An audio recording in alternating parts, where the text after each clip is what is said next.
Tantor Audio, a division of Recorded Books, presents Why Smart People Make Bad Food Choices, The Invisible Influences That Guide Our Thinking, by Jack Bobo, narrated by Al Kessel. Introduction. Why is it that, at a time when people have never known more about health and nutrition, they have never been more obese? We ignore recommendations to eat less and exercise more, and instead collectively spend billions of dollars on fad diets that, deep down, we know will not deliver results. In other words, why do smart people make bad food choices? From superfoods to clean eating, we are seduced by marketing pitches that inevitably fail to deliver lasting results. Even worse, some fad diets can produce real harm, as was the case with one New York City wellness blogger. In 2014, Jordan Younger was living the influencer dream with her 70,000 Instagram followers. She described herself as a gluten-free, sugar-free, oil-free, grain-free, legume-free, plant-based, raw vegan. She believed she was eating the healthiest of all possible diets. She shared her wisdom through social media and books, and despite Younger not having any qualifications as a nutritionist, her message was popular. 40,000 people bought copies of her $25 5-day cleanse program. Younger was meticulously following the clean diet she promoted, up until the day she noticed her hair falling out. Unfortunately for Younger, her dedication to clean eating had veered into an obsession, and the diet she was hawking was actually making her extremely ill. Younger eventually realized her error, and in 2015 she wrote a memoir, Breaking Vegan, that chronicled her self-destructive fixation with clean eating and her obsessive focus on healthy, unprocessed foods. She had become a cautionary tale for fad diets. But don't worry about her. Her health bounced back, and her following returned after a little rebranding. With a new set of diet recommendations, she offers podcasts and recipes as the Balanced Blonde, and she now has nearly 230,000 Instagram followers. Younger's story may be extreme, but with 42% of Americans obese and the number rising, the desire to find a healthier path is something we can all relate to. Bookstore shelves are lined with self-help books promoting simple tricks to a healthy lifestyle, and grocery store aisles are stocked with health foods, as well as foods with health claims which may not actually be all that healthy, as we will see. With so many tools available, it must all come down to willpower, right? It's hard not to conclude that the problem is us. But that would be wrong. The truth is that diets don't work for most people. Sure, many diets work for some people for a short period of time, but there just isn't much evidence that any particular diet works for most people over a period of months or years. Furthermore, the research is pretty clear that a lack of self-control is not what's making us fat. I suggest you ignore the hype about harnessing your willpower and consider some new ideas that might actually have an impact. I grew up in a small town in Indiana. My family didn't own a farm, but we did have a large garden. We grew corn, tomatoes, peppers, green beans, onions, cantaloupes, strawberries, and probably many other things that I've forgotten. My mother canned vegetables for the winter and made jellies and jams as well. We didn't always have a lot of money when I was growing up, but we always had enough to eat. Despite having plenty of food, nobody in my family gave much thought to how we were eating. My mother constantly reminded me and my brothers to eat more, and we certainly weren't allowed to leave food on our plates. Even with the nagging to eat up, my brothers and I never had to worry about our weight. Neither did any of my neighbors or friends, as far as I can recall. It wasn't knowledge of healthy eating habits or nutrition that kept us thin. In fact, we never gave such things a second thought. Reducing obesity in America is not about diets or information. It's not about reading labels or counting calories. Instead, it is about changing our food culture, which is the sum of all of our habits combined with our environment. Food culture in America has changed drastically since I was growing up in the 1970s.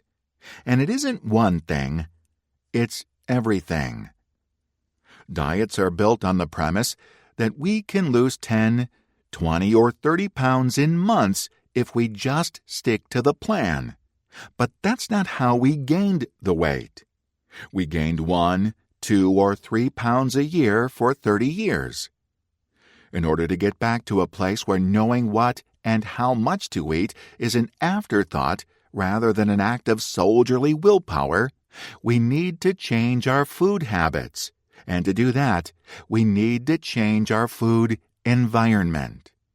If we do, we will find that we lose 1, 2, or 3 pounds a year for the next 30 years, and we'll get back to a healthier, happier way of being. It will be slow and barely noticeable along the way, but unlike most diet weight losses, this will be lasting, and it will also occur without strenuous willpower effort. If we put our effort into changing the system, then the system around us can accomplish the desired change in our bodies. So, how do we get to a place where our habits and our food environment do the work of making us healthier? In Part 1, I will share research that proves the rather surprising fact that our brains really can't be trusted. I will examine how the cognitive biases and mental shortcuts that are hardwired into our minds often lead us to make bad food choices. If you've ever gone to the grocery store and come home with unhealthy snacks that you didn't intend to buy, then you're familiar with the impact of decision fatigue, which is just one of many biases at work undermining our health.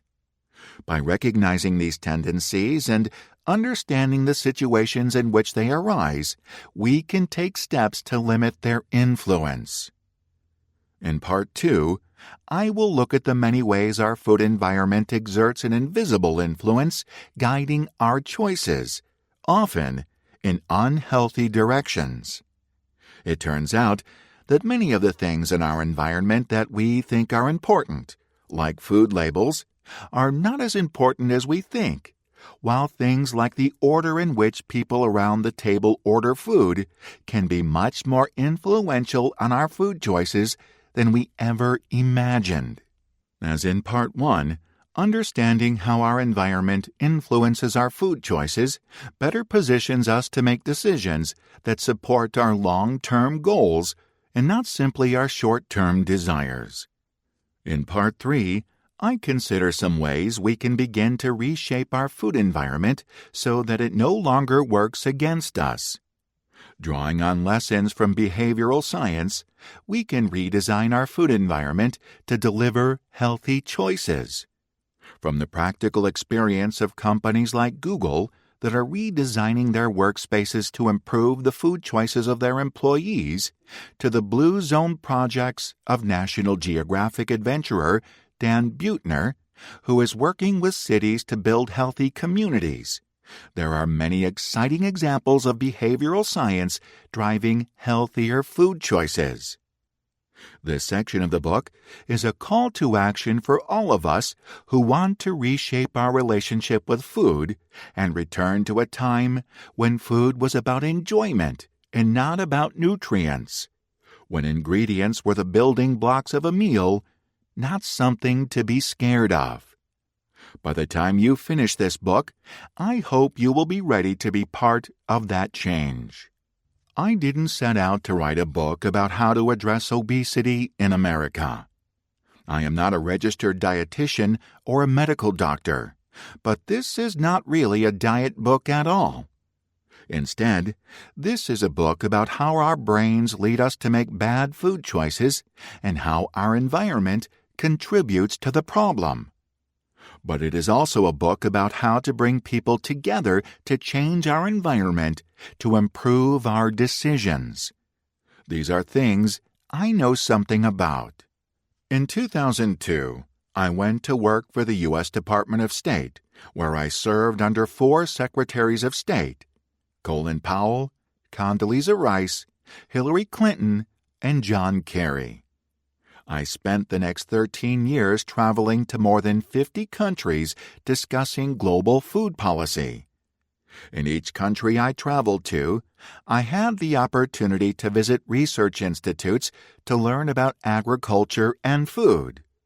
Rothamsted in the United Kingdom, the Chinese Agricultural University in China, the International Rice Research Institute in the Philippines, the Commonwealth Scientific and Industrial Research Organization in Australia, the International Institute of Tropical Agriculture in Nigeria, and many more everywhere in between.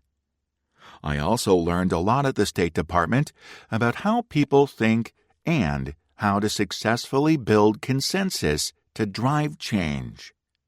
I have spent the last decade reading and writing about behavioral science and what lessons it has for improving decisions.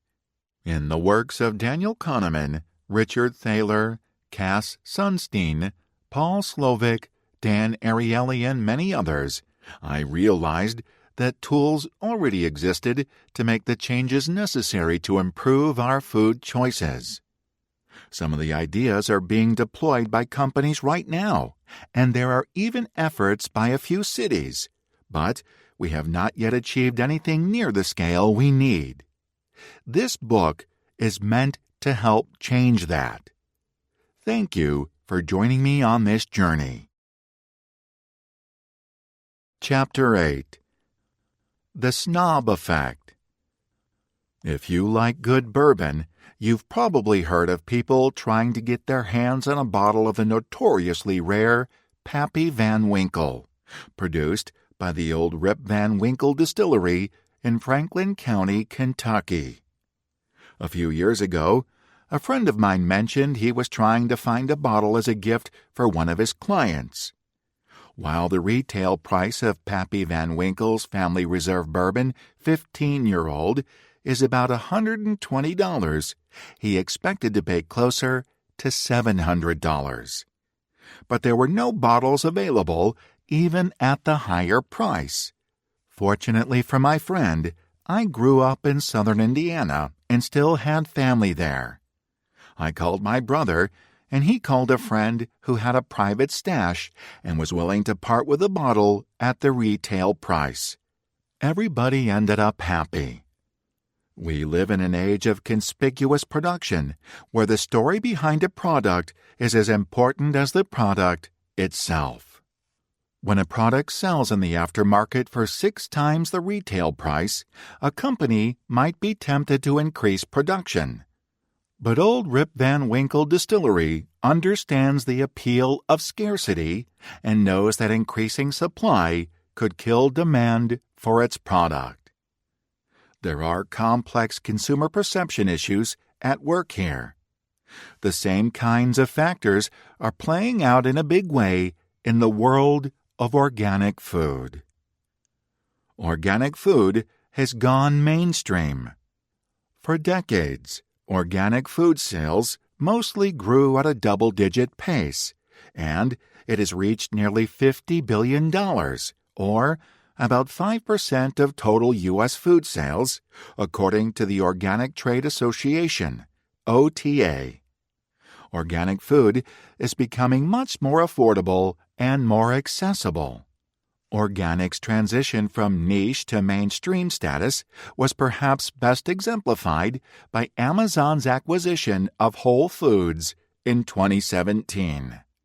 One of the first things Amazon CEO Jeff Bezos did when the deal closed was slash prices on a range of organic goods. Fans of organic food celebrated, but the industry has not been quite so thrilled. Mainstream status means no cachet.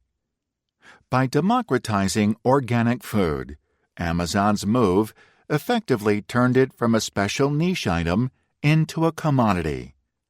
That shift in consumer perception has had a major effect on sales.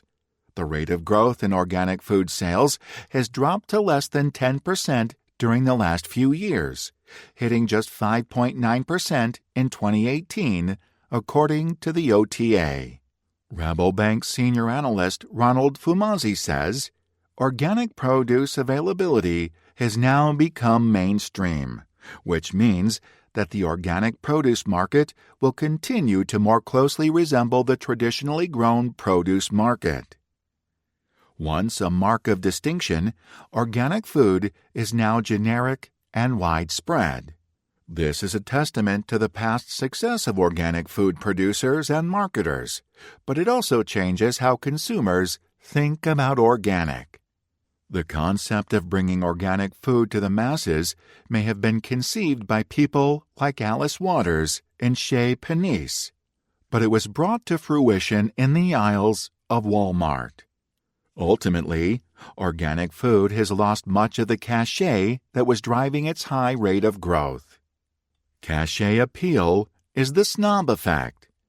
Why is it that just at the moment that organic food has achieved universal awareness and overcome the barrier of cost that had relegated the products to stores like Whole Foods, that growth has slowed rather than soared?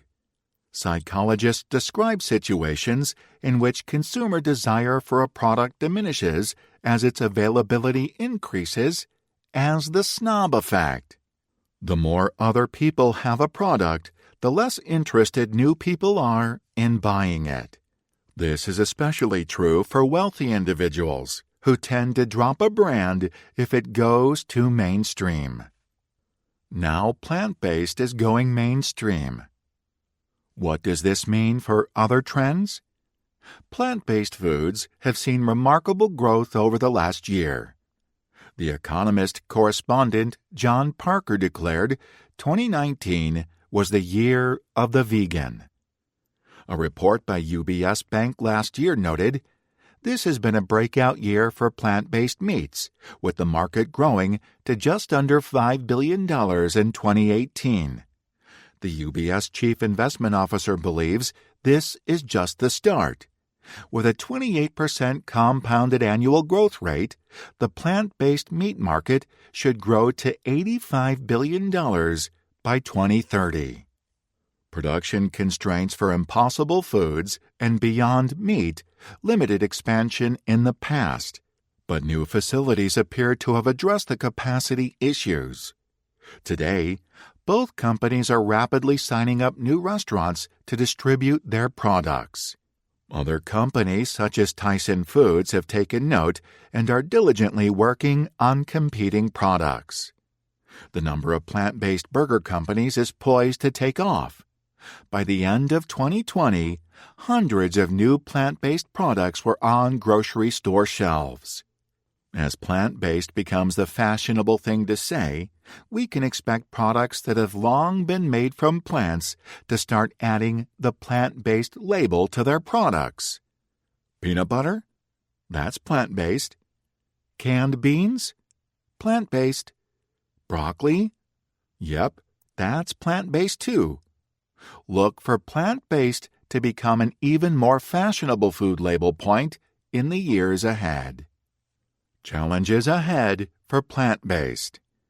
The biggest threat to the growth of plant-based foods is not competition from beef, pork, and chicken, but competition for shelf space and the consumer's attention. Does anybody truly believe there is a market on store shelves for almost a dozen different plant burgers? By the end of 2020, many producers of plant-based protein products were already highlighting price, taste, and convenience to break through the noise and win the consumer's attention. With price competition comes commoditization, and with that, the snob effect is apt to kick in. Some of the current appeal of plant-based foods is probably due to its cachet, and as that fades, it will likely slow the growth predicted by UBS. We can expect some product casualties as this plays out, but for the time being, it probably won't be the livestock producers. The snob effect is not about quality. Once you understand the snob effect, you begin to see its influence everywhere. Luxury brands carefully manage their production for this reason. The opportunity to sell a little more product is not worth damage that would be done to the brand's prestige in the long term. An important point to remember is that the snob effect is not about the quality of a product, but about the social feedback a consumer gets from the use of that product. This factor plays into many lifestyle issues involving the products we buy, but food decisions are too important to be made for superficial reasons. Ignore the snob effect and your palate will benefit. Instead of getting annoyed when your favorite artisanal cheese becomes popular and available everywhere, enjoy the chance to eat more of it at reasonable prices. Last year's trends are this year's bargains. Don't resent them. Enjoy them. Look past the snob effect and celebrate the market advances in organic and plant-based foods. Chapter 9. The Framing Effect. In March 2012, Bettina Siegel, a mother and food blogger in Houston, Texas, sounded an alarm about scary-sounding meat products being served to local school children. She objected to the use of lean, finely textured beef, LFTB, a type of ground beef made from trimmings, in school lunches. She launched an online petition in which she referred to the beef as pink slime. Siegel promoted the petition through her Lunch Tray blog, asking the U.S. Department of Agriculture to have the pink slime banned from school lunches. Social media helped to amplify public concern and opposition to the LFTB. Siegel's local campaign went viral, gaining more than 225,000 signatures in 3 weeks. The story was picked up by mainstream media, which took it national, then global. The narrative that emerged, and that drew outrage among the public, was a tale of low-quality food being served to vulnerable children. The frames that defined the conversation were quality and health. Within a month, many companies announced that they would no longer use the filler product in their foods. The pink slime terror wasn't really a terror. LFTB was not actually an unhealthy food, and using it reduced costs and prevented food waste, which sounds like good things. Why did consumers react with such outrage about this form of beef? The relentless pursuit of efficiency by food manufacturers has greatly reduced waste from all steps of food processing, but it has not always been appreciated by consumers.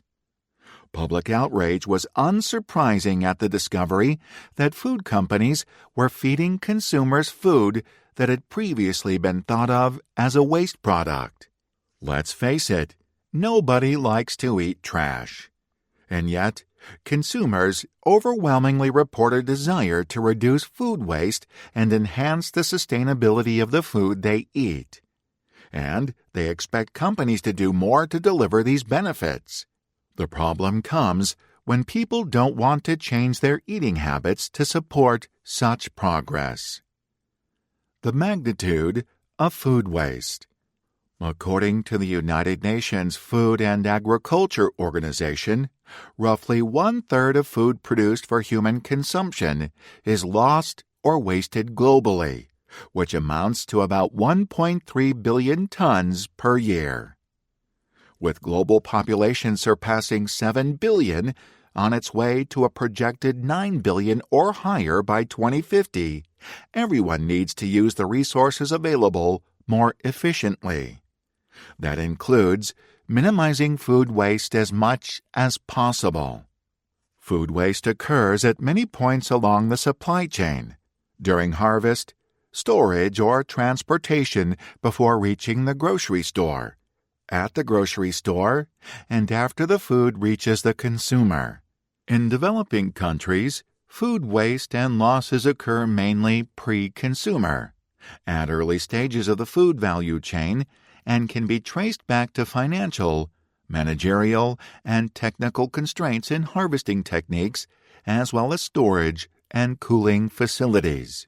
Food waste in the developed world occurs mostly post-consumer, when consumers throw away food that is past the expiration date, even though it is usually perfectly safe to eat.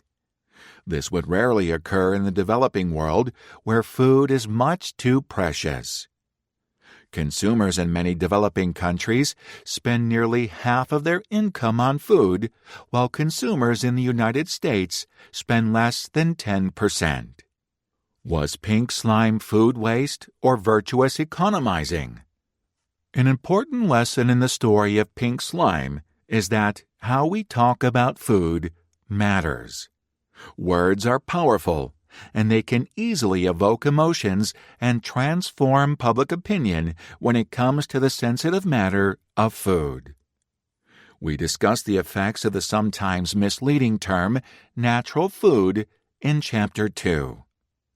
Characterizing LFTB as waste got it demonized.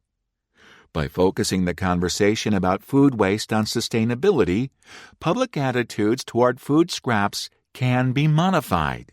In fact, one restaurant was able to convince diners to pay big money for the privilege of eating scraps saved from the rubbish bin. In March 2015, Dan Barber, co-owner and executive chef of Blue Hill and Blue Hill at Stone Barns restaurants, started a pop-up restaurant, Waste Ed, inside Blue Hill's New York City location.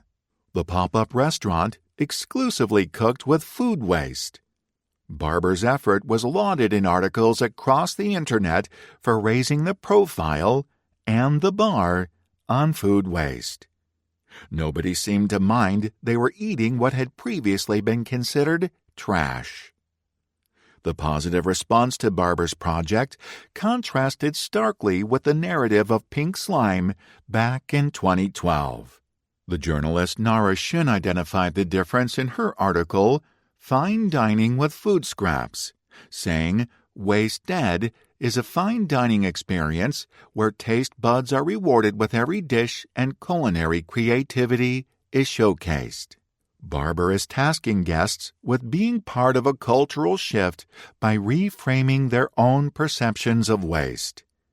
As I said, how we talk about food really matters. It all depends on the framing of fact. The frame used to talk about an issue or a product exerts a subtle but significant influence on our behavior, usually without our knowledge. The framing effect, as it's called, is a mental shortcut or cognitive bias people use when options are presented in a positive or negative light. The framing as positive or negative affects perception or judgments. Positive framing of products can increase the level of support for or desirability of products and vice versa. We are all familiar with the concept of the glass being half empty or half full. On one level, we know that a glass that is half empty is also half full. The phrases refer to the same thing. But the two phrases also convey significantly different emotions, which can influence our thoughts, our feelings, and our behavior. A classic framing study. In a famous study conducted by Amos Tversky and Daniel Kahneman, the pioneers of cognitive psychology, participants were asked to pick one of two hypothetical treatments for a fatal disease infecting 600 people. Participants read statements like the following and then selected which treatment option they preferred. 1. Treatment 1 saves 200 people. 2. Treatment 2 has a 33% chance of effectiveness for everyone and a 66% chance that everyone dies. Which option would you pick? If you're like 72% of the people in the original study, you picked option 1. Surprisingly, when option 1 was reframed as 400 people dying instead of saving 200, only 22% of participants were willing to choose that treatment option. Both framings presented participants with the same information. 200 people would live and 400 would die either way. The odds didn't change, but the framing did, and it had a dramatic impact on participant perception and willingness to support the treatment. The positive frame won by a heavy margin. How framing sells cricket bars. The influence of framing can be seen everywhere in food marketing. Consider the following example of how 2 insect protein food companies have framed their products.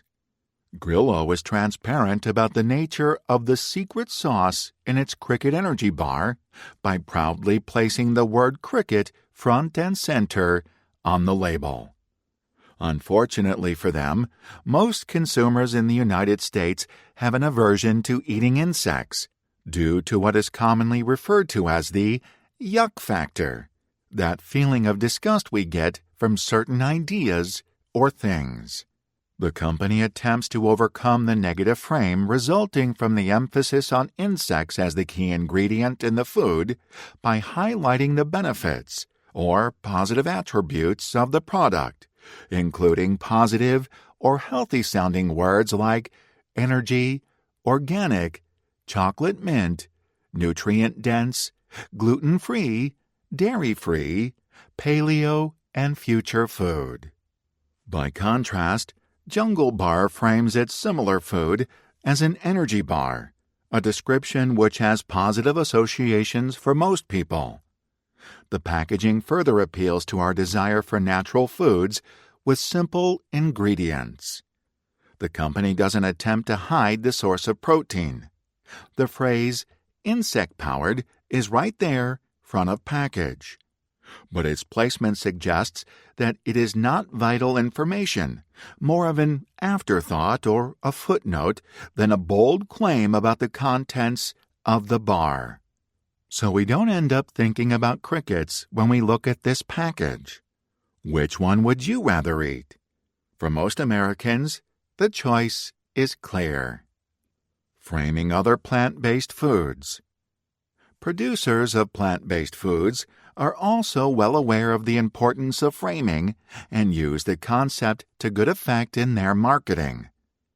Eat Just Foods, manufacturer of Just Egg, which uses mung beans as the key ingredient in its egg-like product, takes an approach similar to Jungle Bar. Rather than try to convince consumers to eat mung bean breakfast sandwiches, they frame the product as a plant-based egg substitute. Their product is one of the fastest-selling breakfast sandwiches in the freezer aisle, so consumers seem to agree that describing the product as eggs made from plants is more appetizing than mung bean patties. Impossible Foods likewise markets its plant-based Impossible Burger without specific reference to just what plants go into its construction. Future food options will depend on good framing. When we consider the terrible magnitude of food waste in a world where millions of people go to bed hungry every night, we can see that it is going to be increasingly important to frame new alternative food sources in ways that allow consumers to appreciate their benefits rather than recoil from their unconventionality. Negative framing can consign millions of pounds of usable food to the trash bins every day, or allow promising products to languish unproduced because they happen to sound unpalatable to current mainstream sensibilities. Tactics like making the reduction of food waste a prominently discussed public virtue, or championing the positive impact of an alternative food source could counter negative framing. We have seen in the waste debt experiment that clever positive framing can change public opinion completely and make people desire food products one day that they would have thrown out in disgust the day before. A positive frame can change opinion without the need to change minds. Agricultural engineers and food development researchers are making exciting advances around the globe today, just as food production companies and entrepreneurs are finding innovative new ways to reduce and eliminate food waste at different points in the production chain. The examples cited here illustrate that there are great possibilities ahead, but the spectacle of pink slime reminds us that the role of creative communication and control of the framing effect will be vital if we are to make the most of our potential to feed the burgeoning world. Framing is powerful. It can ruin good food or make garbage chic. Chapter 10. The Availability Bias. The world can seem like a scary and dangerous place these days. We live in the age of anxiety. If you spend too much time on the internet or listening to the news, you might not even want to leave your house at all. According to these sources, there are dangers like air pollution, gun violence, food preservatives, and 100 other evils lurking around every corner. Our media makes certain that in modern life we worry a lot about a lot of different things. But the facts are not so bad. The Swedish statistician Hans Rosling wrote a book called Factfulness, with the goal of helping people better understand how to make sense of the daily deluge of information. He felt that with better understanding of the facts, we could all be more hopeful about the future. As a statistician, Rosling spent a lot of time analyzing data about the world around us, and he shared his insights through a number of TED Talks. You can watch an amazing 5-minute talk online where Rosling's discussion spans 200 countries over the course of 200 years. The positivity in this talk will blow your mind. The trend toward healthier and wealthier citizens is true from Lagos to Bangkok and everywhere in between. A great many trends are positive. A sampling of charts from Rosling's book highlights some of these positive trends, such as the increases in literacy, democratic government, parkland acreage, and food production. Closer examination reveals that even trends like population growth that are widely considered catastrophic are not as bad as most people think. For example, if you had to guess the year when the rate of population growth was the fastest, what might you choose if your options were 1968, 1992, and 2016? The answer is 1968. Since then, the rate of growth has slowed dramatically, and the number of people born each year has pretty much leveled off. The continued growth seen in the accompanying chart is not from a high rate of increase. It's because people are living longer. This is a good news story. By the end of the 21st century, the global population will likely begin to decline. So, why do we worry so much? If the world is so much better a place today than 100 years ago, or even 50 years ago by most measures, why is it that many people, maybe even most people, feel like things are so much worse? The answer to that question can be found in something called availability bias. And to illustrate it, let's consider food safety. Food safety scandals are nothing new. The Food and Drug Administration was created more than 100 years ago because of a need to confront real and significant dangers to our food supply. Scandals like those of the 19th century, such as the swill milk affair of 1850, are rare today, but they cast a longer shadow than ever before. When they do occur, their impact is felt long after the products have been recalled and the perpetrators punished. Why is this? The availability bias. Our brains don't let go of negative stories easily. They hang out in the forefront of our consciousness where our mind can easily access them. This causes old information to color our views and assessments of new situations. For example, if we read online about an outbreak of a foodborne disease, our brain will go in search of previous examples, and it will latch on to those easiest to recall in order to assess the danger. The bigger an impact an old story had on us, the easier it will be to recall. That usually means the scariest, deadliest, most compelling story, which may or may not be the most relevant. The more we hear about a story, the easier it is to recall. This is sometimes referred to as social amplification.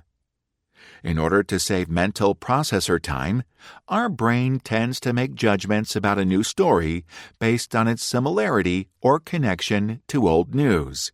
It is apt to take this shortcut rather than go through the labor of fully processing the new information. This is an example of a heuristic that researchers Amos Tversky and Daniel Kahneman described as the availability bias. The availability bias describes how consumers assess the probability of an event with the ease by which occurrences can be brought to mind. This is one of the reasons we worry more about plane crashes than car crashes, even though we may realize that car crashes are far more common and kill more people per mile traveled.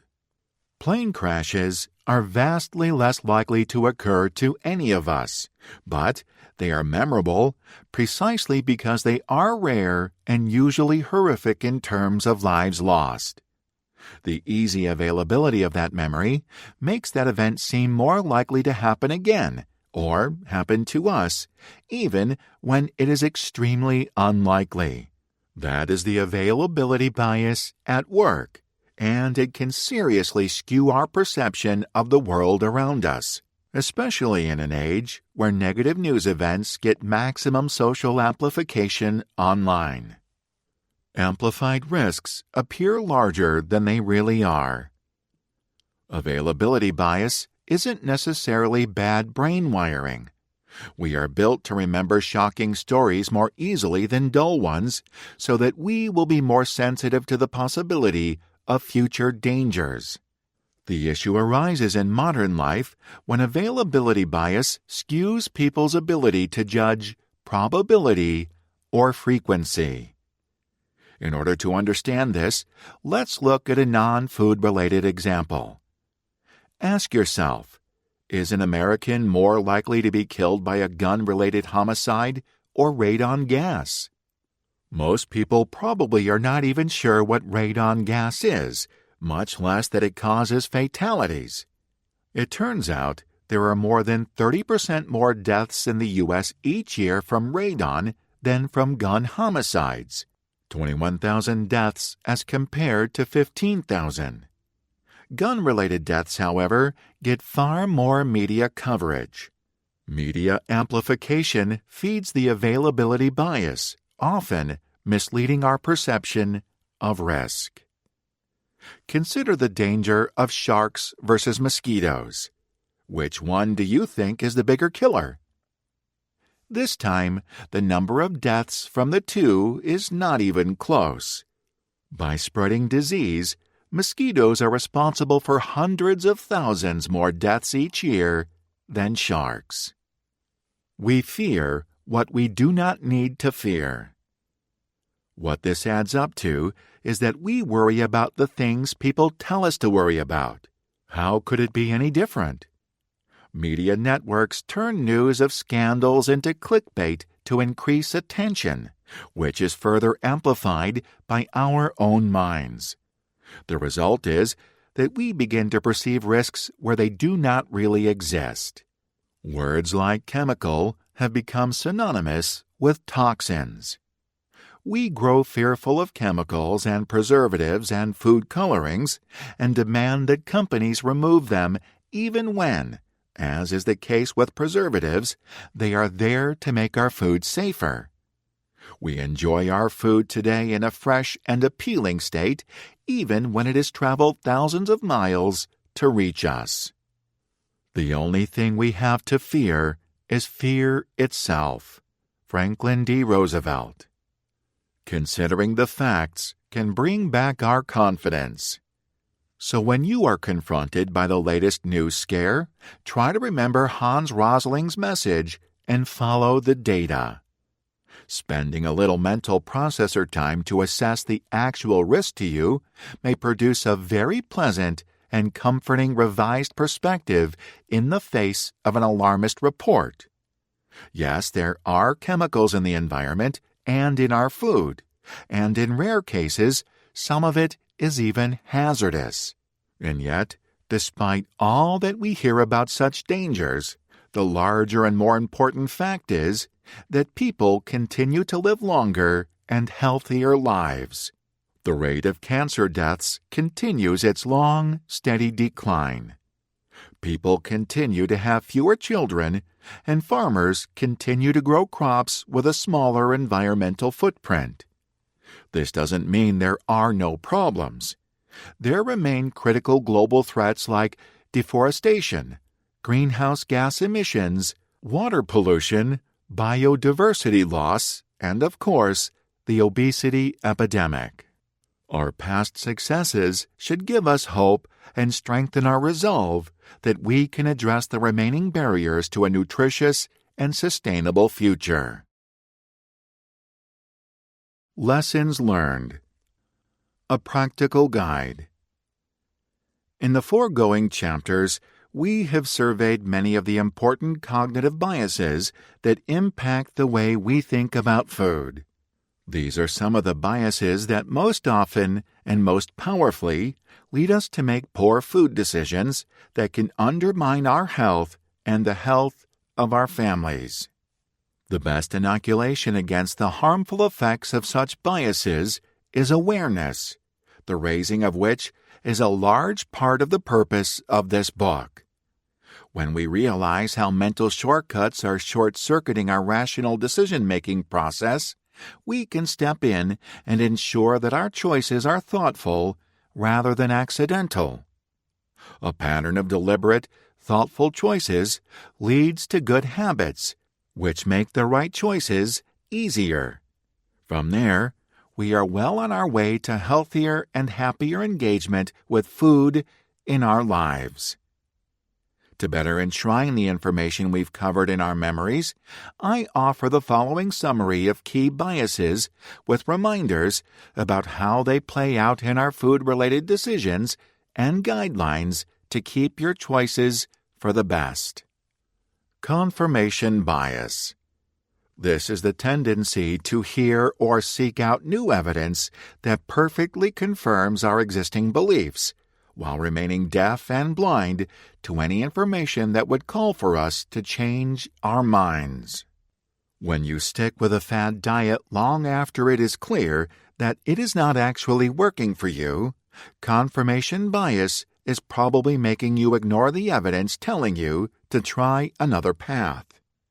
To counteract confirmation bias, actively seek information from a range of different sources and try discussing your diet ideas with people who disagree with you, particularly registered dietitians, to see if they might possibly have a point you've missed. Naturalness bias. This is the overwhelming tendency to assume that a product is healthier because it is labeled natural. Keep in mind that there are no strict criteria for labeling a food as natural And don't give this word too much weight in your food buying decisions. The natural label does not generally convey meaningful information about the nutritional value or the health and safety of a food. Mental fatigue. You don't think as clearly and as rationally when you're mentally or physically tired. Mental fatigue affects food-related decisions when you select unhealthy snack items on impulse, especially in the checkout lane. Impose a discipline on yourself that says you won't buy unhealthy things unless they are on your grocery list. Don't go shopping for food when you are tired and impulse thinking is on the loose. And never try to wing your grocery shopping when you're both tired and hungry at the end of a long day. Always making your grocery list before you get hungry will save you from many sins. Decision fatigue. You make worse and worse decisions the more decisions you have to make in a row. When you've got too many choices in the grocery aisle and you start to feel lost, that's decision fatigue setting in. Be aware at times like this that your reasoning may not be at its best and avoid deviating from your shopping list until you have obtained good information on new purchases. Halo effect. One good quality tends to make us think that a product has other good qualities as well. Just because something is low-fat doesn't mean it is healthy in any other way. When you see one of these halo labels, be on guard for the halo effect and look out for ways in which the product may be sneaking in unhealthy traits behind that golden veil. This is a particularly good time to check the actual sodium, sugar, or other nutrition content, for example, rather than going with your gut. Snob effect. I don't want it unless it's hard to get. Don't deprive yourself of a good food just because it's gone mainstream and you like to feel special by eating differently from the crowd. We all like to feel special, of course, but buy your food because it's good for you and you enjoy it. Don't let the snob effect make you miss out on something that will enhance your quality of life. Framing effect. The context in which we consider an issue can greatly affect the way we end up feeling about it. How we frame an issue can have a powerful impact. You might not be tempted by low-fat vegetarian black bean soup on a menu, but a bowl of Cuban black bean soup sounds pretty exciting. We can harness the framing effect to encourage healthier choices, say, getting the kids to eat vegetables. Remember that approaching an issue from a different perspective can dramatically alter the conclusions we reach. Sometimes a disagreement is less about the substance than about the framing. Availability bias.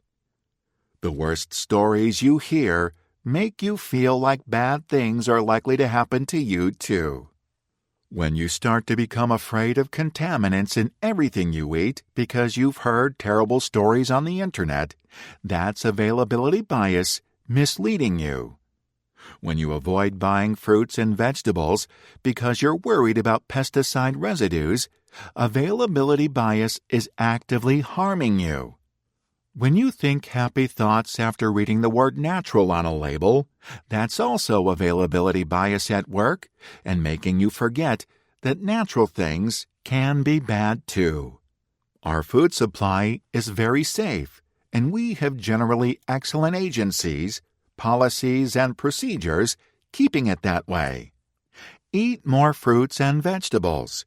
You will enjoy better nutrition and health and have less stress in your life. Part 2. The Foodscape. Introduction to Part 2. Beware your foodscape. Part 1 of this book focused on the unconscious biases and invisible influences that affect our food choices.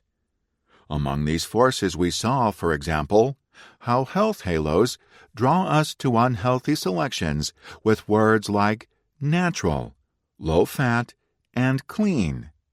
And we saw how decision fatigue saps our energy and our ability to make smart choices after a long day of tough decisions.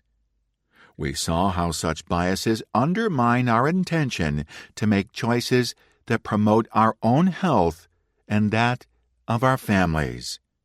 Part 2 of the book will consider the myriad environmental factors and forces that are also silently influencing the quality and quantity of food we eat. Like the biases mentioned in Part 1, these environmental forces are guiding us to make decisions in ways that we are little aware of, choices that directly contribute to the obesity epidemic in America today. Obesity affects almost 1 in 5 children and 1 in 3 adults in the United States, putting all these individuals at higher risk for chronic diseases such as diabetes, heart disease, and cancer. It impacts you and me, our parents and children, and our friends and co-workers. All the public health experts, doctors, nutritionists, and diet gurus in the world combined have not been able to reverse this dangerous trend. Furthermore, what once appeared to be a distinctively American public health crisis has now spread to far corners of the world. Traditional public health campaigns focus on telling people what they should do and how they should eat. Let's face it, such campaigns have been a complete failure. Obesity and its related diseases continue to exceed crisis levels year after year. Since the early 1990s, government agencies, including the Center for Disease Control and Prevention, have been pushing 5-a-day initiatives to encourage Americans to consume 5 daily servings of fruit and vegetables. 30 years into this effort, only about 1 in 9 Americans eat the recommended servings of fruit. An even smaller fraction, just 9%, eat enough vegetables. Dieting is big business. While the American public's dietary health standard may be on life support, the diet industry is as strong and healthy as ever, with some $66 billion in annual revenue from selling us solutions that, by pretty much any measure you care to choose, don't appear to be working. The failure of the diet industry has spawned the corporate wellness industry, which offers health and fitness programs and incentives to corporate employees. This has grown into an $8 billion behemoth, also without making much difference in the health of American workers or reducing corporate health care costs. Bliss Point. Our food environment has changed dramatically since the ancient days of the 1960s. We have exchanged the discipline of regular specific meal times for 24-hour access to food and snacks. We have traded the restriction of dining in the kitchen and dining room for the freedom of eating and snacking in every room of the house. In addition, we now include as eating areas the office, the gas station, and pretty much everywhere else we can imagine. We now snack all day long, everywhere we go, at work, in the car, and at home. We snack between meals. We snack in the family room while watching Netflix or Amazon Prime. We snack before bed and other times as well that we probably wouldn't acknowledge. It doesn't fool our bodies that we don't admit these indiscretions to others. Of course, it's not just when and where we eat that has changed since the 60s. The variety of food options available has exploded in the last 50 years. Do you like Oreo cookies? By some estimates, there are now more than 80 different Oreo varieties and flavors available in different markets around the world, surely enough to satisfy even the sweetest sweet tooth. Much has also been written in books, like Michael Moss's 2014 New York Times bestseller, Salt, sugar, fat, about the many ways food companies manipulate the taste of products to make them irresistible. The companies tweak the recipes, sometimes exploring thousands of variations, looking for the bliss point, that perfect balance of sweetness and other flavors and qualities for maximum appeal, which results in maximum addictiveness. The shifting food environment. From constant snacking to infinite food choices engineered to perfection, we've seen many changes since the 1960s. And today, those changes are not just continuing, they're accelerating. The changes go deeper than timing and variety. Everything about our food environment, from the music in restaurants to plate size, has changed. Many of the alterations are much less obvious than the more than 80 types of Oreos in the grocery store and the nonstop snacking, but they are nonetheless significant in their effects. These unperceived changes to the food environment are also having their impact on how we eat. Some factors in our food environment have less influence over our behavior than we might expect, particularly, sad to say, those factors intended to moderate or improve our consumption habits. For example, we tend to imagine that having more information about our food, such as nutrition facts or recommended serving sizes, should facilitate good decision-making about what or how much we eat. Yet the truth is that these measures do not always have the impact we intend. The rise of the foodscape. Food influences are all around us. The food influence environment consists of all the places and spaces around us where we buy and prepare our food, as well as the places where we gather to talk about food. This includes grocery stores, restaurants, food trucks, and our kitchens, but many other places as well, like the blanket or the park bench where we eat our lunch, or even our car as we scarf down a Hot Pocket between meetings, classes, or our kids' sports practices. These spaces and places containing often hidden influences of food behavior collectively comprise our foodscape. Our foodscape is the food environment writ large. Our foodscape has expanded over the decades to include almost every location and moment of our lives. It is not only the kitchen and dining room, but also likely our family room and possibly the bedroom for those who like to snack and watch TV in bed. It may extend to other parts of the house or the backyard where we cook out in the summer. Our local foodscape consists of the food sources within walking distance of our homes as well, which, for me, includes Giant and Safeway grocery stores, a Starbucks, Five Guys, and half a dozen other restaurants, as well as the Rite Aid and gas stations that sell snacks and beverages. The broader foodscape extends beyond walking distance to more stores, restaurants, cafeterias, farmers markets, and any other food sources. For our children, the foodscape includes school, but may also include the bus, classroom, or school grounds at various times. The foodscape includes everything that influences our food decisions, so that means our media is part of it too. Food companies, big and small, are vying for our attention. There are commercials on TV and ads online, but also advertising embedded in television programs. It is a shifting context since a particular space may be part of our food environment one day, but not the next. The foodscape includes overt influences, like the advertising that bombards our senses on TV and the Internet, as well as the subtle, covert influences, like the music playing in the background at the local cafe. It certainly extends to virtual spaces where we turn more and more to make our food buying decisions. Our appetites are whetted by the food blogs we read and the food porn we scroll through on Instagram and Twitter.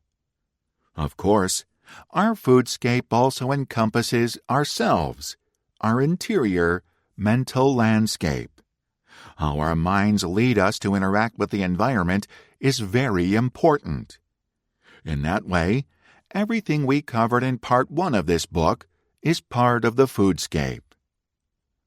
The big picture. As we move from the mindscape to the foodscape, we are expanding our view of the influences that are all around us. This helps us look deeper inside ourselves to see how these influences impact our biology and physiology. Understanding the big picture of the foodscapes means understanding the small picture of subtle and hidden influences as well. The way we think impacts what we do and how we behave, but also how we feel. The foodscape is a wild and sometimes wonderful place. Unfortunately, it is pushing us in many different directions at the same time. Food companies compound the confusion by marketing products rich in refined flours, sugar, salt, and additives that may not be good for us, describing them with terms such as organic, local, or natural to supply a misleading aura of healthfulness. Our uncertainty is amplified by competing nutritional messages from varied media sources, including online and social networks, thought leaders, influencers, and commercial outlets whose messages vary depending on underlying goals, expertise, perspectives, and competing interests. We are, inevitably and understandably, bewildered by these evolving dietary messages. Past as prelude. Obesity rates in the 1960s were dramatically lower than they are today. This is not because our parents and grandparents paid more attention to what they ate. They weren't counting calories, and they knew nothing about dietary fiber or superfoods. And it certainly wasn't a matter of willpower. The difference between the past and the present isn't one thing. It is 100 things, which together make up the foodscape of our current world. If we want to slow and ultimately reverse the tide of health-related illnesses, we need to expand our focus of understanding from the food we eat to the broader food environment. In Part 2 of this book, we will accordingly examine some of the ways the foodscape contributes to poor food choices and poor health outcomes. Then, in Part 3, we will explore how the lessons of these unintended influences can support the goal of designing a new, deliberate foodscape that delivers better health outcomes, even without more effort on the part of the consumer. After all, our grandparents weren't nutritionists or dietitians, and they somehow managed to get along just fine. They didn't worry about pesticide residues, food additives, ultra-processed foods, or anything else they were putting into their bodies. The foodscape did the work for them. Maybe it can do that work again. Chapter 11. Eating fast and slow. Making healthy food choices seems so easy on the face of it. When I go to a McDonald's, I have a pretty good idea which foods are healthy and which are bad for me. Even if I wasn't willing to consider a salad, I would know that the triple quarter pounder had more calories than the double more than the single, and the quarter pounder had more than a cheeseburger. Yet somehow, knowing these things in theory and acting on that knowledge in the moment are not the same thing at all. What is it about how our minds make decisions that lead us to so many bad outcomes? What we think of as free will is largely an illusion. Much of the time, we are simply operating on automatic pilot, and the way we think and act and how well we think and act on the spur of the moment are a lot more susceptible to outside influences than we realize. Malcolm Gladwell, Blink, The Power of Thinking Without Thinking. Thinking Fast and Slow. In the 2004 book, Thinking Fast and Slow, Daniel Kahneman, winner of the 2002 Nobel Prize in Economics, explores the many ways our brains lead us astray. As he explains it, our brains have two approaches to decision-making. These two approaches, or systems, as he refers to them, make the decisions that help us get through our days. We are all familiar with these systems, which are really just ways of thinking, what we might call intuition and reason. We talked about biases and heuristics in Part 1 of the book. The intuitive system draws on these mental shortcuts, or rules of thumb, which allows for quick decisions. When we have a hunch or feeling about something, that is the intuitive system at work. It is fast, it is efficient, but it doesn't bother too much with nuance or details. The rational system, by contrast, is methodical and deliberate. You could say it is the part of the brain that does the math or heavy lifting when needed. The intuitive system generates our first impressions and gut feelings about what we should do. The rational system is that nagging feeling in the back of our mind that second-guesses our initial impression about what to order in the restaurant or buy in the grocery store. It wants to weigh the pros and cons of our decisions to make sure we get the nuances and the details right. For the most part, these two parts of our brain get along quite well, generally agreeing on the best course of action. But not always. Unfortunately, decisions about what and how much to eat often put these two parts in opposition to each other. Food choices are notoriously difficult.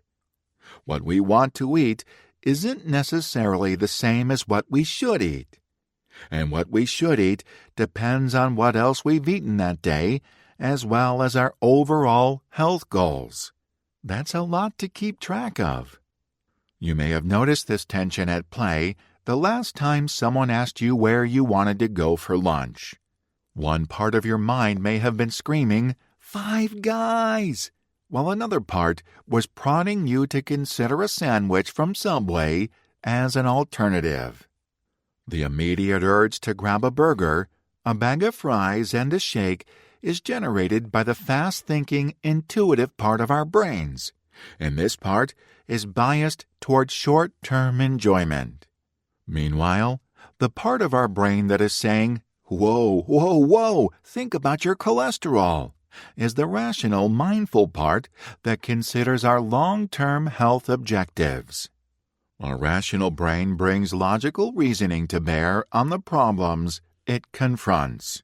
However, anybody who has struggled with taxes or calorie counting knows that thoughtful deliberation requires effort. Thinking hard is, frankly, tiring, and the more we have to multitask or deal with distractions along the way, the more challenging rational thought becomes. And because problem-solving is tiring, our rational brain is lazy. It won't get up off the couch and do math or calculate serving sizes or anything else unless it has to. Our lazy brain. Shakespeare wrote in Hamlet, "What a piece of work is a man! How noble in reason! How infinite in faculties!" He might have added, "How lazy in practice!" A simple math problem illustrates the limitations of the rational brain. It's called the bat and ball problem. It is a simple problem, so don't let the math part stress you out. Only you will know if you get it right anyway. Here we go. A baseball bat and a ball together cost $1.10. The bat cost $1 more than the ball. How much does the ball cost? What number pops to mind? Got it? If your instant answer was 10 cents, I'm sorry to tell you that your intuition, your intuitive brain, failed you. Don't believe me? Do the math again, more slowly. Make sure that rational brain wakes up and gets off the couch to help out. Once you have taken a minute or two thinking about it, you should see that the ball must cost 5 cents. Then, if the bat costs $1 more, it must cost $1.05, which, combined with the 5 cents for the ball, gives you a total of $1.10. Easy, right? But what happened here? Why do so many of us, about 80% in studies, get it wrong? When we encounter a problem, our brain relies on our intuition to decide if our intuition is sufficient to resolve the issue. The limitations of this approach are obvious, but it is hard to imagine an alternative.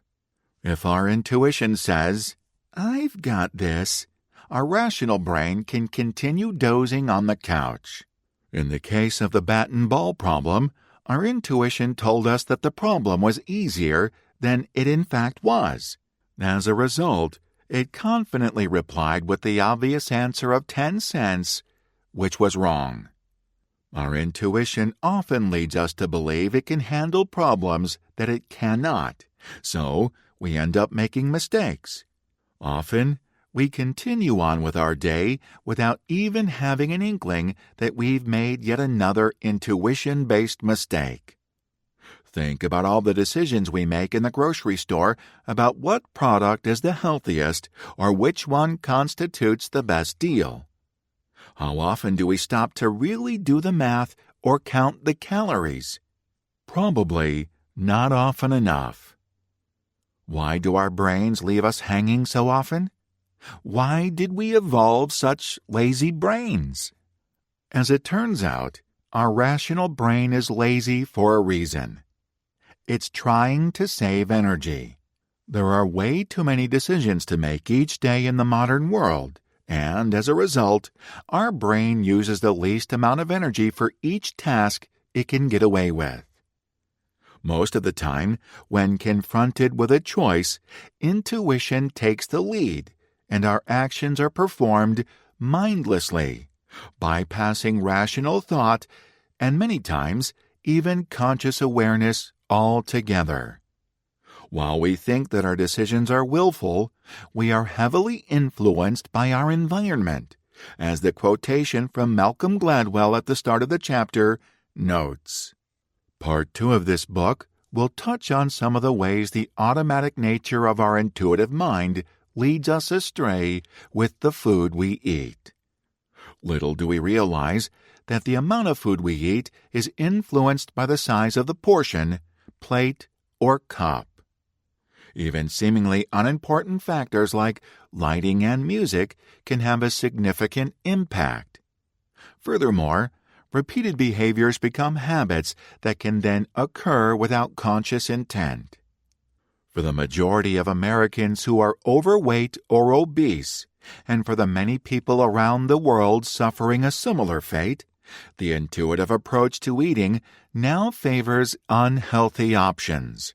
Our natural tendencies are biased in favor of the sugary snack over the healthy fruit or nuts. Choosing healthy food is hard. Making tough decisions is what people do every day. We want the new iPhone, but we don't really need the new iPhone. Our old phone is perfectly fine. In fact, it's only a year old. While some of us obviously do respect that nagging rational voice in the back of our head, the rest of us give in to temptation and cross our fingers that our spouse will notice the open tab on our computer and surprise us with an early Christmas gift.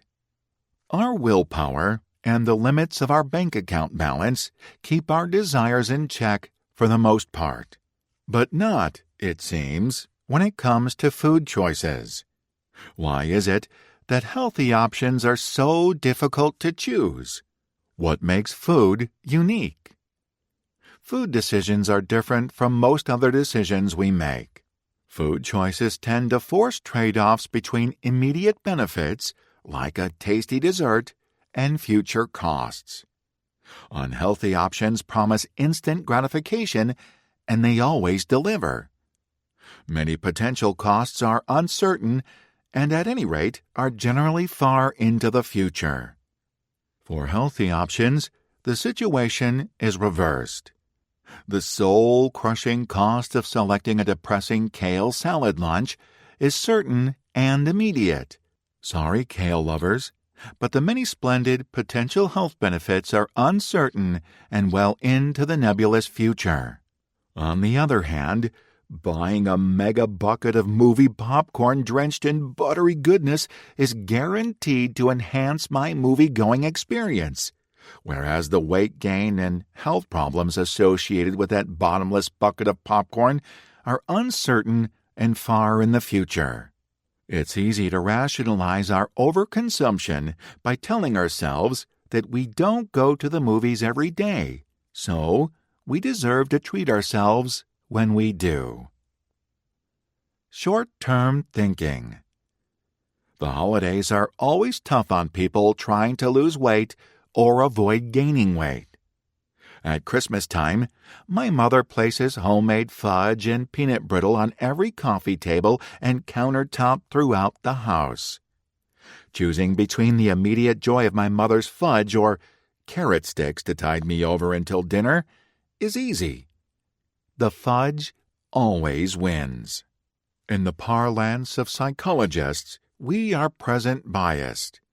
We overemphasize immediate costs and benefits, like the jumbo bucket of popcorn at the movies, and undervalue costs and benefits that are delayed, like lower cholesterol from skipping the butter on the popcorn. It's no surprise that this bias results in our favoring unhealthy options, which appeal to intuition. The future costs of unhealthy eating are not simply far off in time. They are also uncertain. Dietitians sometimes say that there are no unhealthy foods, only unhealthy diets. In other words, any food, including one of my personal favorites, duck donuts, can be part of a healthy diet. As a result, the unhealthy foods that we eat carry a real cost only if they are regularly eaten to excess, or if we fail to go to the gym to work off the extra calories. So many choices, so little time. We like to think of our actions or our behaviors as the result of careful thought. But as Kahneman explained through the two-system model for how our brains function, given time, our intentions are generated through thoughtful deliberation, but more often than not, our actions result from relatively superficial thought processes. With tens of thousands of products in a typical grocery store and dozens of items on the menu of most restaurants, we are faced with hundreds of food-related decisions each day. Most of us will be hard-pressed to recall even a tiny handful of them. The vast majority of these decisions are made with little conscious deliberation, meaning our intuitive mind is in the driver's seat. Many food decisions are the result of habits developed from repeated experience. As our actions, decisions, and choices are repeated over time, our brains learn to anticipate the result, and our rational brain hands off the matter to our intuitive brain, forming habits. Unfortunately, once our rational brain is out of the picture in decision-making, our actions no longer reflect our intentions. Instead, habits reflect the repetition of past acts that are triggered by the environment. When it comes to food choices, past behavior is the best predictor of future behavior when habits are involved, whereas our intentions are more relevant when we are engaged in new behaviors. This helps explain why we are able to stick to a new diet for a few days or weeks, but as our rational mind begins to pay less attention to the diet, our intuitive brains kick in and reverts to the bad, old habits that are so ingrained.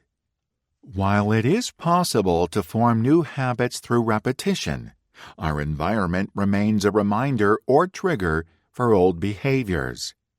That's one of the reasons why the eating habits we have at home don't necessarily translate to restaurants and coffee shops.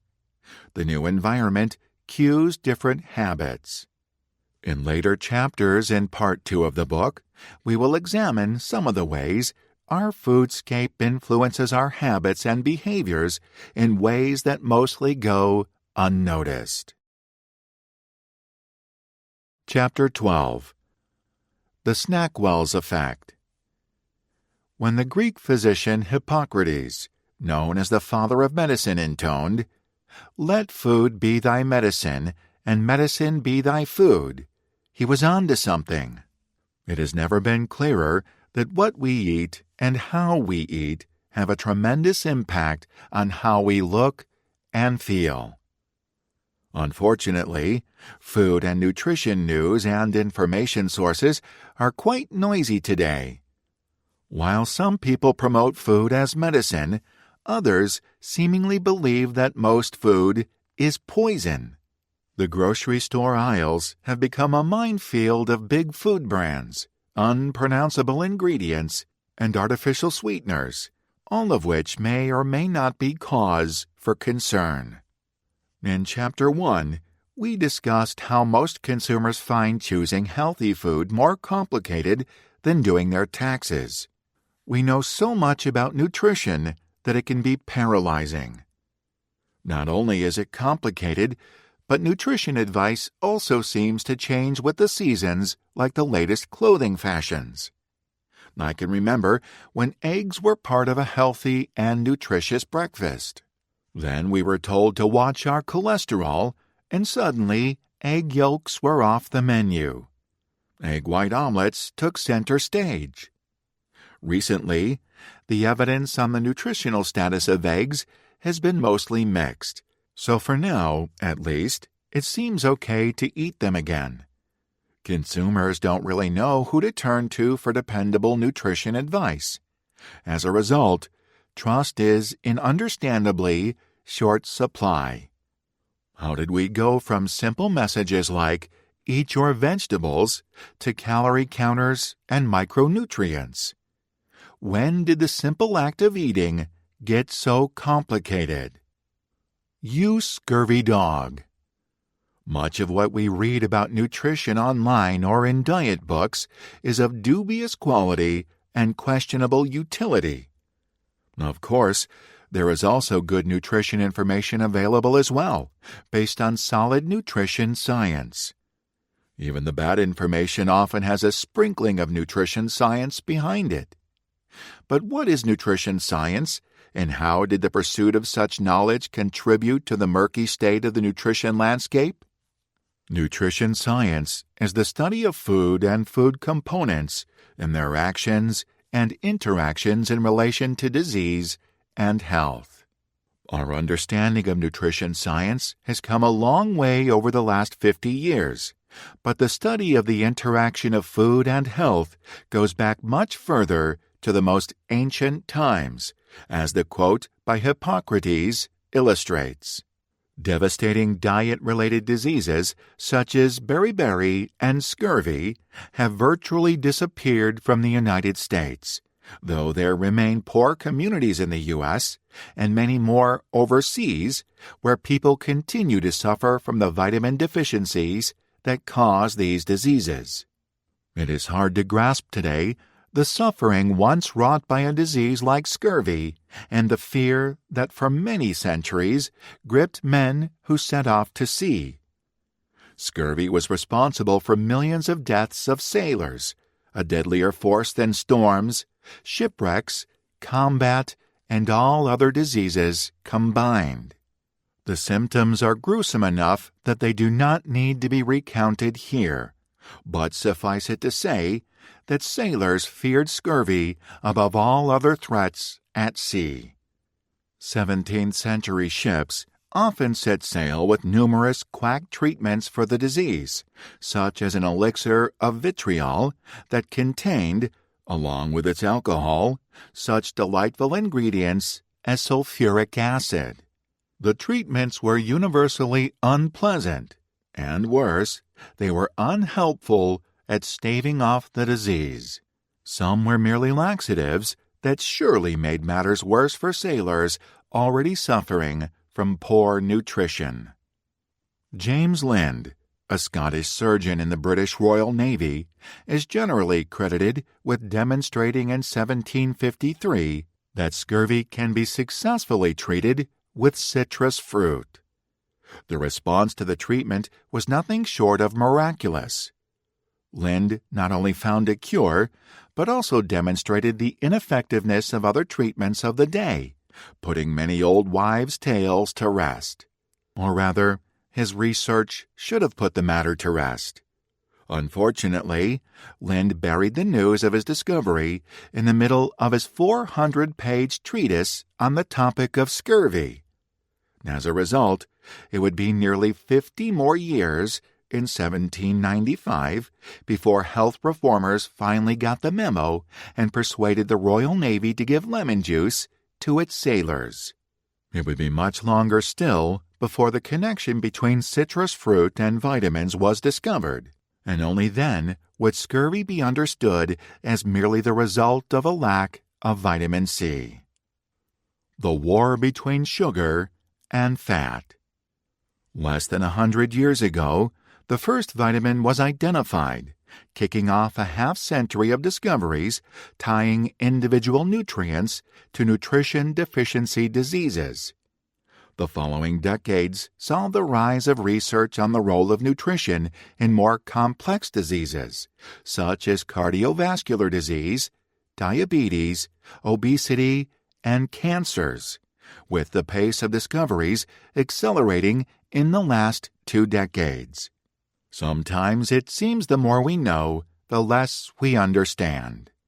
Our current obsession with diets and superfoods and toxic ingredients has its roots in a scientific battle waged in the 1960s and 1970s between scientific luminaries with competing theories regarding the underlying culprit in the rise of certain diseases.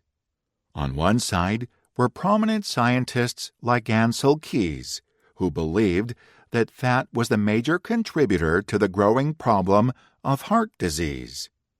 In the other corner, John Yudkin and his compatriots had their sights set on sugar as the key contributor to many diseases, including coronary disease and cancer. While one may be tempted to acknowledge a role for both fat and sugar in health challenges of the day, every good story must have a villain, and the U.S. Senate needed just that for a report they were writing. Fat ultimately edged out sugar among scientific and policy pundits, and the outcome was embodied in the 1977 U.S. Senate Committee report, The Dietary Goals for the United States, which recommended low-fat, low-cholesterol diets for all. Of course, the Dietary Goals report was merely a skirmish in an ongoing war. In 1980, the U.S. National Academy of Sciences Food and Nutrition Board issued a rebuttal to both sides in the fat versus sugar debate, noting, "The recent trend to connect specific dietary habits to disease seems scientifically unsound and does not take into account the vast variation of nutritional need from one age or lifestyle group to another." While the National Academy of Sciences may not have put much stock in the ability of the dietary fat and sugar theories to address diseases, scientists continued to develop nutritional models to identify and isolate a single relevant nutrient, assess its isolated physiological effect, and quantify its optimal intake level to prevent disease. As scientists learn how to break food down into its constituent components, whole foods, not to be confused with Whole Foods, the store, came to be viewed as delivery vehicles for essential nutrients and calories. While this approach seems to make sense, in theory, such reductionist models have not translated well to non-communicable diseases in practice.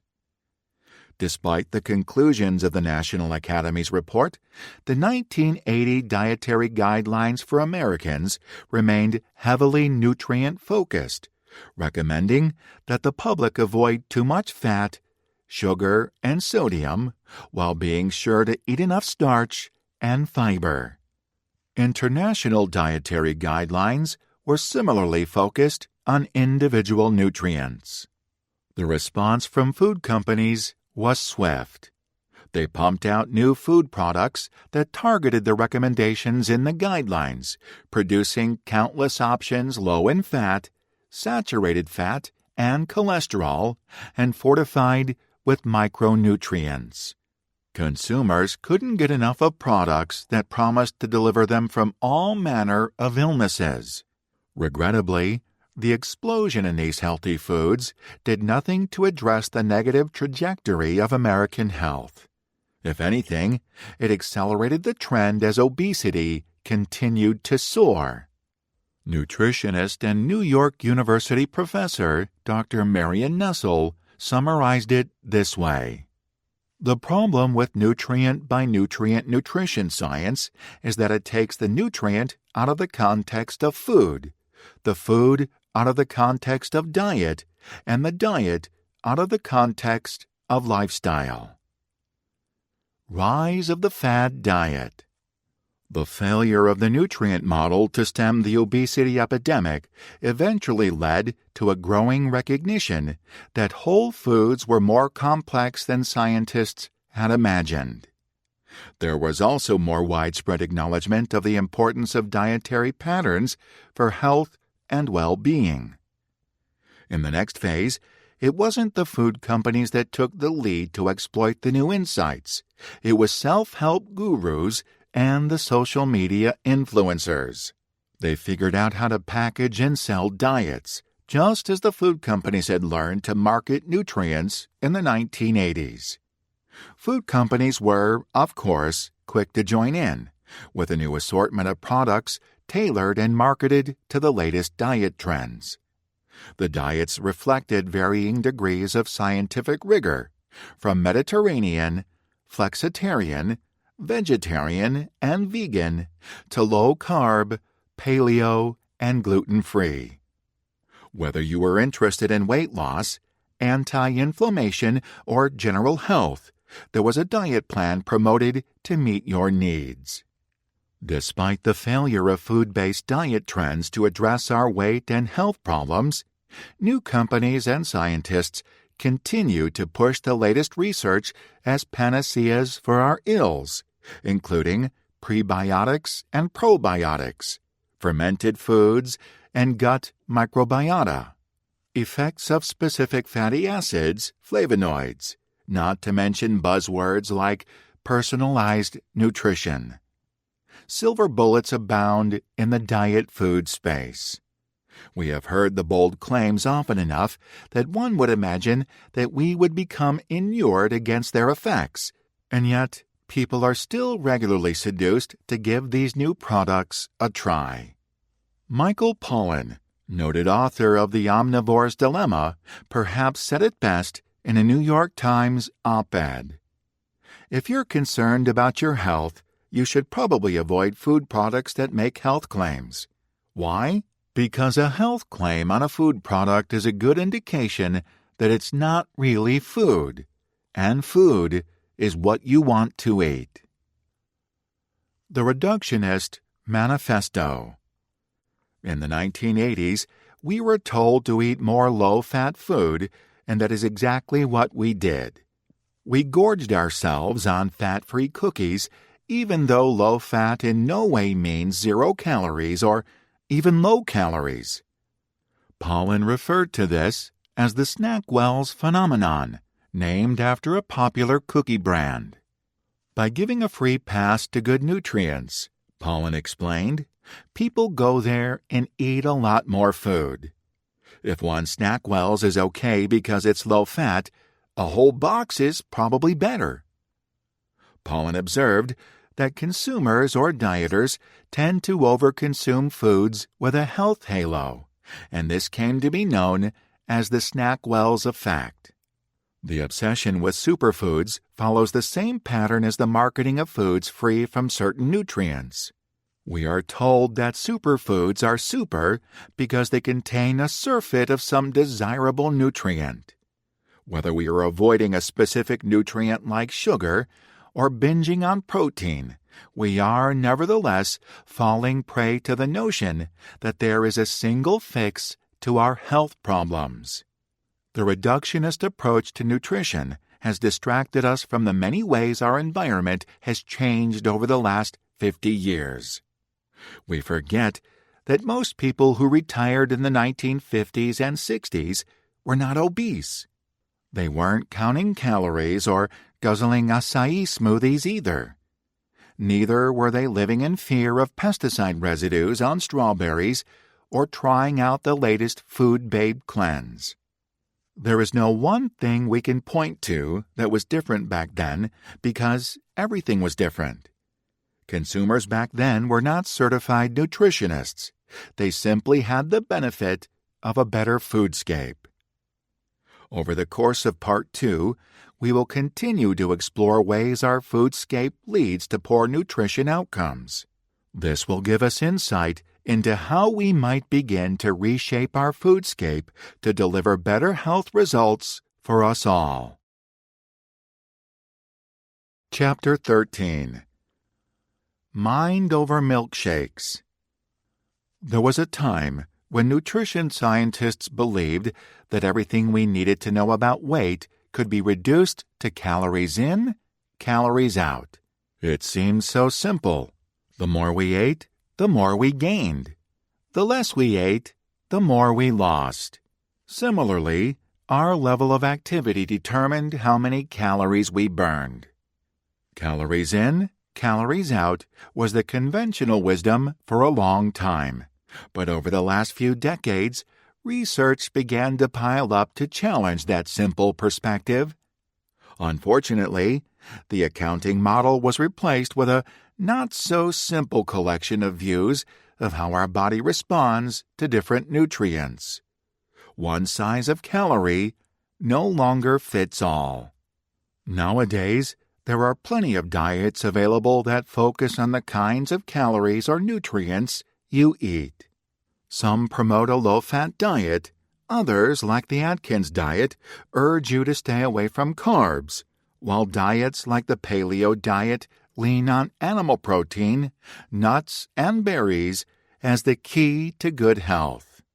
Some of these diets grew out of the result of nutrition research, while others had more anthropological roots. For example, according to the Mayo Clinic, the paleo diet, also known as the Stone Age, caveman, or ancient diet, is a modern attempt to replicate the diet of humans living from 2.5 million to 10,000 years ago during the Paleolithic Age. While the paleo diet may seem reasonably new, it has actually been around for quite a while. It was started in the 1970s by gastroenterologist Walter Vogelin, with the idea that our Paleolithic ancestors could teach us something about how to eat healthy.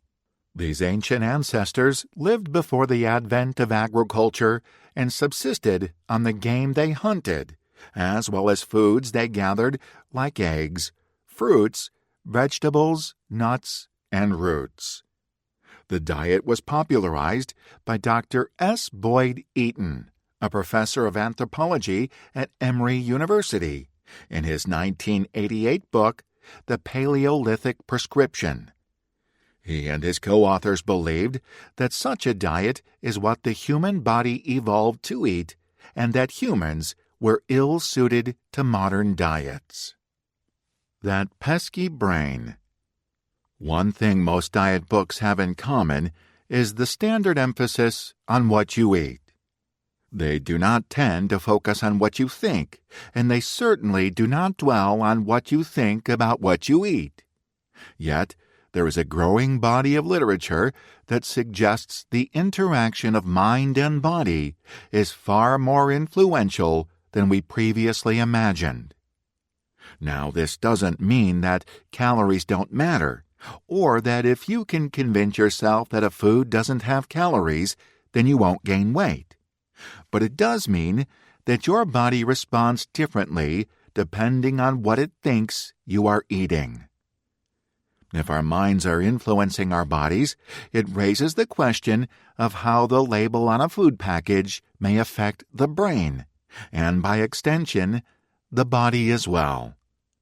According to Stanford University professor and psychologist Alia Crum, labels are not just labels. They evoke a set of beliefs. Nearly a decade ago, Crum wondered whether the information conveyed by nutrition labels might be having a physical impact on the body completely separate from the nutritional content of the food itself. As she put it, she wanted to know whether these labels get under the skin, literally, and actually affect the body's physiological processing of the nutrients that are consumed. The idea that food labels might cause physical effects grew out of Crum's previous research on the famous placebo effect, which occurs when our bodies respond as if we had taken a drug, even though, in fact, we have only consumed a sugar pill or experienced some other neutral intervention with no expected health impact. There are remarkable examples of the placebo effect in action.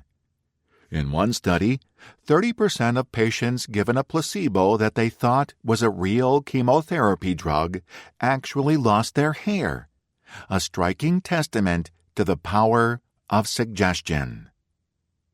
The mind is powerful in ways that remain a mystery. Our expectations about the food we eat play a critical role in determining how we experience food, including our tastes and preferences. Studies of food expectancy suggest an important role for a person's mindset in determining taste and preference.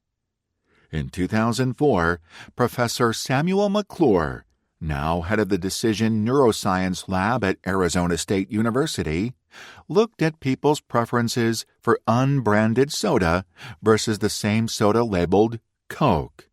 In the taste test, McClure found that the Coke label had a dramatic effect on subjects' preference. The effect of brand knowledge for Coke was reflected in brain imaging experiments as well. A Coke lover's brain literally lit up when presented with the Coke label prior to receiving the soda. Sadly enough, according to brain scans, Pepsi lovers did not experience that same emotional boost when presented with the Pepsi label.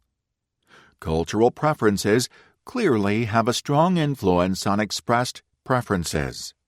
Study after study has shown that our preferences are strongly influenced by brand information or nutrition labels. McClure's study built on earlier research that found that participants provided with strawberry yogurt or cheese spreads that were labeled low-fat enjoyed the products less than they enjoyed the very same products without those labels. This research is quite distinct from studies discussed in the first part of the book that showed how biases like the halo effect influence what we think of a product. The halo effect leads us to believe that a low-fat product is generally healthier. The studies on preferences show that what we think of a product influences how we perceive or experience a food for better or for worse. Back to milkshakes. Professor Crum wanted to go one step further than previous research. She did not want to stop at how the mind experienced labels. She wondered if there was a physiological influence that affected the whole body. More precisely, she designed an experiment to see whether our bodies, not just our minds, would respond to food labels in ways that were inconsistent with the contents or makeup of the food. To test her theory, Crumb whipped up a batch of French vanilla milkshake, which she divided into 2 smaller batches. This is surely the kind of experiment every college student dreams of signing up for. One batch was put into bottles labeled as a low-calorie drink that she called Senses Shake. It was advertised as having 0% fat, 0 added sugar, and only 140 calories. It already sounds terrible. The other batch was put into bottles that were labeled as containing an incredibly rich treat called Indulgence. According to the label, Indulgence was everything it purported to be, including packing in enough sugar and fat to deliver a mind-blowing 620 calories. I know which study group I would want to be part of. In truth, both shakes had 300 calories. Now we know from earlier research which shake participants should report enjoying it more. The Indulgence shake would have been the clear winner. But that was not the question that Crumb set out to answer. Before and after the people in the study drank their shakes, nurses measured participants' levels of a hormone called ghrelin, which is found in the stomach. Ghrelin is sometimes referred to as the hunger hormone. When levels in the stomach rise, that tells the brain that it's time to whip up dinner or find a snack. However, at the same time it is mobilizing the brain to seek out food, it is also slowing down our metabolism on the off chance there isn't any food to be had.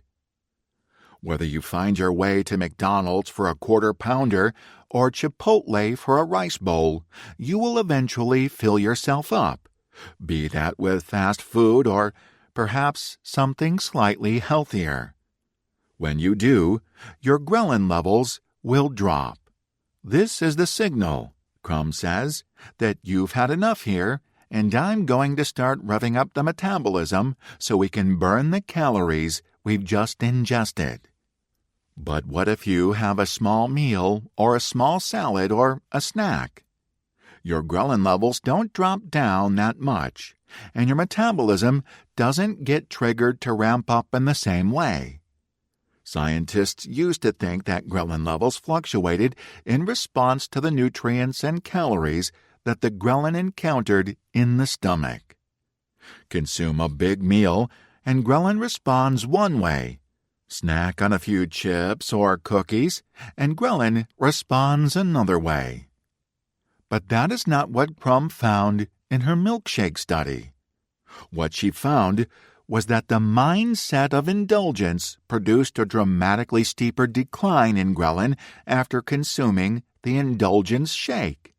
Conversely, a mindset of sensibility resulted from consumption of the senses shake, which produced a relatively flat response. Participants' sense of being full or satiety reflected what they believed they were consuming rather than the actual nutritional value of what they consumed. This is a remarkable conclusion. It is not just our minds that can be fooled by labels, but our entire body chemistry or physiology. Our bodies respond not simply to what we eat, but to what we believe we are eating. Satiety is a state of mind. What we think about food is therefore clearly more important than we have been imagining. Our thoughts influence how we perceive food and how we experience it, and they even affect our metabolism as well. Our brains lead us to enjoy food more, that is, perceive it as better tasting, if we like a brand, and make us turn up our noses at brands we don't care for. We tell ourselves that we don't like the taste of Coke or Pepsi, but how would we really know? These psychological blind spots are not particularly problematic when it comes to preferences for Pepsi or Coca-Cola, though it may lead us to pay more for brands we perceive as better, even if, in an objective sense, they might not be. How do we distinguish our actual preferences from our cultural preferences? All of these studies taken together paint a pretty bleak picture of our ability to rationally navigate the advertising foodscape that surrounds us. Of greater concern is our response to foods that are supposed to be healthier for us. If we enjoy low-fat and low-calorie food less because of the label and not because it is inherently worse tasting, then we won't get nearly as much benefit out of these products as we might otherwise. More importantly, if our bodies fail to experience a sense of fullness from eating diet products, then they will leave us hungry again in short order. It is not sufficient that we get enough to eat. We also have to believe that we have had enough to eat. Chapter 14. Supersized Servings, From Popcorn to Coca-Cola. Today, we think of 7-Eleven, the home of the Big Gulp, as a marketing juggernaut with its more than 18,000 stores in 18 countries. But back in the early 1970s, the convenience store chain was struggling to survive. The chain's luck changed, however, in 1976, when Dennis Potts, who was then the merchandise manager for 7-Eleven stores in Southern California, was approached by Coca-Cola representatives about a new 32-ounce cup design. Potts initially felt that the cups were too big for practical use. The store carried only 12 and 20-ounce cups at the time. The Coca-Cola reps offered him 2 cases for free, so he figured he would find something to do with them. Potts eventually sent both cases, containing 500 cups each, to the store with the highest soft drink sales, which was located in Orange County. The most popular item in the store at that time was a 16-ounce soft drink bottle that cost 50 cents plus a deposit. The Orange County store introduced the giant Coke cups on a Tuesday for 39 cents. A week later, the store manager called Potts and asked for more of the colossal cups. They had turned out to be anything but impractical. Potts recalled, "We got the message doggone fast. We moved as quickly as we could to get this thing out." The American buyer had responded, and 7-Eleven had a phenomenon on its hand. It just took off like gangbusters. Is there anything more American than supersized servings of food? Supersized servings are now a staple of American life, but it has not always been that way. Back in the 1950s and 1960s, American appetites looked pretty much like the rest of the world's. When you bought a cup of Coca-Cola in 1955, it came in a 7-ounce cup. So what happened to set American serving sizes on their epic journey to supersized proportions? Well, it started with a simple bag of popcorn. The Popcorn King. In many ways, our current predilection for supersized portions can be traced back to the mad genius of one person. In the 1960s, a man named David Wallerstein had a problem. He needed to increase profits in his movie theaters. Then, as now, movie theaters generated most of their revenue not from ticket sales, but from the concession stand. Buttery bags of popcorn, boxes of candy, and soft drinks to wash it all down were a theater's main source of income. As a result, Wallerstein, like other theater owners of the day, spent considerable time and energy looking for ways to increase sales of the high-margin concessions. Wallerstein tried 2-for-1 deals, matinee specials, and everything else in the marketing playbook, but it wasn't working. Wallerstein could not get customers to purchase 2 bags of popcorn or return to the concession counter for a second serving, no matter how attractive he made the offers. The deals he tried worked in other industries, but in the theater, they did not promote concession sales as expected. Wallerstein eventually wondered exactly where the opposition to these great deals was coming from. Maybe customers were reluctant to purchase a second bag, not because they didn't want to eat more popcorn, but instead because they were embarrassed to buy a second bag. Perhaps his moviegoers worried that a second bag of popcorn might be seen by others as extravagant, or worse, gluttonous. Wallerstein eventually hit upon an elegant solution to his problem. Leonard Mlodinow wrote about this epical insight in his book, Elastic, Flexible Thinking in a Time of Change. Wallerstein decided that if he could find a way to circumvent their aversion to buying a second bag, it would help his profitability. It was easy. Just offer a larger bag. And so, Wallerstein introduced a new size of popcorn to the movie-going world: Jumbo. The results astonished him.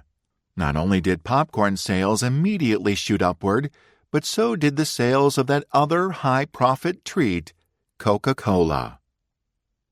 Wallerstein's solution seems breathtakingly obvious today, but back then it was a revelation. Offering customers larger portions at a slightly higher price worked better than he could possibly have imagined. At first glance, it might be easy to underrate the fact that all Wallerstein had done was offer popcorn in a larger size. But by doing so, he had challenged a very basic assumption of marketers of the day. Up until then, the thinking had been that if people wanted to eat more popcorn, they would buy more popcorn, making an additional purchase. But that was not the case at all. The opinions and expectations of others were actually exerting great power over the purchaser in this equation. Outside social forces influence us, and they frequently operate to keep our desires in check. Selling a larger-sized bag of popcorn overcame the socially induced inhibition against apparent gluttony. The clever measure solved Wallerstein's concession sales problem, but would go on to create tremendous problems for the American diet. Supersized nation. I like to think I am a pretty rational person, but at the end of the day, human beings are not very rational creatures at all. In many situations, we don't behave in the way economists predict we should, according to rational principles. It never occurred to the marketing gurus of Wallerstein's day to offer larger sizes because they couldn't see how irrational people are. They were stuck in a rational frame of mind and were unable to see what Wallerstein could see: the practical facts of how we, as consumers, really operate in our socially and emotionally governed world. According to Mlodinow, in the 1960s, people viewed consuming larger amounts of food as unattractive, and executives couldn't accept the idea that with their nudging, that might change, that it was simply the act of having to purchase the second helping that stood in the way of unbridled consumption. What's more, many food executives saw larger portion sizes as a form of discounting. At the time, discounting was seen as something that would hurt brand quality, and businesses didn't want to run that risk. In the 1970s, Wallerstein took a position working for McDonald's, one of the foremost marketing players in the world. Once there, Wallerstein took a page from his movie theater playbook and tried to sell McDonald's CEO Ray Kroc on the idea of selling French fries in larger bags. Business genius that Kroc was, even he did not immediately grasp the significance of Wallerstein's insight. He told Wallerstein that if people wanted more fries, they could simply buy 2 bags. From Wallerstein's own experience, he knew that this presumption was not true. History would prove him right. McDonald's finally came around to the idea of larger sizes in 1972, and Wallerstein's idea worked again. A special red cardboard container designed by a leading industrial designer was devised to present the large-size fries as a premium item, and the move was a resounding success. It had taken the food industry longer to recognize the law of human gluttony than it took the physics community to embrace the theory of relativity, noted Milotnow. In hindsight, the mental adjustment to a framework of thought in which large portions are the standard seems easy. The truth is, the transition was not as fast or as easy as we might have imagined. McDonald's introduced supersized fries in 1992, 20 years after the arrival of 1972's large size. It had taken decades for the new supersize paradigm to become the norm, but it had, at last, arrived in all its crispy, salty, savory glory. Marketers were no longer constrained by nutritional needs or even the capacity of our stomachs in what they could offer the consumer. The more they offered, the more we consumed. Nobody seemed concerned that at some point there might be too much of a good thing. How did things get so far out of hand? The allure of value. Looking back again to the 1970s, as the strategy of offering larger sizes was catching fire, consumers everywhere were given the chance to purchase ever-increasing quantities of food for just a few pennies more. For the generations of Americans who had grown up during the Great Depression, larger sizes delivered great value, and buyers were delighted to take advantage of such offers. Value is a great purchase motivator. Who doesn't like to get a good bargain? My wife and I love to shop at Costco. The enormous containers of mashed potatoes and mac and cheese call out to me.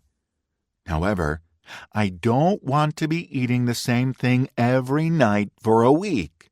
We also don't like to waste food, so there is a bit of tension when it comes to bulk food purchases at the warehouse store. Fortunately, there are many deals to be found in the frozen food section as well, so I am always getting my fix of supersized bags at low prices.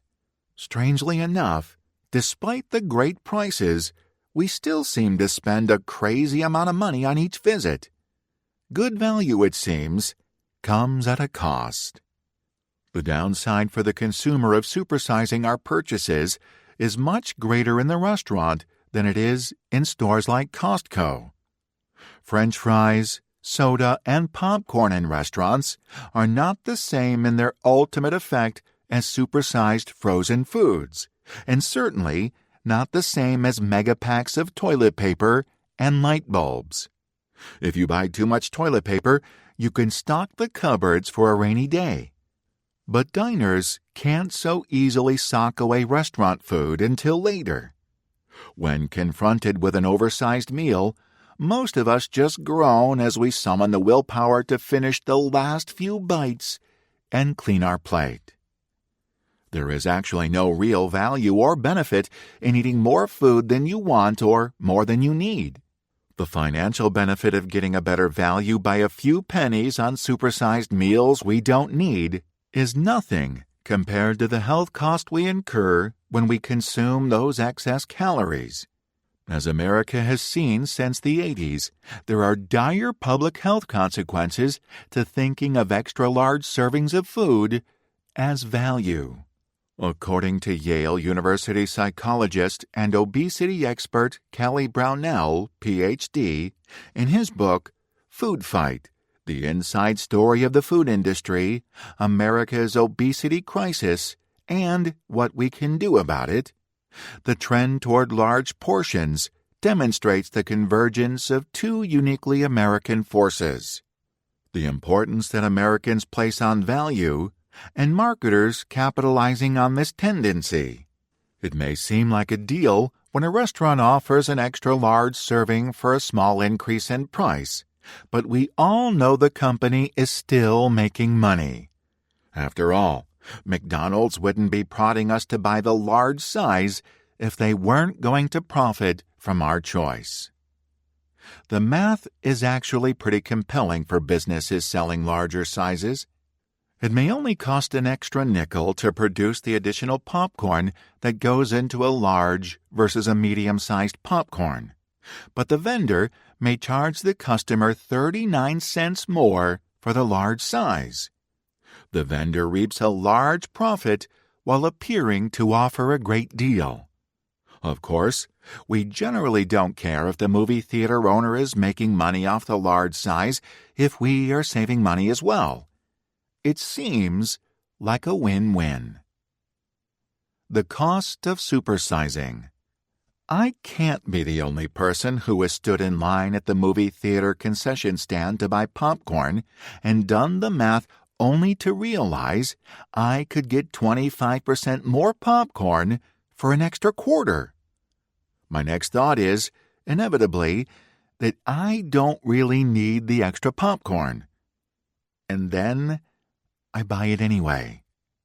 My rational brain is too lazy to put up much of a fight. Or maybe it just likes popcorn too. Why do we fall for marketing gimmicks? It isn't as if we haven't learned by now how the supersize game works. We all know that we are being tempted to buy more than we want or need by the appearance of a super good deal. When we are faced with the question of whether or not to supersize our French fries, it seems like our health should be part of the calculation, but it generally isn't. By the time we are considering what size to purchase, we have already decided we want fries. The decision is not really about health at all at that point. It is about money, and one option seems to provide clearly better value than the other. Even when the negative health consequences do cross our minds, as they did for me at the concession stand, our brains often talk us into making the unhealthy choice to get the better deal. It's a catch-22. If you buy the popcorn, you feel a little guilty for giving in to the supersize marketing. On the other hand, if you don't buy the supersized bucket, you feel like you've missed out on a really good deal. You can easily imagine finishing the small popcorn halfway through the film and wishing you had more. It makes a crazy kind of sense that if you are going to regret either decision, it's better to be a sucker with a large bucket of popcorn than an idiot with hunger pangs and an empty small bag of popcorn. My own experience, and doubtless yours as well, suggests that it will not be easy to escape the age of supersized portions through willpower alone. Our brains are suckers for cheap, tasty food and good deals, and we like to think about short-term benefits rather than long-term consequences. If we are going to have any chance of reducing the impact of the supersize craze on public health, we will need to find ways of making the healthy decision the easy decision. Fortunately, there are ways to do this. Just as David Wallerstein used a shrewd understanding of human psychology to solve his theater concession problem, we can use our improved knowledge of heuristics and biases to address our public health concerns. We can work with our natural impulses, devising policies and practices that will guide them in directions that are ultimately beneficial. In Part 3 of this book, we will explore some of the exciting possibilities. Chapter 15. Plate Tectonics, Shifting Food Portions in America. In February 2003, American filmmaker Morgan Spurlock embarked on a grand experiment, eating only at McDonald's 3 meals a day for 30 days. He related the experience in his 2004 documentary, Supersize Me. describing how he worked his way through every item on the chain's menu at least once over the course of the month. On his epic journey, Spurlock consumed an average of 5,000 calories, equivalent to more than 9 Big Macs, every day during the experiment, twice the 2,500 calories recommended for a man his weight. Spurlock gained 24 pounds for his trouble, making for an increase of 13% in his body weight in just a month. In addition to the weight gain, he also experienced spikes in his cholesterol, as well as mood swings and other negative health outcomes. Spurlock later reported that it took 14 months after the conclusion of the experiment for him to lose all the weight he had gained. The more the merrier. In the last chapter, we talked about the origins of America's love affair with large serving sizes, from movie theater popcorn to supersized fries and sodas, and how things changed from the 1960s to today. We also considered how our love of a good deal leads us to give in to the temptation to purchase bigger sizes. In this chapter, we explore a different but related question. Why the heck do we eat so much of these monster-sized portions anyway? And I'm not talking here only about extra large sizes or supersized meals, but large portions in general. We know we shouldn't. We know they are bad for us. But we do it anyway. It is easy to buy more than we need when we are lured by the notion of a good deal. Value for money is something everyone from bus drivers to bankers understands. But that doesn't explain why we don't save some food for later. Why don't we take the extra food home more often? Why do we give in to such obvious temptations when a big plate of food is set before us? The new normal. There is nothing more indulgent or exhilarating than the moment your food is served at the Cheesecake Factory. Founded as a Los Angeles bakery in 1972, this international restaurant powerhouse has come a long way in the last 50 years, driven in large measure by the magic of portion sizes. The serving sizes at the Cheesecake Factory are, in fact, legendary. Whether you order the ultimate red velvet cake cheesecake or the Jamaican black pepper shrimp, two of the most popular dishes on the expansive menu of more than 200 breakfast, lunch, and dinner items, you won't generally be disappointed. A few years ago, I went to the Cheesecake Factory with my wife and 2 children for Father's Day. I had experienced the enormous portions in the past, usually gravitating to the jambalaya, but on this occasion I opted for something different. I ordered the steak, potatoes, and green beans and was prepared to be wowed by the size of the steak and sides. When the plate landed in front of me, I have to admit to a feeling that bordered on disappointment. The meal seemed lost on the plate. Where were the legendary portions? How was I supposed to eat my way into a calorie-induced coma on this meager bit of beef, I thought. This was particularly problematic because I had selected the restaurant in large part to teach my children about why it isn't always a good thing to clean your plate. Now I was confronted by a meal that looked skimpy, not outlandish. I felt certain I could eat everything on my plate and still have room for a luxurious chocolate peanut butter cheesecake. Fortunately, I had come prepared.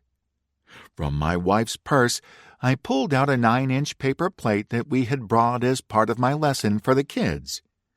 To the horror of my children, I proceeded to replate my food on the paper plate.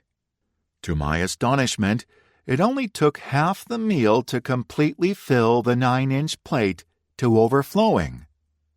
What was going on here? How could it be that a meal I thought was embarrassingly small was in fact 2 full meals for an adult. I turned my attention back to the original plate. I figured I could get away with embarrassing my kids at least one more time.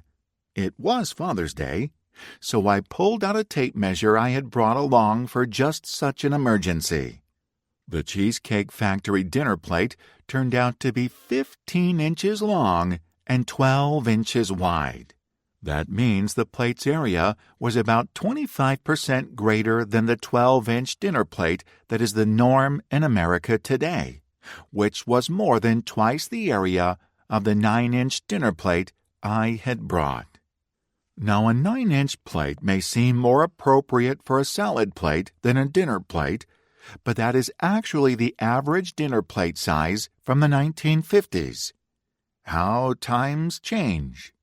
If I had not replated the food, I certainly would have eaten more than half the meal, and I was at risk of eating the whole thing. It would not have mattered that I was aware of the Cheesecake Factory's reputation for enormous portion sizes and was on guard to avoid overeating. It would not have mattered that I actually wanted to bring some of the meal home. My brain decided the moment the plate was in front of me that the amount presented was a reasonable amount of food and that I should be able to finish it. Unfortunately, my brain was fooled by the plate size. I would have regretted finishing the meal shortly after taking the last bite, since it takes a while for the brain to receive feedback from the stomach. The same story of people being served oversized portions is playing out in restaurants around the country every day.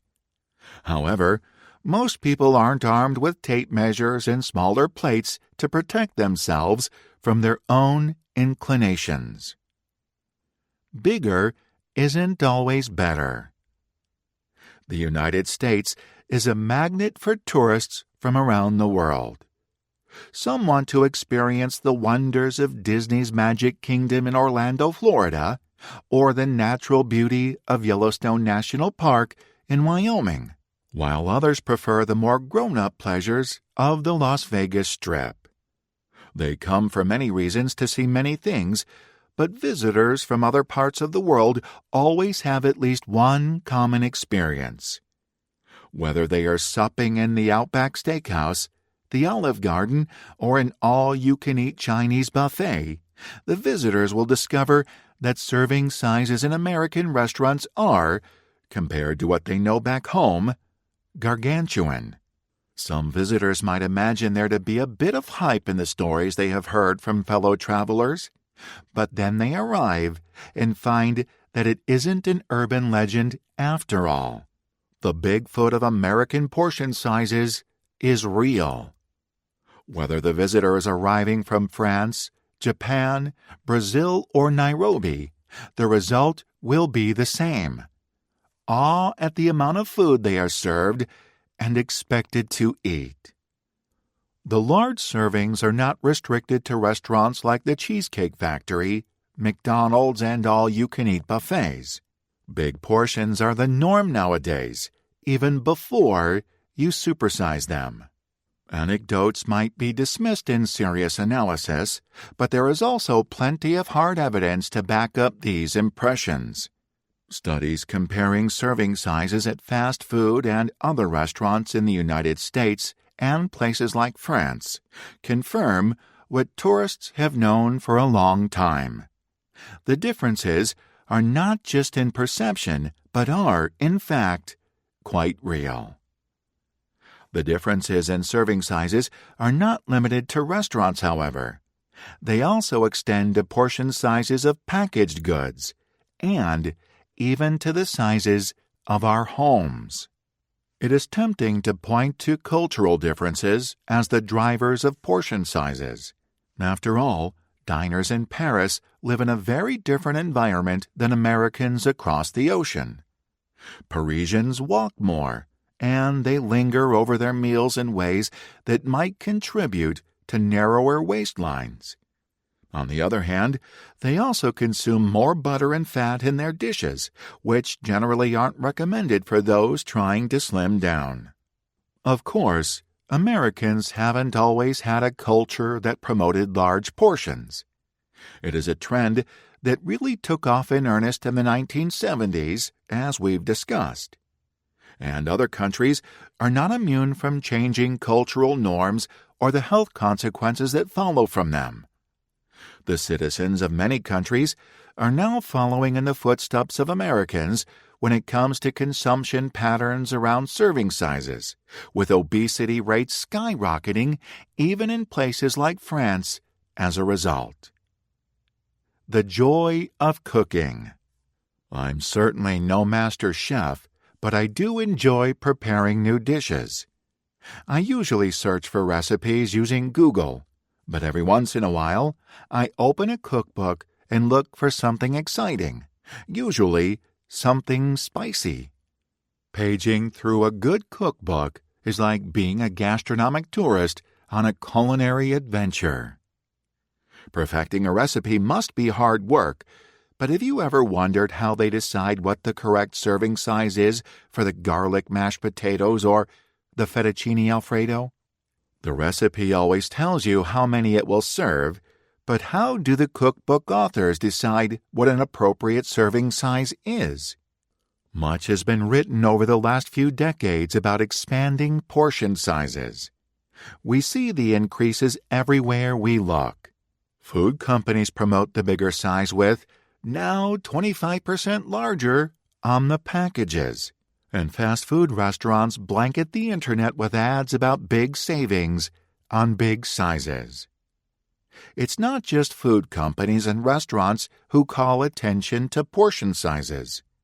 You would be hard-pressed to find a restaurant review that didn't mention how big the servings are at a new eatery.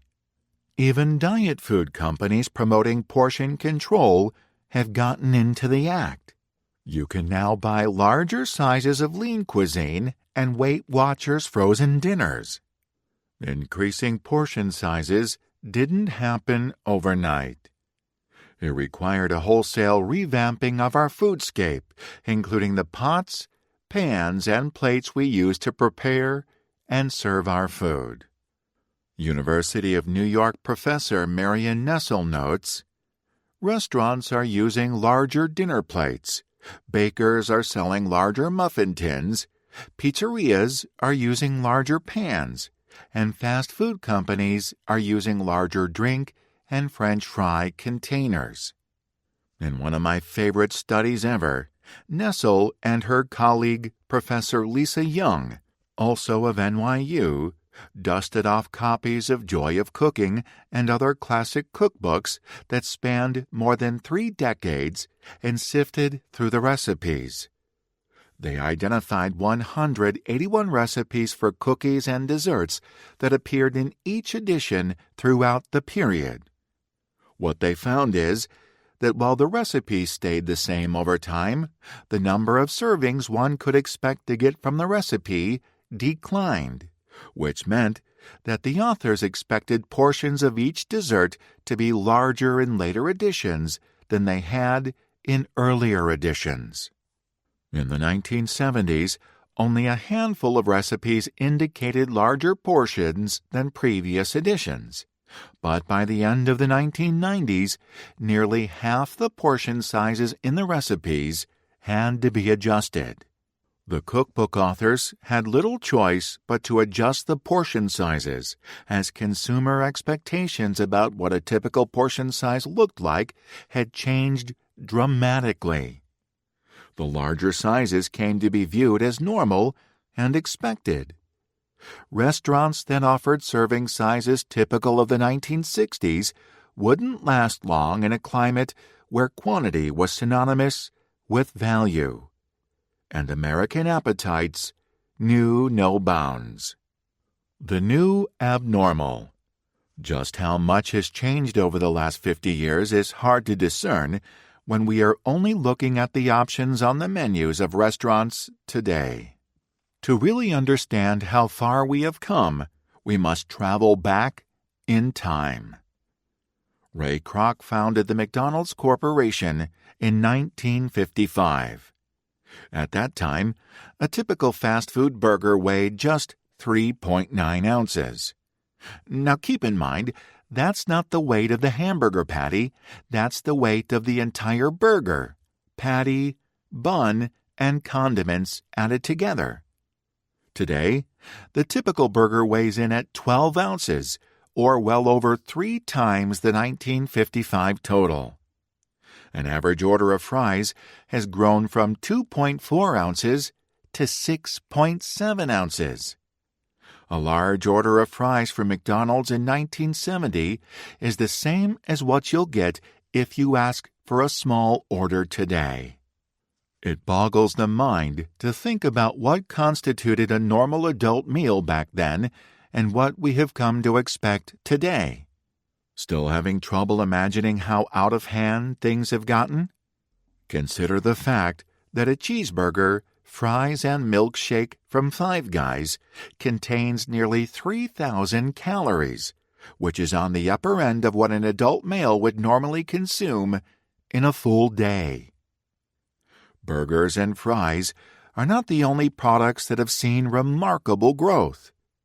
Cup offerings for soda ballooned from the 7-ounce standard of 1955 to the modern super-sized cup, which is nearly 6 times larger at 40 ounces. That's about 28 teaspoons of sugar if you're keeping track. Even the kids' menu soda these days is 12 ounces. We eat first with our eyes. First-century Roman gourmand and lover of all things food, Marcus Gavius Apicius purportedly observed, "We eat first with our eyes."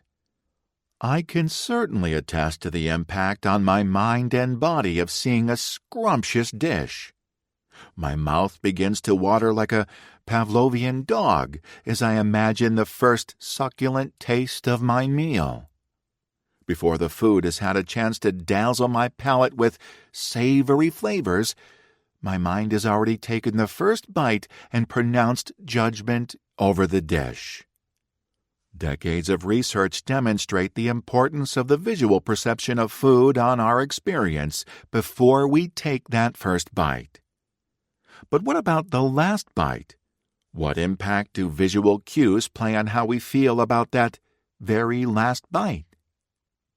Conventional wisdom suggests that the eyes are also driving the bus when it comes to when we've had enough. After all, the expression, "My eyes are bigger than my stomach," is familiar to everyone who has ever bitten off more than they can chew. It's not just Americans who are guilty of letting the eyes dictate consumption. In China, they say, "Yan Chan Du Bao," envious eyes, belly full, which means pretty much the same thing. Many cultures have their own take on this expression. Perhaps predictably, when given the chance, people everywhere overindulge when it comes to food.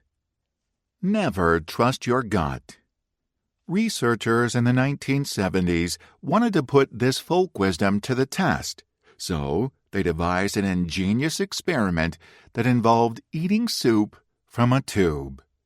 In order to determine whether it was the stomach or the eyes that decided when we are full, they had to explore eating behavior when the stomach was entirely in charge versus when the eyes were available to influence the amount consumed. In the experiment, the researchers first determined how much soup each participant would eat under normal circumstances. In this phase, the participants ate the soup from the tube but could track the level of the soup in the bowl to see how much they had consumed. The researchers used this as a baseline to determine what a typical serving for each person would be. In the next phase of the experiment, participants consumed soup from the tube but were unable to see how much soup was in the bowl. It was left up to the stomach to decide when each participant was full. The stomach, it turns out, is not a very good judge of how full it is. This is because it takes time for the stomach to realize it is full and send a signal to the brain to put the brakes on consumption. As a result, subjects in the blind soup eating experiment consistently ate more than they had when they were able to see the quantity they had eaten in the bowl. All you can eat. Our eyes aren't always the villain in the story of overconsumption. We use visual cues to determine how much we should eat. We look at a plate of food and we think, yeah, I could eat that. The intuitive mind often thinks it knows more than it really does. Unfortunately, as we learned in part 1 of this book, our brain is easily tricked into making bad decisions. People tend to eat more when food is available. It's as simple as that. We adjust our expectations based on what we are served, and then we eat what's put in front of us. Don't think this happens to you? You'd be surprised. Many studies have come to this conclusion. Some lucky participants in a mac and cheese eating study were offered 4 portion sizes on different days. Researchers found that the bigger the portion size, the more the test subjects ate, on average consuming 30% more when served the largest versus the smallest portions. What was particularly telling about this experiment was that participants reported about the same level of satiety or fullness after each meal, with most of the subjects, 55%, not even noticing that the portion sizes were different each day. Research in real-world settings confirms the laboratory studies. For example, diners in a restaurant were observed to eat more pasta when larger portions were served. Alas, we all fall prey to the effect of larger portions, and it happens with all types of food, from soup to pasta, and from breadsticks to ice cream.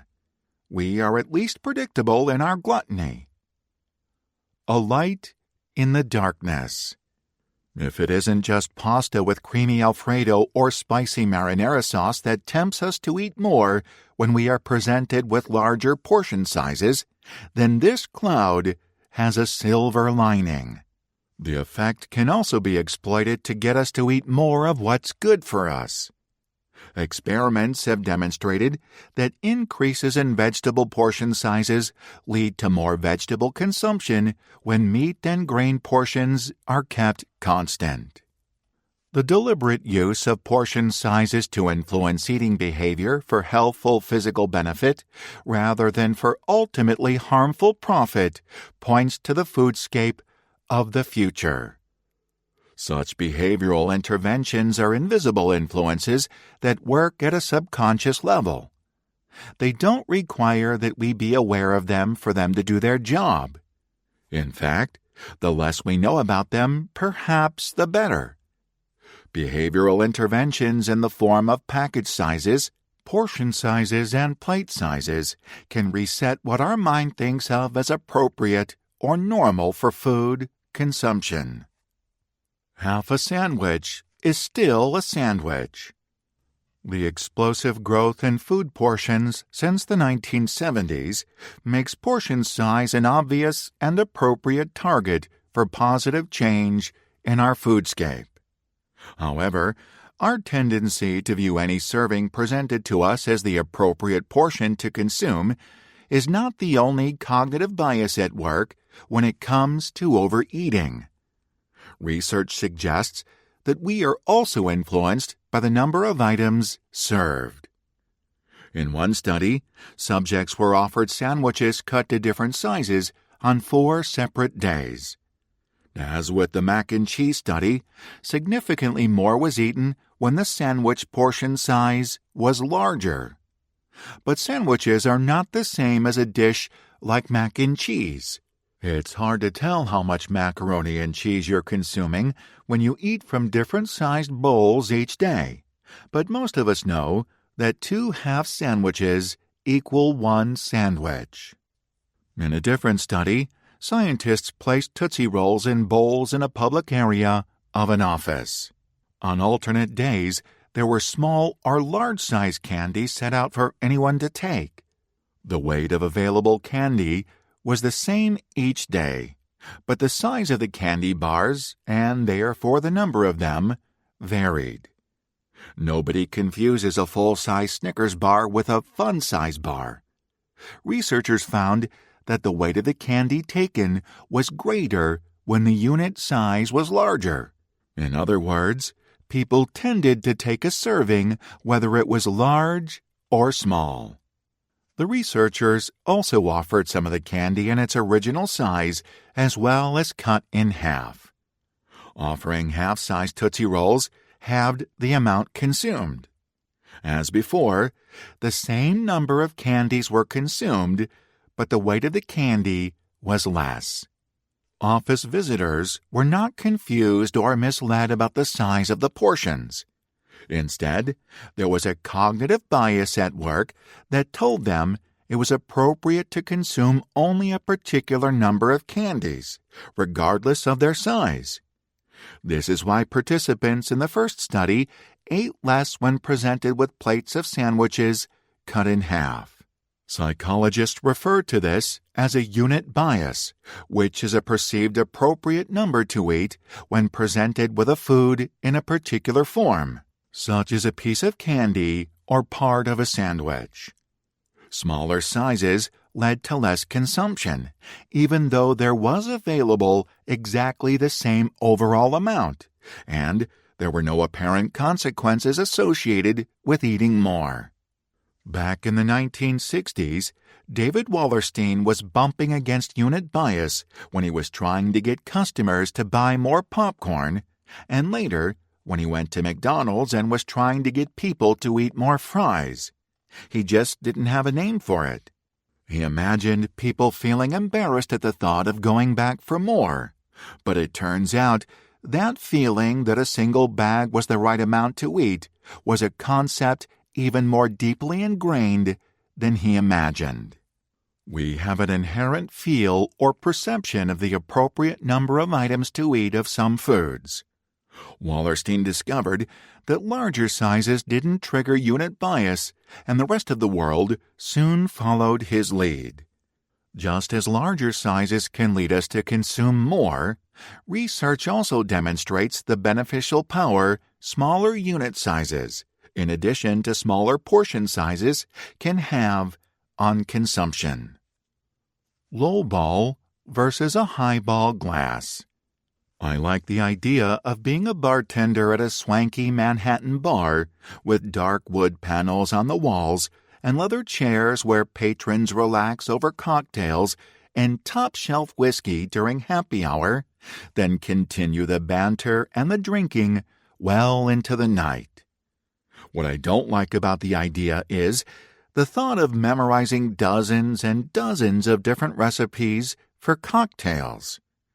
While all of the recipes are readily available in any cocktail manual, searching them up when the bar is packed 5 deep with people calling out orders sounds like a nightmare.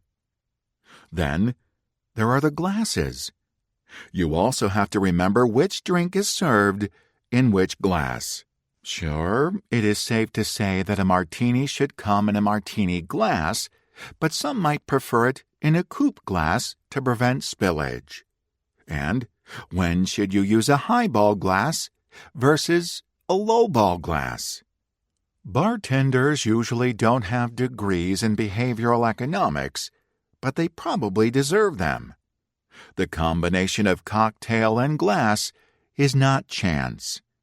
The shape of the glass also impacts how we perceive the liquid inside. It is very hard to compare the volume of liquid in a short, wide glass, like a lowball glass, to liquid in a tall, skinny glass, like a highball glass.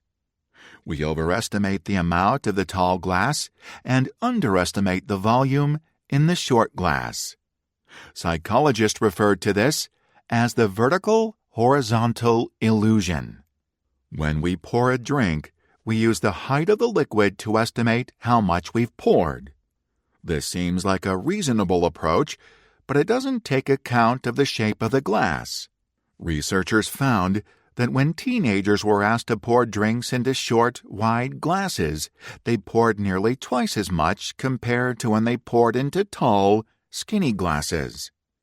Even experienced bartenders poured about 25% more into a short, wide glass compared to the amount they poured into a tall, narrow glass. Once we're aware of the vertical-horizontal illusion, we can see its potential influence everywhere. From the shape of the orange juice cup at the hotel restaurant to the soft drink cup at our favorite eatery, we are being influenced to drink more or less than we imagine. The restaurants may not even recognize the impact their cups and plates are having on us. Next time you are rummaging through the kitchen cabinet for a glass, give some thought to what you are going to put into the glass. If you are drinking a soda, you might want to opt for a tall, skinny glass. If it's a glass of milk, it may be better to go for the short, wide one. From theory to practice. We can harness these invisible influences in order to bring about beneficial behavioral change that does not rely on conscious individual decision-making like a fad diet does. Just as our brains have been conditioned over half a dozen decades to accept a 40-ounce soda as a reasonable addition to a meal, our brains can be conditioned to view and accept smaller products and portions of unhealthy food and larger portions of healthy ones as the norm. Behavioral interventions remove the need for willpower from the equation in many situations, thus increasing the chance of achieving our health goals. We will return to some of these concepts in Part 3 of the book as we explore methods of reshaping our foodscape to make a healthier lifestyle the default. Part 1. The Mindscape. Introduction to Part 1. Smart people change their minds. I like to cook. In fact, I do a lot of the cooking in my house. I enjoy going online to find new recipes. I also like to experiment with new flavors, sometimes adding an Indian spice twist to a traditional American or Italian dish. I think I am pretty good, and my wife and children seem to agree, at least most of the time. While I do not expect to be competing on Iron Chef anytime soon, I feel confident that I am an above-average cook. But am I really as good as I think I am? Research suggests that I might not be. This book is about why smart people make bad food choices. Since you're here, you are probably curious to understand why that is the case. Perhaps it's because you are one of those smart people who sometimes make bad food choices. Or it may be that you see smart people making bad choices all the time, even when they are warned not to. It is pretty easy to see when the choices others make are bad for them. On the other hand, it is not nearly so obvious when we are making bad choices ourselves. One reason for this is that our brains try to protect us from disappointing news, like how we are not as great or amazing as we think we are. We are often far more confident in our own abilities than we have any right to be. Even my assessment of my cooking skills is probably too generous. Everyone is above average. Ask yourself this question. Are you an above-average driver? If you are like most people, you answered in the affirmative. You may be familiar with the famous study that asked people to compare their driving ability to others, requiring them to rate themselves as above average, average, or below average. I don't think anyone was surprised to learn that more than 80% of respondents said they were above-average drivers. For what it's worth, I think of myself as an above-average driver too. While that outcome may be mathematically impossible, it is also pretty consistent with what we know of human behavior. We are all above average, just like the children in Garrison Keillor's fictional hometown of Lake Woebegone. If you think it's hard to find someone who thinks they are an average driver, imagine how hard it would be to find someone who believes they are a below-average driver. I'm not sure such a person exists. Such self-awareness would be crushing to the soul for most of us. Findings like these are easy to laugh at, mostly because it is hard for most of us to imagine that we might be one of those misguided individuals who are wrong about their driving skills. But remember, 1 in 3 drivers who think they are above average are wrong. Their brains just don't want to admit it. Our hubris is not limited to our automotive skills. Most people think they are above average at most things. Studies show that people rate themselves as above average in creativity, intelligence, dependability, athleticism, honesty, friendliness, and so on. Provide people with a survey about almost any positive trait, and the vast majority will rate themselves above average. Social psychologists call it the better-than-average effect. Intellectual humility. What does this have to do with our bad food choices, you might be wondering? As it turns out, quite a lot. The more confident we are in the decisions we make, the less likely we are to stop and question those decisions. Even if we do take the occasional break to contemplate the possibility that we are suffering from confirmation bias, we assume that we are less likely than others to be biased. So, what are we to do? Amazon founder Jeff Bezos sits atop one of the most successful companies of our time, as well as a personal fortune of some $150 billion. I think we can all agree that by most definitions, the guy is pretty smart. But you don't run one of the largest companies in the world by yourself, no matter how smart you are. You have to surround yourself with other smart people who can help make your vision a reality. Bezos doesn't just look for intelligent people or people who are right most of the time. For him, that is only half of the equation. He also looks for people who can admit they are wrong and who change their opinions when the situation demands. He finds that the smartest people are constantly revising their understanding and reconsidering problems they thought they had already solved. Unlike many of us who are fixed in our views, the smartest people, according to Bezos, are open to new points of view, new information, and new ideas, contradictions, and challenges to their own way of thinking. That willingness to consider new information goes hand in hand with a willingness to admit that your old way of thinking was flawed. In other words, and this is the interesting part, to be super smart, you have to change your mind a lot. Bezos apparently agrees with essayist Ralph Waldo Emerson, who famously declared, "Consistency is the hobgoblin of little minds." Consistency is overrated. Bezos believes it is perfectly healthy to have a new idea tomorrow that contradicts the idea you hold today. The strength of humility. Modern science agrees with both Bezos and Emerson.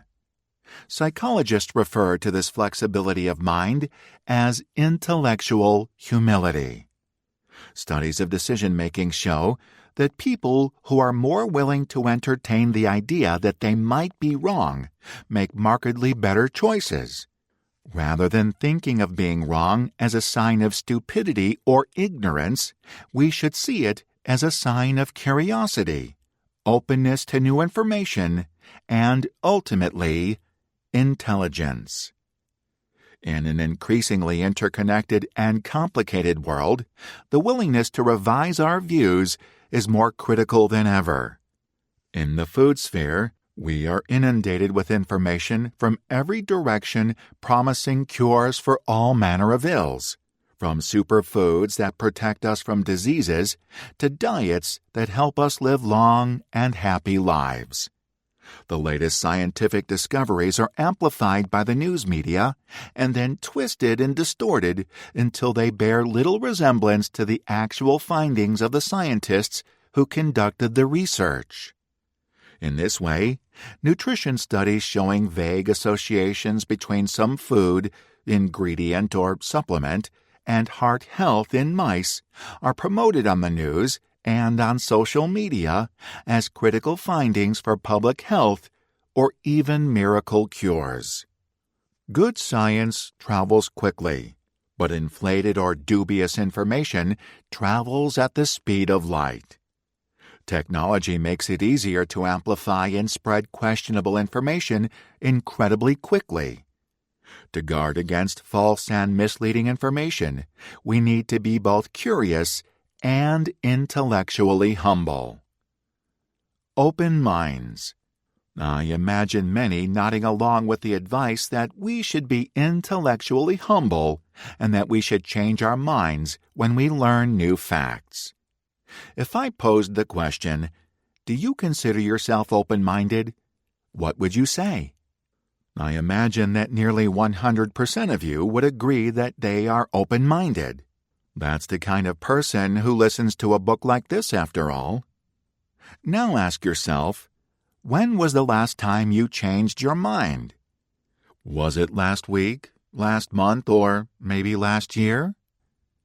Could it be that you can't actually remember the last time you changed your mind about something important? All of this begs the question, is it possible to be open-minded if you never change your mind? When we were children, we were exposed to new ideas and experiences all the time, and we frequently changed our minds as a result. We were encouraged to do so. In high school and college, we were taught to challenge our assumptions and to ask questions of ourselves and others. Instead of being given the answers, we learned how to seek out knowledge. Changing our minds was a sign of growth and development. But eventually, we grow up and find careers. Our circle of friends becomes fixed. Perhaps we get married, have children, and settle down. Whether it happens in our 20s, 30s, or 40s, at some point the rate at which we change our minds begins to slow, and for some, to practically stop. Rather than spend time searching for knowledge that challenges our beliefs, we look for facts that support or defend them. Confirmation bias allows us to convince ourselves that we have carefully considered or fully vetted new ideas before we reject them. As Bishop Oldham wrote in 1906, a great many people think they are thinking when they are merely rearranging their prejudices. As we get older, it becomes less comfortable to change our minds because we have become so invested in our old beliefs. We have surrounded ourselves with people who believe the same things that we believe. Our jobs may even depend on, or be a reflection of, our beliefs. This means there could be a cost associated with changing our minds. Better to hang on to a silly belief than to give up on an important friendship. Too often, we choose habit and comfort over growth and knowledge. Strong opinions, weakly held. There are a lot of strongly held beliefs in the food world. It only takes a few minutes on social media to find people with views on pretty much everything. Some people swear by the keto diet. Others are followers of Atkins. Clean eating is still the rage among many, while believers in cleanses and intermittent fasting are only too eager to share the latest research supporting their dietary choices. Then there are the vegans, vegetarians, reducetarians, and pescatarians who have their own perspectives on healthy, ethical eating. Will it be long before the Rotarians come out with their own cookbook and diet plan as well? Following a diet or a way of eating that works for you is not the problem. There are many ways of eating a healthy and nutritious diet, though we need to keep in mind that for a diet to work, it must work not only for days, weeks, and months, but for a lifetime. For many, diets are like fashions. They change with the seasons. So, how do we open ourselves to new information without getting swept up in the latest fad? Rather than throw up our hands and give up on finding real solutions, the answer may be to have strong opinions which are weakly held. This is the advice of futurist Bob Johansen from the Institute for the Future. Strongly held opinions give us the confidence to be decisive and make important decisions. Weakly held opinions are equally important because that means you are not too attached to what you believe. Being too attached to ideas undermines our ability to see and hear evidence that conflicts with our opinions. While Jeff Bezos may think of flexibility of the mind as a trait of the smartest people, it reminds me of the difference between smart people and wise people.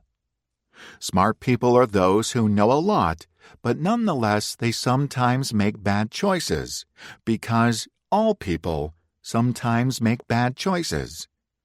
Wise people are those who learn from their mistakes and make better choices going forward. My point is that you don't have to be a genius to be wise.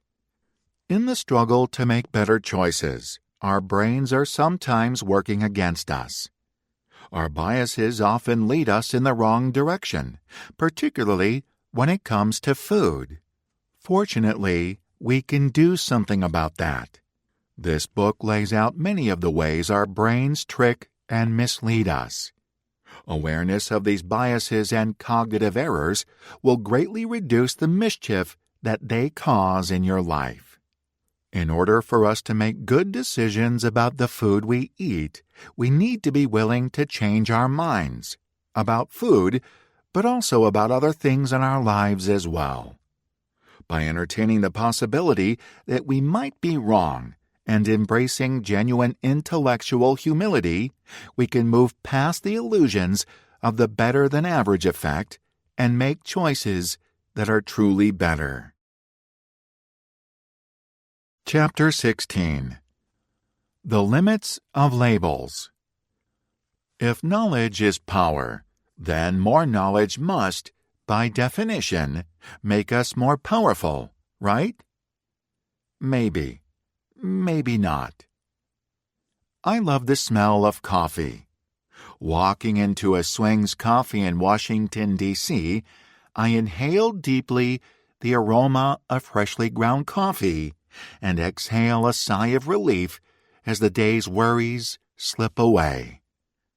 I step in line to place my order for a flat white coffee and look longingly at the shelves of donuts and brownies, scones and croissants.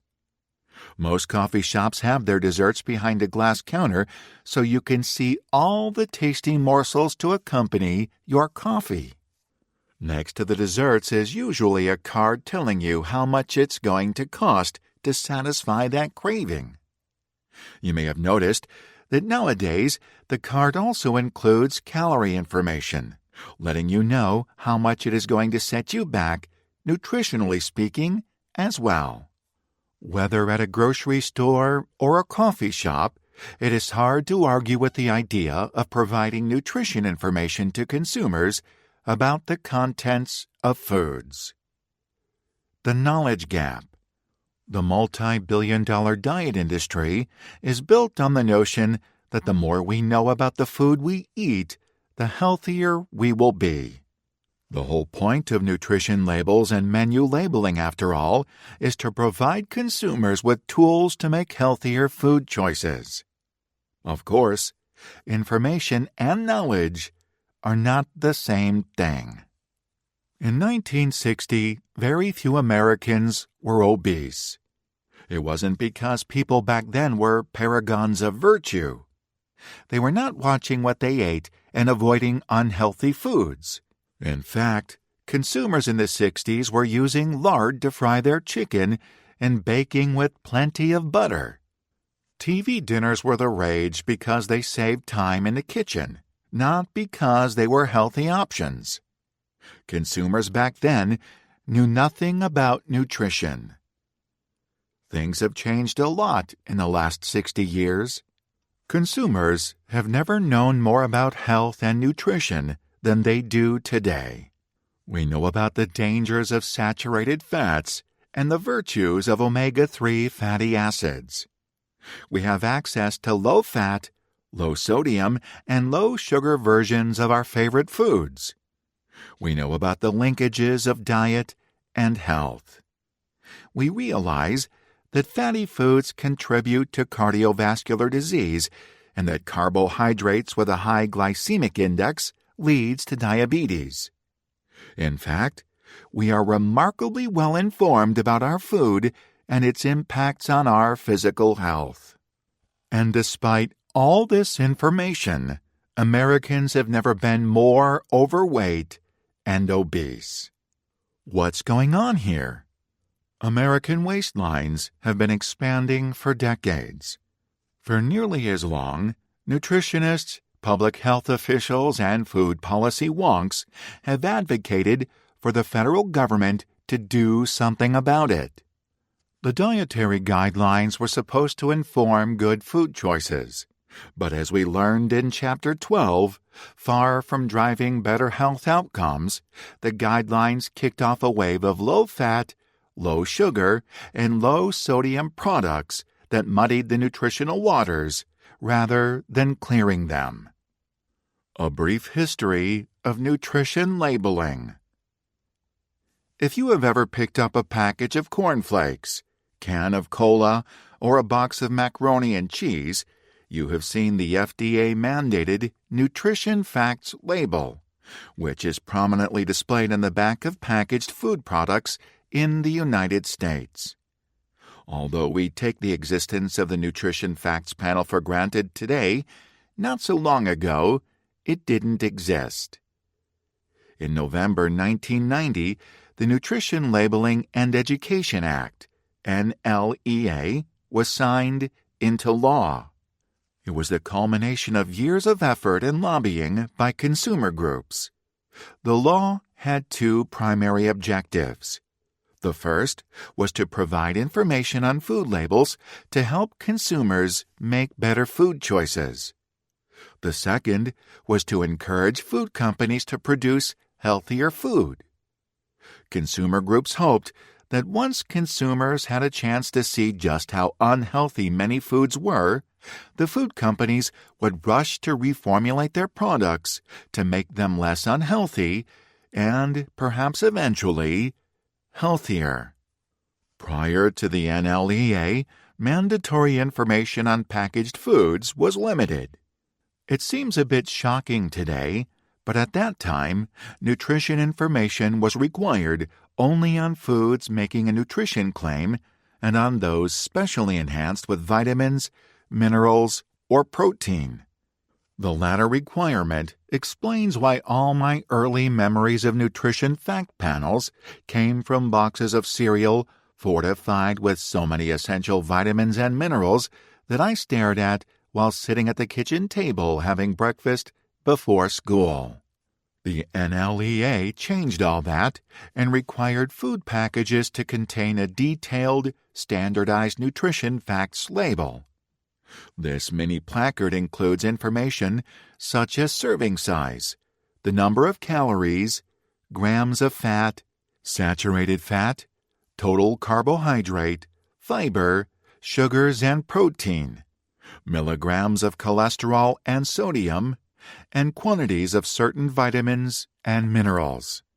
In May of 1994, the Nutrition Facts label at last made its much-awaited debut in the grocery store aisle.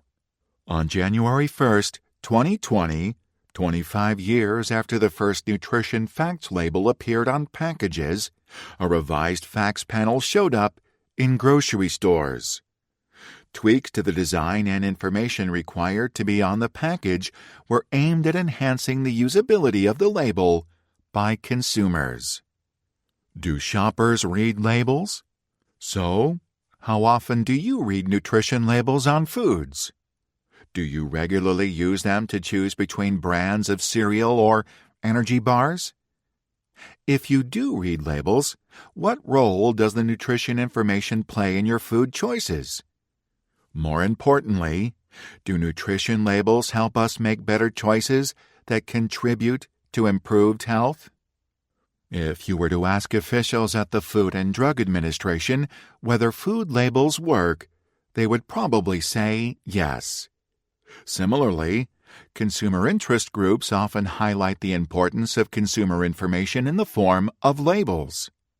To prove the usefulness of this information, they might point you to FDA surveys of consumer behavior that report that 77% of U.S. adults use the nutrition facts label always, most of the time, or sometimes when buying a food product. From these results, you might conclude that most people seem to be using nutrition label information at least sometimes. That sounds pretty impressive. And of the people who said they rarely or never use the label, half of them said they did not feel they needed to use the label, which may be because they bought products they were familiar with or that they were satisfied with for their diet or health. So if most people are using nutrition labels to make healthy food choices, why is it that so many of us are overweight? Creatures of habit. The fact is that as much as the FDA and consumer advocates would like shoppers to read nutrition labels when making food purchase decisions, the vast majority of shoppers simply ignore nutrition labels altogether. I asked earlier how often you read nutrition labels. Did you answer always, most of the time, or sometimes? Now, try to recall how many nutrition labels you read on your last trip to the grocery store. Did you scan any labels at all? Studies say that the answer is probably not. This is an area where it turns out we very easily mislead ourselves. Brace yourself for the truth. Research shows that when we become shoppers, we wildly overestimate how often we use nutrition labels. In one study, researchers found a third of participants claimed to always look at calorie content on labels. But when the scientists used eye-tracking technology to check actual behavior, they found that only 9% really looked at the calorie content. The number of people who looked at information like total fat content and sugar content was even smaller. The truth is dramatically different than what we report. It's not that the study subjects were intentionally lying to the scientists, though of course they sometimes do. What we learn from this case is that we are habitually lying to ourselves. We think we look at labels because we see ourselves as the kind of people who look at labels. The truth is, we are creatures of habit. We buy the things we know and like. This means that updating nutritional labels will only have so much impact on those decisions or behaviors. Once again, the lesson is that we don't know ourselves and our brains as well as we think we do. Do nutrition claims work? Okay, even if we accept that most shoppers don't read nutrition labels, that doesn't mean that the information isn't helpful to those who use it, right? Unfortunately, consumer psychology research doesn't give us much hope here either. It seems that the more information we give to consumers, the more opportunities there are for them to draw the wrong conclusions and make unhealthy choices. In Chapter 4, we talked about the halo effect, which leads shoppers to imagine that products with one desirable quality, such as low fat, also have all sorts of other positive characteristics.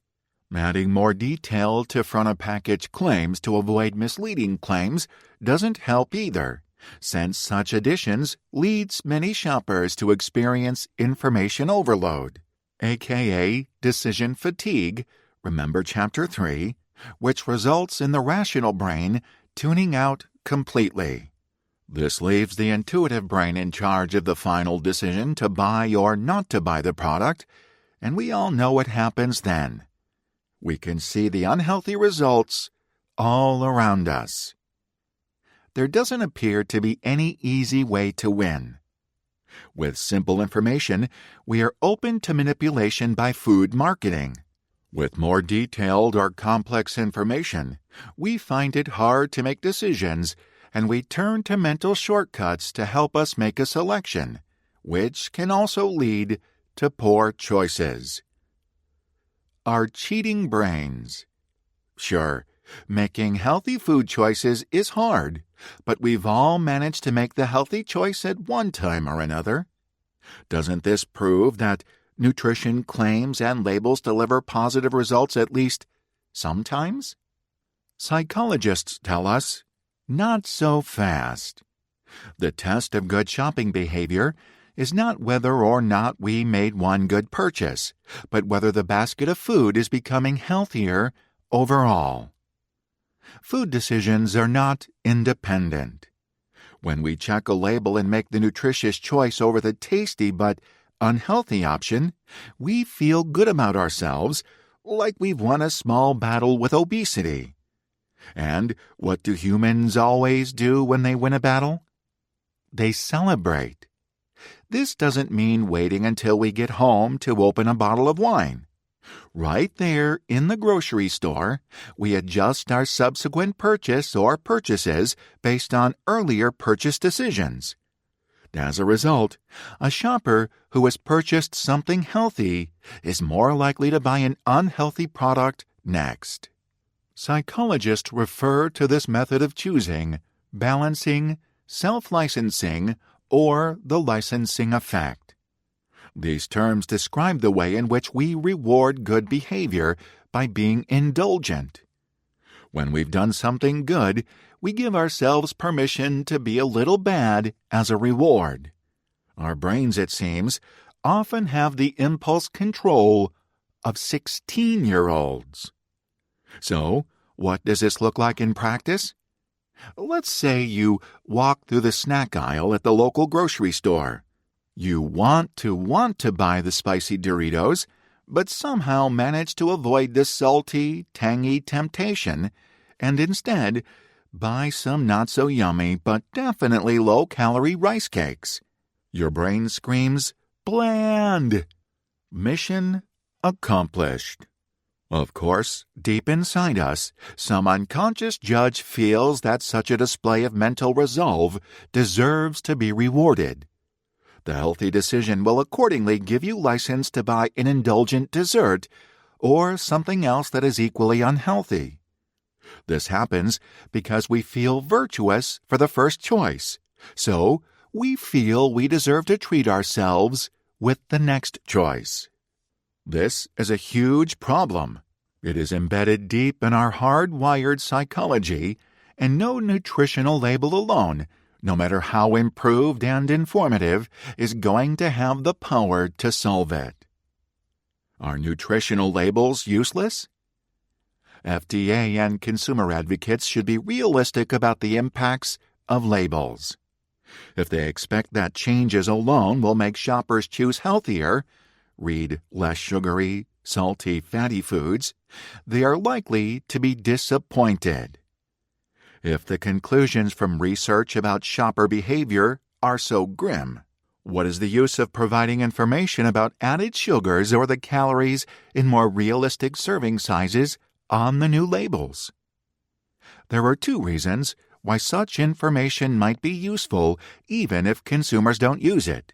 First, when a company like Coca-Cola has to explicitly say on its package that a 20-ounce bottle of Coke contains 65 grams of added sugar, or 130% of the daily recommended allowance, it might well end up serving as motivation for the company to try really hard to bring these shocking numbers down.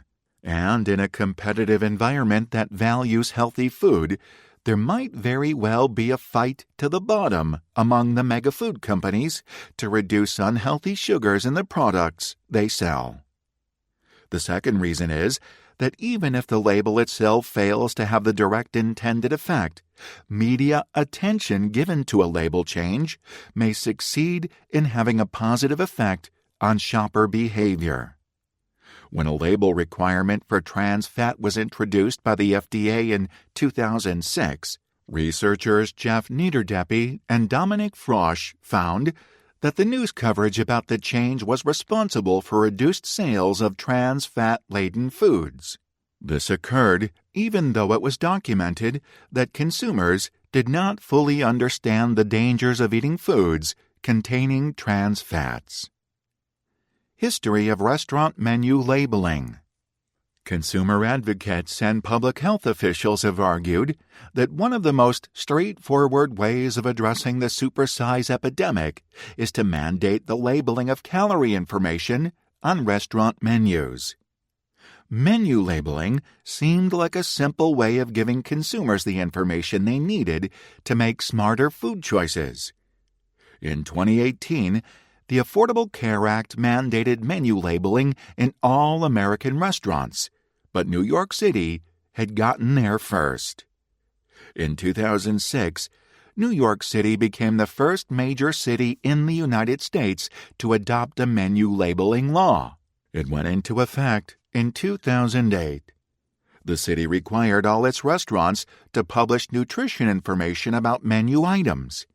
The rationale was that if consumers had access to nutrition information at the point of purchase and at the moment of consumption, then they would surely make healthier food choices, and the tide of obesity would be reduced. What a rosy future this new requirement promised! No longer would consumers be swayed by the marketing allure of value meals and supersize options.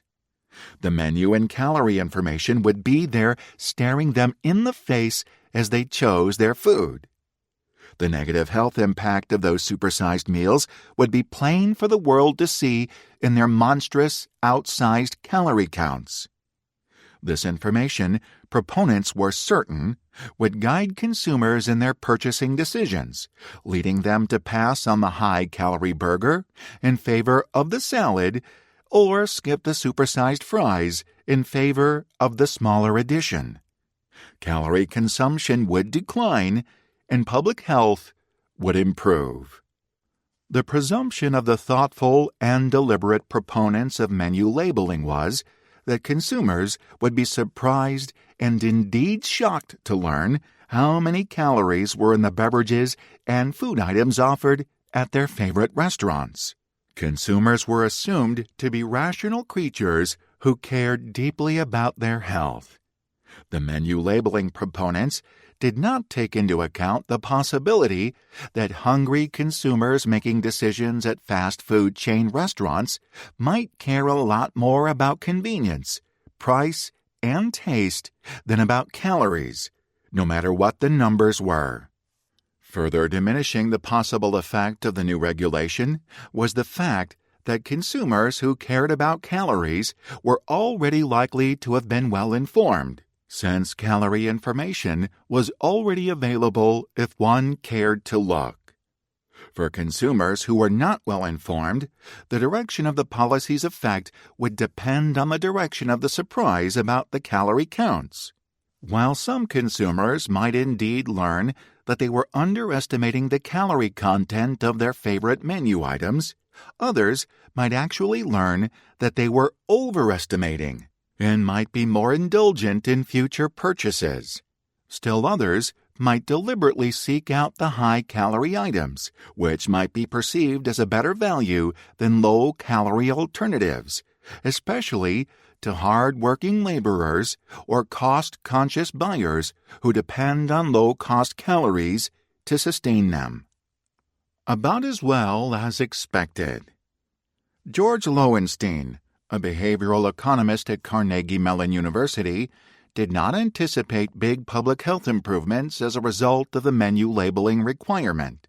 In an interview with the New York Times, he pointed out that it is unclear what impact, if any, menu labeling has on consumer behavior.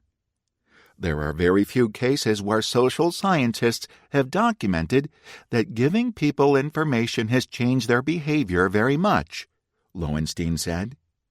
Changing prices and changing convenience have big impact. Providing information doesn't. Lowenstein went on to point out that there is a big difference between the upper-middle-class people who promoted menu labeling policy and the lower-middle-class people whom the policy was aimed at. Getting consumers to understand what the numbers mean is hard enough. Once they do understand, the behavior of consumers from different socioeconomic classes, or even different ethnic groups, might be quite different.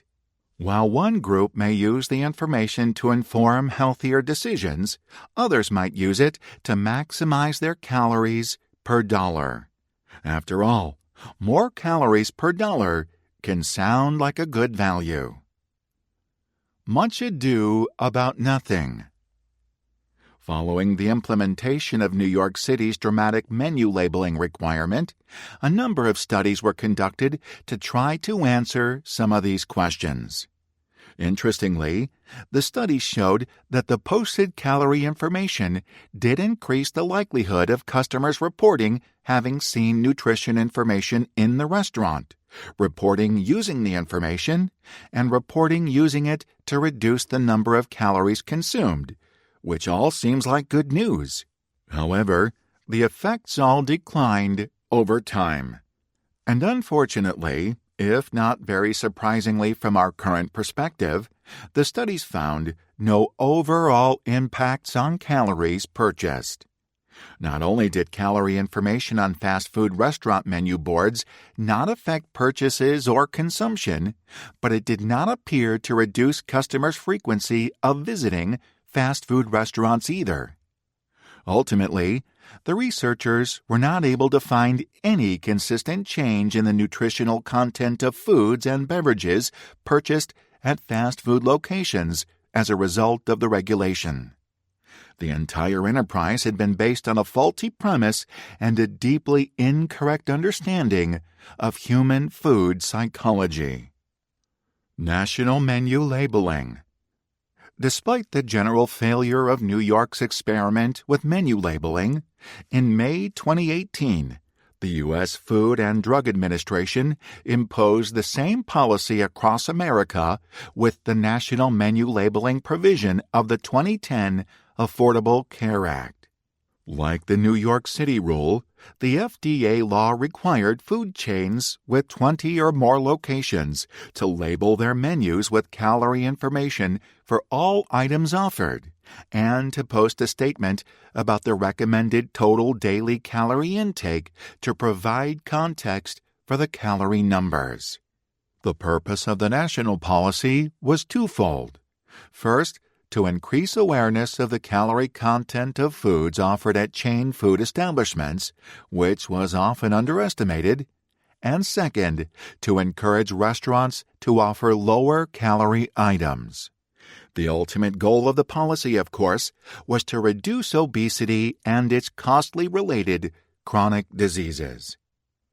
Studies examining the outcomes of the national menu labeling requirement found little impact on calorie intake, echoing the findings on New York City's policy.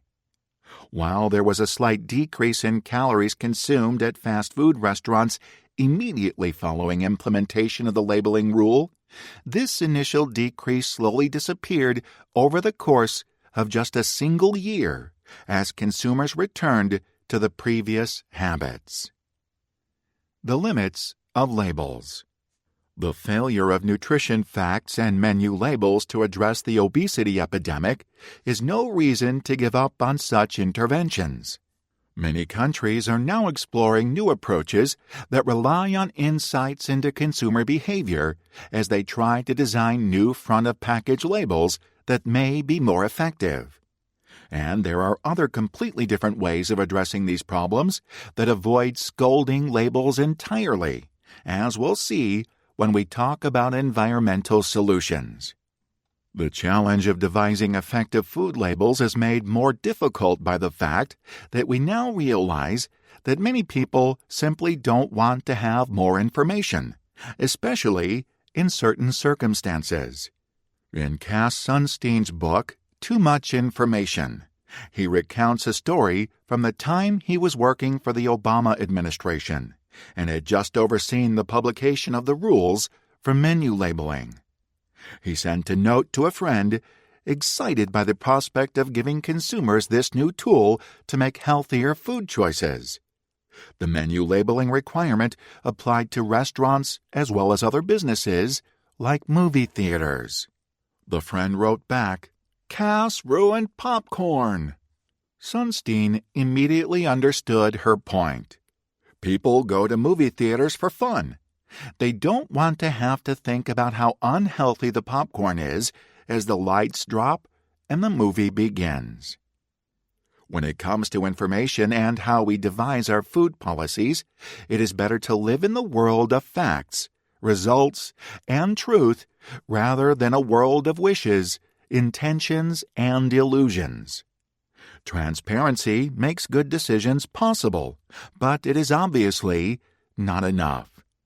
And clear-eyed, realistic thinking on these matters is desperately called for by the alarming state of our public health. We cannot go on repeating past failures.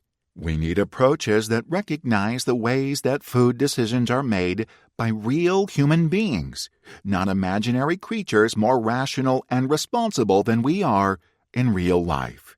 In Part 3, we will explore some ways to get our environment working for us. Chapter 17. Invisible Influences at the Dinner Table. In 1993, as Christmas approached, I was studying law in Paris. My limited funds meant a return to the U.S. for the holidays was out of the question, so I caught a train and then a ferry to England to visit my friends Andy and Vera, who lived in Horsham, south of London. Andy and I shared a passion for spicy food, so the two of us set off one night for a nearby Indian restaurant. Nearly 30 years later, I can still recall the spicy heat of the lamb vindaloo and the beads of sweat on my forehead as I ate the last bite. But what I remember even more vividly was how full Andy and I were. We practically staggered from that restaurant to the pub around the corner. In fact, we were so stuffed that when our pints of Guinness arrived, neither of us could find room in our stomachs for even a sip of the excellent beer. For the longest time, we both sat at the bar and gazed longingly at our pints. Fortunately, we were patient, and eventually, we two determined lads found space not for just one, but a few pints apiece before the pub closed. Why is it that we find ourselves eating to excess on some evenings, while other times we can summon the willpower to stop when we've had enough? The power of people. By now, it will come as no surprise just how many things in our environment influence what and how much we eat. Social and environmental cues both play a role in whether we eat too much or just enough, as well as how much we enjoy the experience either way. But what about people at the table with us? What influence do our friends and family play in our eating behavior? And how do our socially influenced behaviors differ from the way we act when we're dining alone?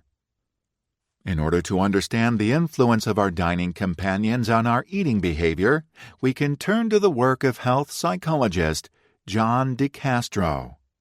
In the 1980s, De Castro began a series of dietary diary studies, and by the 1990s, he had collected the dining diaries of over 500 people.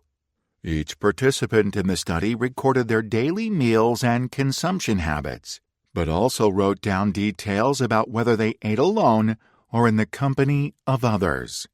This information provided social context for the eating patterns, and it turned out to be highly illuminating.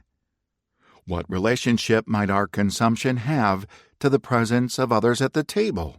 One might imagine that people might eat more when alone, since the single diner is free of the prying eyes of others and able to indulge desires without being judged.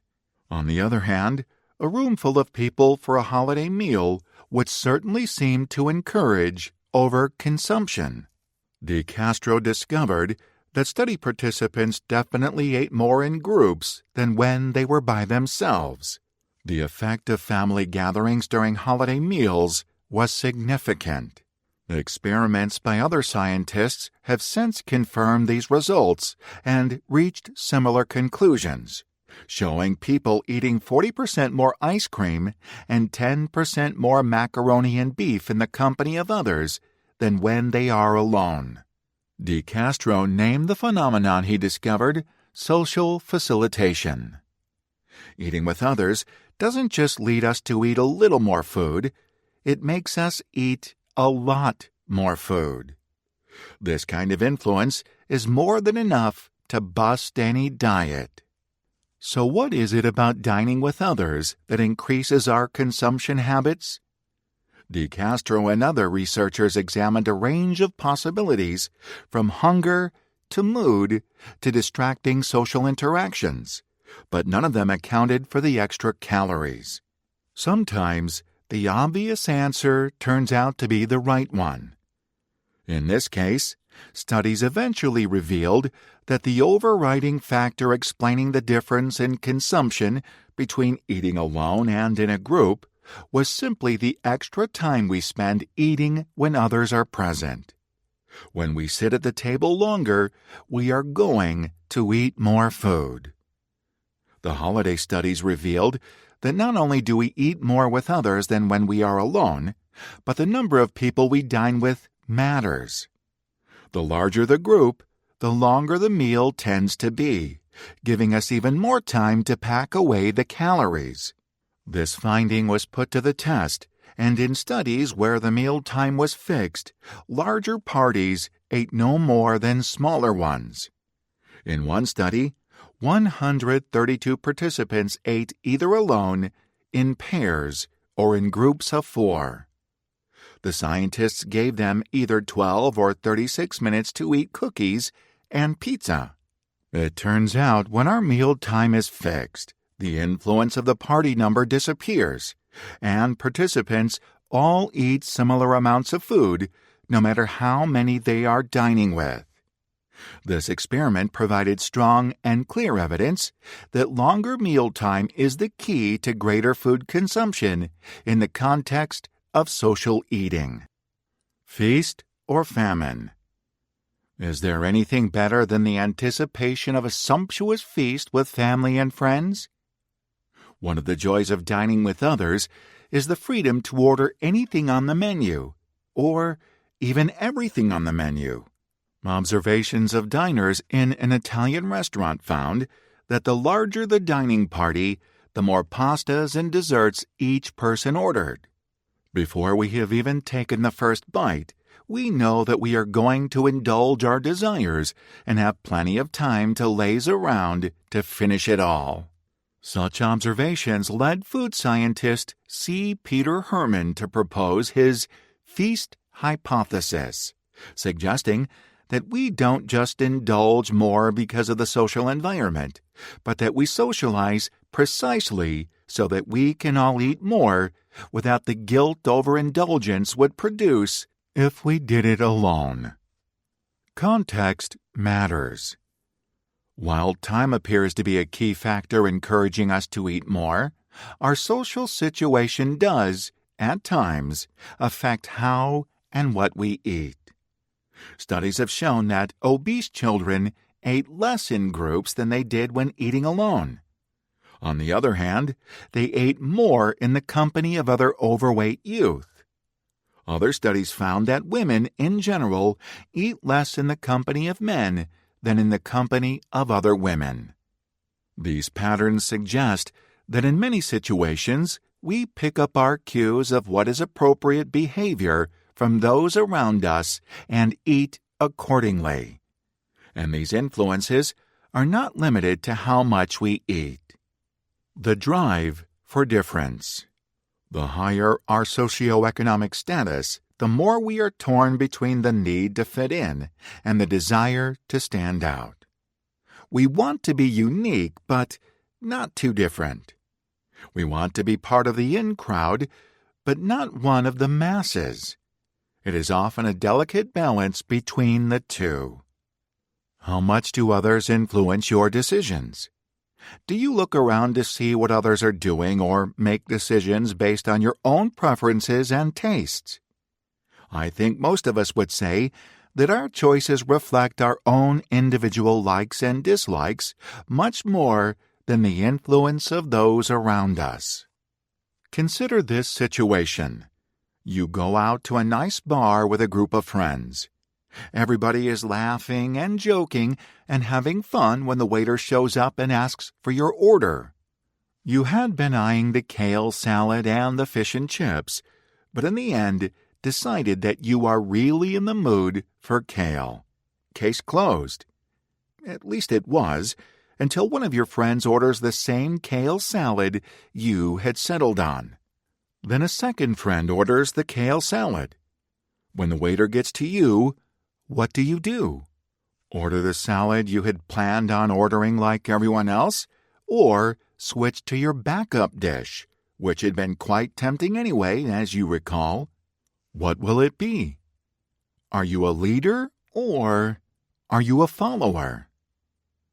There is ample research from social psychology and consumer behavior to show that our decisions and judgments are influenced by the choices and decisions of those in the group that surrounds us. In Chapter 6, when discussing the folly of the crowd, we talked about the research of Solomon Asch, which showed how powerful the drive to converge on a single answer can be. However, the restaurant situation is quite different. There is no particular requirement that diners converge on a single choice. While there is no objective right answer when it comes to food preferences, we often behave as if there is. Behavioral economists Dan Ariely and Jonathan Leviev wanted to know how people would behave in a restaurant group setting like the one described. Would they opt to follow their personal preference, go along with the crowd, or switch to the next best option when their preferred choice was selected by someone else? Ariely and Leviev conspired with the manager of the Carolina Brewery in Chapel Hill, just outside of the campus of the University of North Carolina. Dressed as waiters, the scientists approached groups of patrons as they were seated and offered them a free sample of beer. Who could refuse? Diners chose from a selection of 4 beers under 2 conditions. In the first, the waiters went around the table asking each person in turn for their selection. In the second setup, the waiters had the patrons make their selection privately, so that their decision would be independent of the choice of others. How do you think people responded? Did people choose differently in the 2 situations? Indeed, they did. The researchers found that when patrons ordered publicly, one by one, the group ordered a greater variety than when patrons ordered privately. It turns out, people don't follow the crowd in such situations. Instead, they adjust their selection to make a unique choice. While the diners might not all have gotten their first choice of beers, they did get free drinks, and the choice of what beer to get was theirs. They simply valued being unique more than getting their beer of choice. Everybody should have ended up happy, right? Alas, standing out from the crowd in such situations may make you unique, but it doesn't necessarily make you happy.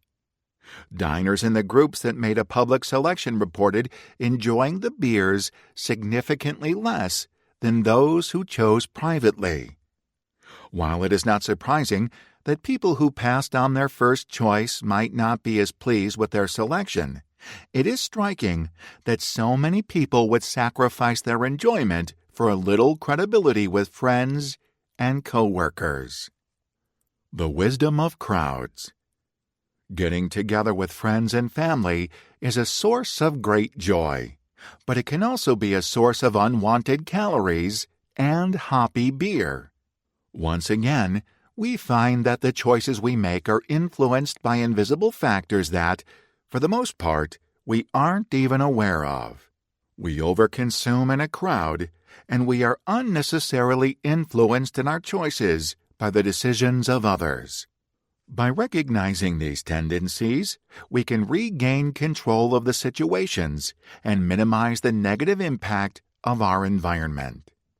Next time you find yourself out to dinner with friends, be sure to order exactly what you want, even if someone has already called dibs. And if nobody else wants dessert, but you'd really like to have something, you can do that too. This should make you both happier and healthier. Chapter 18. The Power of Social Influence. While working for the U.S. Department of State, I enjoyed some amazing and memorable meals.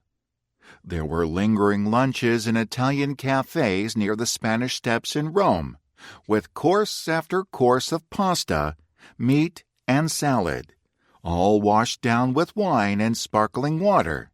And there were rushed bowls of noodle soup slurped at a stall in a makeshift restaurant on the streets of Hanoi.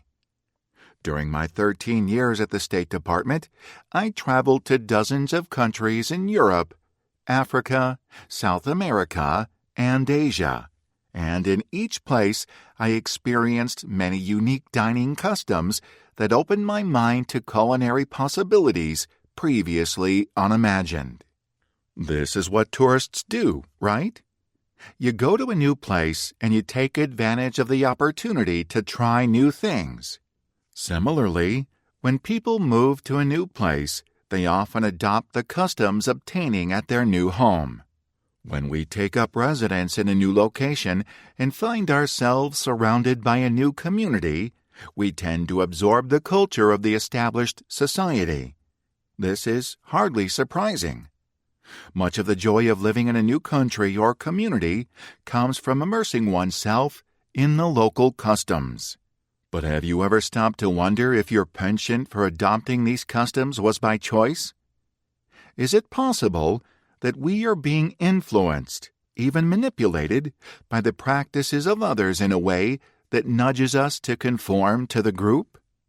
I have to admit that certainly does not seem to reflect my experience. I've always felt that my adoption of local customs was a conscious decision.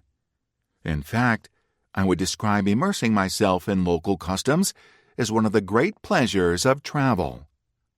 While my hosts may have encouraged me to try dishes that bordered on the alarming, such as grasshoppers or deep-fried baby crabs from time to time, the fact is that despite the objections I may have voiced, I always thought it was in good fun.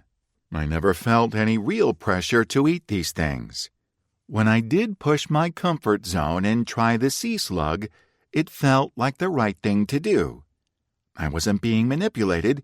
I was being drawn to the customs. At least, that's how it seemed. Monkey see, monkey do. Culture feels like a quintessentially human creation, and yet science is now realizing that many animal communities have cultures of their own.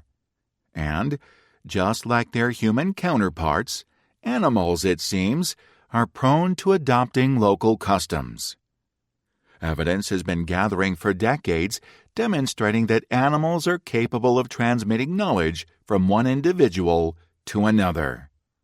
Nevertheless, all the observational studies and the research with captive animals alike left room for doubt about the power of social learning in the wild. In 2013, Dr. Erica van de Waal at the University of St. Andrews, Scotland, and her colleagues devised a clever study of vervet monkeys at the Moana Game Reserve in KwaZulu-Natal, South Africa, to test the concept of social learning in the field. They wanted to know if culture could be learned and transmitted throughout a group of subject animals. The scientists set out pink and blue corn in side-by-side plastic containers for 4 groups of wild monkeys in neighboring regions of the reserve. They soaked either the blue or pink corn in bitter-tasting aloe leaves, with bitter pink corn provided to 2 groups and bitter blue corn for the others. It did not take long for the monkeys in each group to figure out which color tasted bad and to consistently avoid it. After several months, researchers stopped treating the corn, so that now both the pink and blue corn were equally tasty and acceptable as food. The monkeys continued to avoid the formerly bitter corn. This was predictable conditioning, and it had been demonstrated in many studies previously, but Van de Waal and her colleagues added a new twist to the study design. They wondered what would happen when new individuals, infants and immigrants, who had not experienced the bad-tasting corn, were introduced to the groups. What they discovered was that baby monkeys with no exposure to any bitter-tasting corn immediately adopted the color preferences of their mothers. Dr. Van de Waal even observed the infants squatting on the rejected colored corn while eating the preferred, as if the rejected corn were not food at all. The more interesting and surprising finding was that monkeys trained to eat only one color of corn and to reject the other quickly began eating the disliked color corn when they moved into a group trained to favor that other color. The power of culture. If we think of culture as socially transmitted knowledge, skills, and information, we begin to see its influence in many kinds of animals. Culture is not quite so unique to people as we might have imagined. So what, you might be thinking, if monkeys ignore or give up eating tasty food after observing another group's preference? What does this have to do with people in general, and you and me in particular? Might it be possible for this research to tell us something about the motivations behind the customs we pick up while traveling abroad or visiting friends across the country, and, more importantly, the customs that influence us every day at home? The behavior of the infant and immigrant monkeys in the experiment suggests 2 different mechanisms at work in adoption of the local custom and preference for one color of corn over the other. The young monkeys learn from their mothers by observing which foods are good and which are bad. This is a clear example of social learning. But the situation with the immigrant monkeys is different. They came to the new group with an existing understanding of which foods are good and bad based on their own experience. Social learning might have taught them that the corn they had been avoiding might not be so bad, but that doesn't explain the important fact that they also stopped eating the colored corn preferred by the previous group. Social learning taught them that the colored corn that had previously been rejected was now okay to eat. That left them with the knowledge that both colors of corn were now acceptable to eat. Social learning should have given them the option to eat both types. The behavior exhibited by the immigrant monkeys does not appear to be social learning. Instead, it appears to be an example of social influence, which occurs when our attitudes, beliefs, or behaviors are modified by the presence or action of others. This can occur because of real or perceived pressure from the group or because we come to internalize the beliefs of the group. Peer pressure and conformity. We tend to mimic the behavior of those around us. This social influence exerts pressure, sometimes overt and sometimes subtle, for us to conform our behavior to that of the group. That pressure can help to reinforce our best tendencies, or it can undermine them. Many bad habits, including smoking, drug use, and even obesity, spread through social influence. Everyone who successfully navigated the hallways, gyms, and cafeterias of high school is familiar with the social influence known as peer pressure. At one time or another, we have probably all found ourselves on each side of the peer pressure equation, whether we find a friend encouraging us to stick around for one more drink or find ourselves prodding our kids to clean their plates.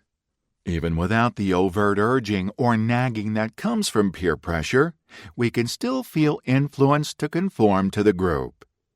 As we learn from the Ash study in Chapter 6, most of us would rather conform with the obviously flawed answer from a group of complete strangers than trust our own eyes. The power to conform is strong. In this section of the book, we have talked about the power of the environment to influence our decisions. From the design of a menu to the layout of a grocery store, our foodscape is a powerful force guiding our food choices and reducing the role of conscious willpower in those decisions. For example, in one study, customers presented menus without monetary cues, that is, the dollar sign, spent nearly 9% more than when the menus included the words or symbols. Taking the self out of self-control. It doesn't come as any shock to learn that habits like smoking and drinking are influenced by the crowd we hang out with, but obesity feels different. When we eat too much or fail to follow our diet plan, we tend to chalk it up to a lack of willpower or self-control. However, as we saw in the last chapter, the foodscape extends to the people who surround us. Our social circle exerts an influence over us, even in the absence of the kind of overt social pressure that the Ash study amply demonstrated. We generally think of social influence as undermining our willpower, but might it be possible for social influence to do the opposite and strengthen our willpower? In a series of studies, Dr. Michelle Van Dellen of the University of Georgia and Dr. Rick Hoyle from Duke University discovered that both self-control and a lack thereof can be contagious, spreading by means of social influence through our networks. The researchers found that watching or even simply thinking about a person exercising self-control in ways such as exercising, balancing their finances, or managing their food intake can strengthen our resolve to stick with our fitness, financial, or food goals, or anything else that requires self-control on our part. In one study, one group of volunteers stood by and observed while an individual chose to eat a healthy carrot from a plate in front of them instead of an appealing chocolate chip cookie from a nearby plate. A second group of the volunteers watched an individual choose and eat the cookie instead of the carrots. The individual who chose the carrots was meant to demonstrate self-control, while the individual who ate the cookie was meant to be like the rest of us. The volunteers had no interaction with the individual tasters other than watching them. The volunteers were later given tests to assess their own level of self-control. The researchers found that the people who had watched someone eat a carrot showed greater self-control themselves on the later test than those who had watched a person eat a cookie. The quality of self-control is evidently contagious. Such studies do not give us an excuse to blame others for our actions or absolve us of responsibility for our actions, but they do suggest that observing others can nudge us toward temptation or away from it. Social influence can make the difference between whether we choose to eat an extra cookie or stop by the gym after work. As Van Dellen and Hoyle explain, these studies should challenge the notion that self-control is only an individual struggle. People should be encouraged by the knowledge that their own self-regulation can influence those of others around them. By exerting self-control, people can increase the likelihood that others around them who take note of this will in turn be more able to exert self-control themselves. Likewise, when people consider whether they should exert self-control, they should be aware that failing to do so may not only cost them long-term benefits, but also that it might undermine the success of those around them. Social influence for social good. Too often today, social influence is making us less happy and less healthy. When we make decisions based on our social standing rather than our preferences, as we discussed in Chapter 17, in connection with the research of Ariely and Levav on beer selection, we end up less happy with what we get. And even worse, when we follow the crowd in ordering a dessert, even though we're full, or stick around for that drink we know we don't need, we not only undermine our happiness, but we also undermine our health. It is important to remember here that social influence nudges us, but it doesn't control us. Meanwhile, the intriguing message from Van Dellen and Hoyle's research is that if we can find a way to exert control over our own actions, it can not only benefit us, but it can and will help those around us do the same. We want to encourage good behavior, but often we unintentionally send an opposite message, particularly when it comes to eating. Too often, parents try to bribe their children by saying that they can only have dessert once they have eaten the vegetables on their plate. Kids aren't stupid. They conclude that if eating vegetables requires a reward, then it must be something they are going to hate. Instead of bribing our children, we can exploit what we have learned about the beneficial power of social influence. We should be demonstrating through our actions that vegetables are good and tasty. As a parent, I know my children are watching me all the time. They are picking up countless cues about how and what to eat from my own behavior. They notice whether I fill my plate with vegetables or whether I just place a few token pieces on the side. They pick up on the fact that I always eat my vegetables first before turning to the meat on the plate. They know that if I do leave something on the plate, it won't be the vegetables. An intentional foodscape. In Part 1, we explored many of the ways our brains are leading us to make bad decisions, and in Part 2, we examined how the foodscape is conspiring to make us fat. Now it's time to consider what we can do about it. We can put all that we have learned to good use.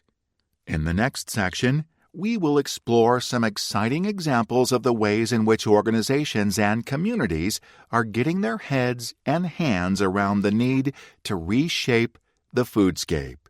Foresighted pioneers and leaders are showing us that we don't have to passively accept the foodscape we discern around us.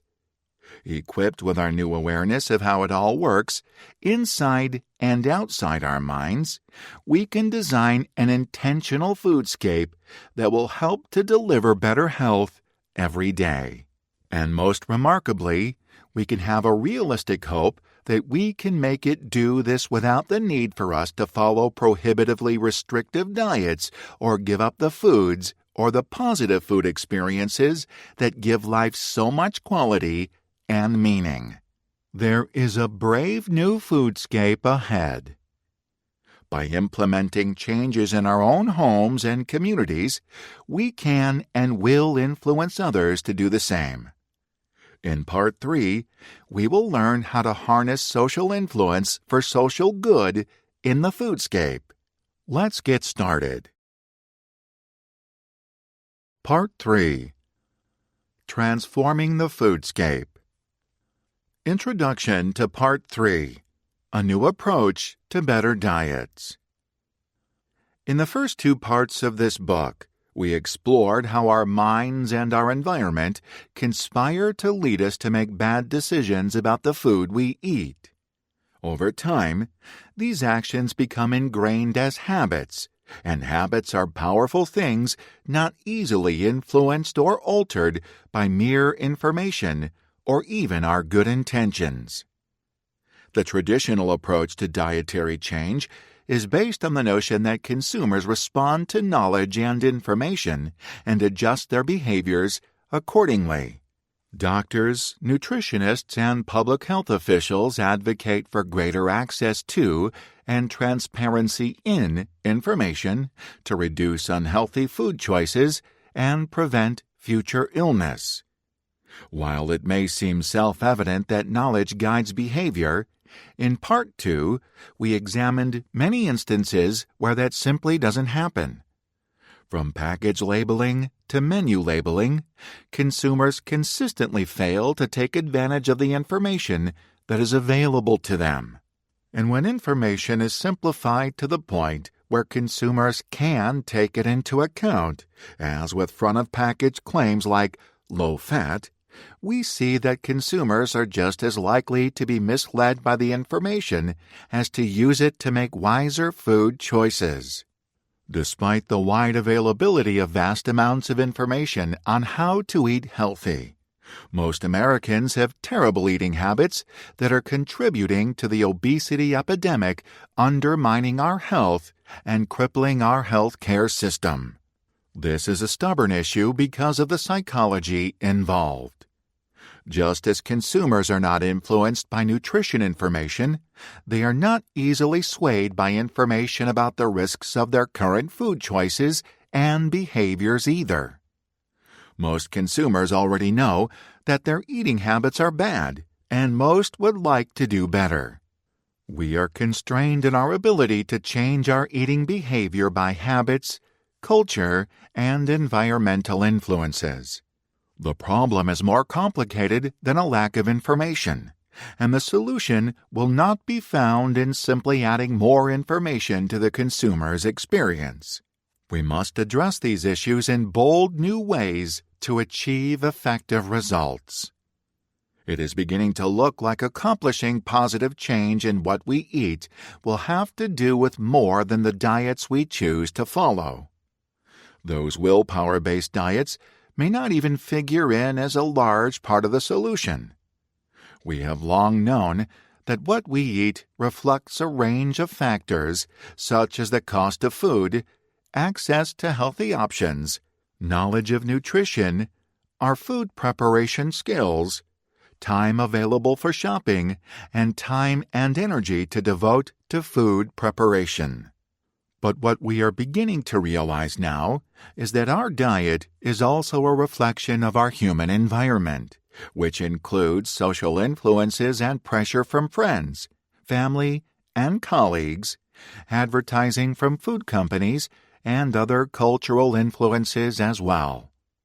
All of these environmental influences could support positive dietary change, but too often these factors oppose it, leaving us depending entirely on a dwindling reserve of willpower.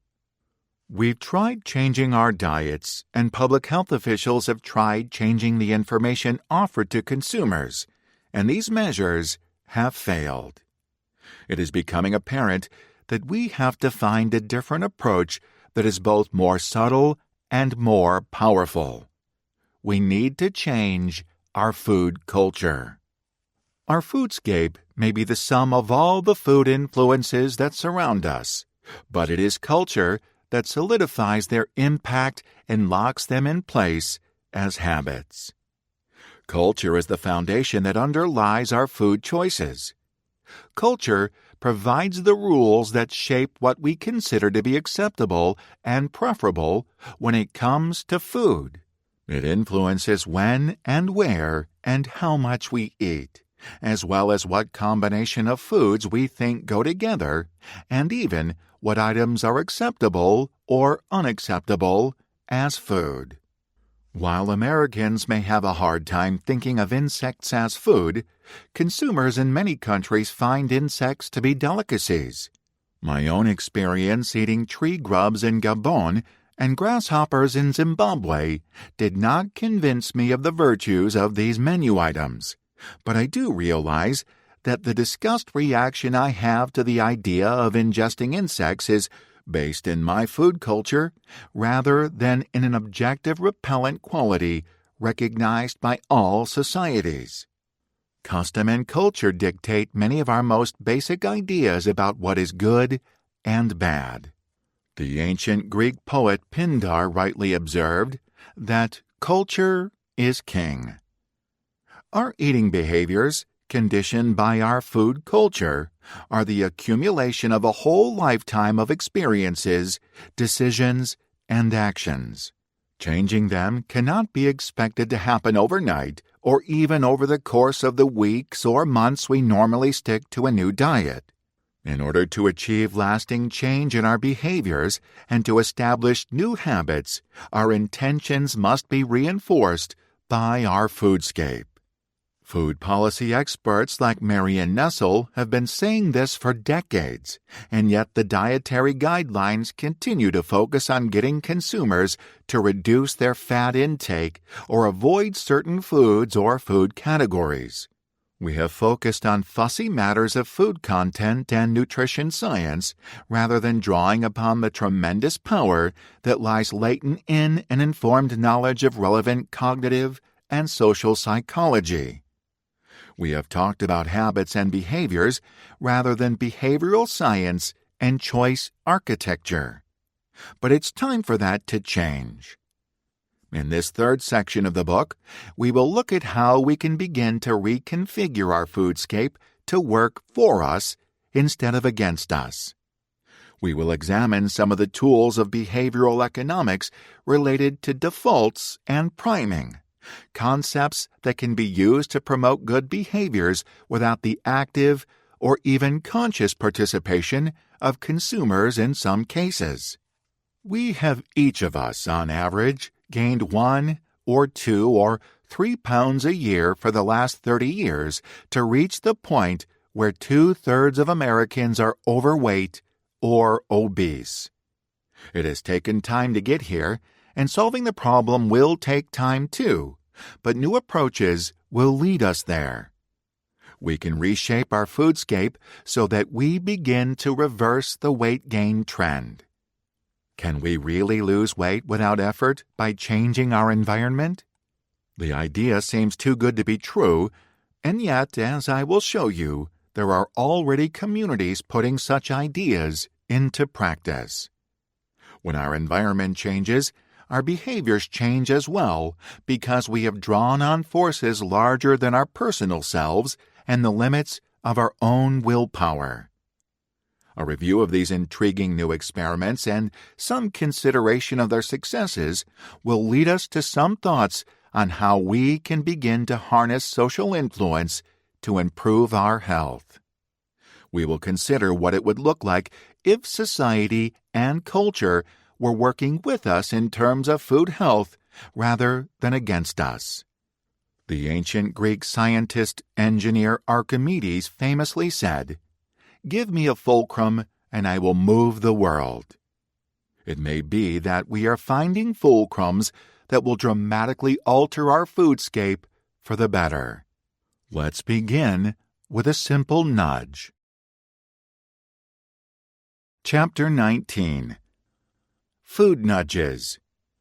Have you ever noticed how different grocery stores tend to have such similar layouts? Even competing grocery store chains often follow the same familiar plans, so no matter where in America you live, you've doubtless seen fresh produce along the perimeter and candy at the checkout aisles. A great deal of thought has gone into these layouts as stores attempt to maximize the profit value of our shopping cart by promoting mindless purchases. As we've learned, the positioning of sweets at the checkout takes advantage of the decision fatigue we all feel after slogging through the mental gymnastics of shopping. Choice architects. We saw in the first two parts of this book that people do not make decisions in a vacuum. They make decisions in the context of their environment, both physical and psychological, where many of the factors that influence their choices are hidden or invisible. Sometimes the environments we find ourselves in are deliberately shaped by other people, including the architects and managers who design our restaurants, grocery stores, school cafeterias, and even our homes. People who create environments that influence decisions are sometimes referred to as choice architects. They are responsible for organizing the context in which we make our decisions. Over the last 50 years, our environments have been recast in ways that promote unhealthy food choices and unhealthy lifestyles. All the willpower we can muster is not enough to overcome the power and momentum of our foodscape, railroading us into eating things we know we shouldn't. In this chapter, we begin to explore how the tide can be turned and the situation reversed. We will look at ways choice architecture can be used to encourage people to make better food choices and deliver healthier outcomes. The goal is not to force certain outcomes on individuals, but rather to create environments that facilitate healthier choices. The tools of choice architects include defaults, feedback, and incentives.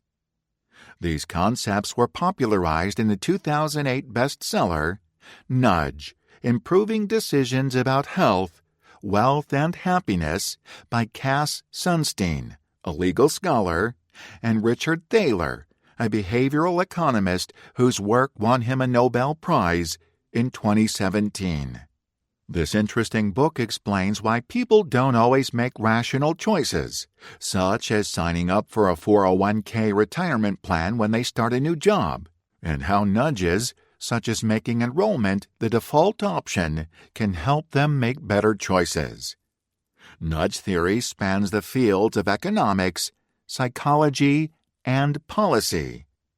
It draws on a deep understanding of behavioral science to encourage people to make decisions that are in their broad self-interest, like retirement savings. Within the areas of health and food, it generally aims at encouraging positive behaviors rather than penalizing negative behaviors. Everything matters. From the number of people at the dinner table to the size of our dinner plates, it turns out that many small and seemingly insignificant details in our environment can have major impacts on our behavior. As Thaler and Sunstein write, a good rule of thumb is to assume that everything matters. While economists like to think of us as rational actors making carefully considered decisions about what is in our best interests, behavioral scientists know that nothing could be further from the truth. We humans are subject to all manner of mistakes, including the biases we discussed in Part 1 of this book. We are bad at planning, self-control, and anticipating the future. Even when we are warned to be on our guard for such cognitive errors, we still make poor decisions. Too often today, the designers of our foodscape, our food choice architects, are working against our good intentions to eat healthfully. Instead, they are conspiring with our intuitive minds to give us what we want rather than what we need, from convincing us to purchase the most profitable item on the menu or the extra appetizer. They play to our short-term interests, but these can very often diverge from our long-term goals. Constructive defaults. In Chapter 11, we contrasted two key parts of our brains, our intuitive and our rational minds. We learned that the rational mind is lazy and will often allow our intuitive to take the lead, which often means pursuing the path of least resistance. This tendency is often a source of consternation when we order the double quarter pounder over the salad. But what if the same forces that lead us astray could instead be harnessed for good? Our intuitive mind seeks out the easy answer not because it is bad or unhealthy, but because it is the one that comes to mind first. We can change what comes to mind first if we build a different environment. Behavioral scientists point out that when people are given a choice and one option is the default, the option that occurs if a person does nothing, then we can expect many, if not most people, to end up with that option, whether it is good for them or not. This occurs due to our bias toward the status quo. No decision is the easiest decision. If we can make the better choice the easy choice, we have one of those Archimedes fulcrums, and we can dramatically change our outcomes. Defaults are ubiquitous, and they are powerful. They can improve good outcomes, and they can also reduce the risk of bad outcomes. There are examples of constructive default thinking in garages everywhere. Most push lawnmowers in America today require the user to hold down a handle to start the motor and keep it running. The same is true for chainsaws and many other power tools. So-called dead man switches stop the moving blades when the handles are released. Engineers have increased safety for the public by making these machines' safest condition the default. We don't have to rely on memory and willpower anymore to turn such things off immediately when our attention moves elsewhere. What if we could apply such constructive default thinking to our food environment? Effective feedback. One of the best ways to encourage people to improve behavior is to provide feedback. Unfortunately, when it comes to food, our bodies and minds don't do a very good job of giving us that feedback. In a perfect world, we would eat until we had had enough, and then our stomach would send a message to our brain that it was time to shut our mouth down and stop eating. Instead, our bellies are slow to send that message, and often it does not arrive until long after we have eaten more than our fair share. By the time we typically get the message that we're full, we are more than full, we're stuffed. The failure of immediate feedback is only half the problem. Not only do we often eat more than we should, but we don't eat the right things. This is also due to a lack of proper feedback.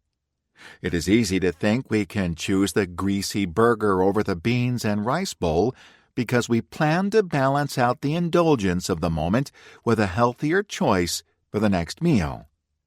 The problem with this is that the short-term negative effect is certain, while the long-term positive effect is only an intention, and too often it never actually materializes. Over the course of many days, weeks, and months, these decisions to engage in short-term culinary enjoyment at the cost of long-term health goals slowly take their toll.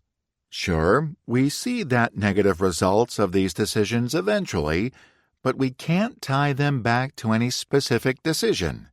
As a result, the feedback is diffuse and not particularly helpful when presented with another specific food temptation. A well-designed food environment would present our choices differently. It would inform people when they are making good choices as well as when they are making bad choices in a time frame that was relevant to the choice at hand.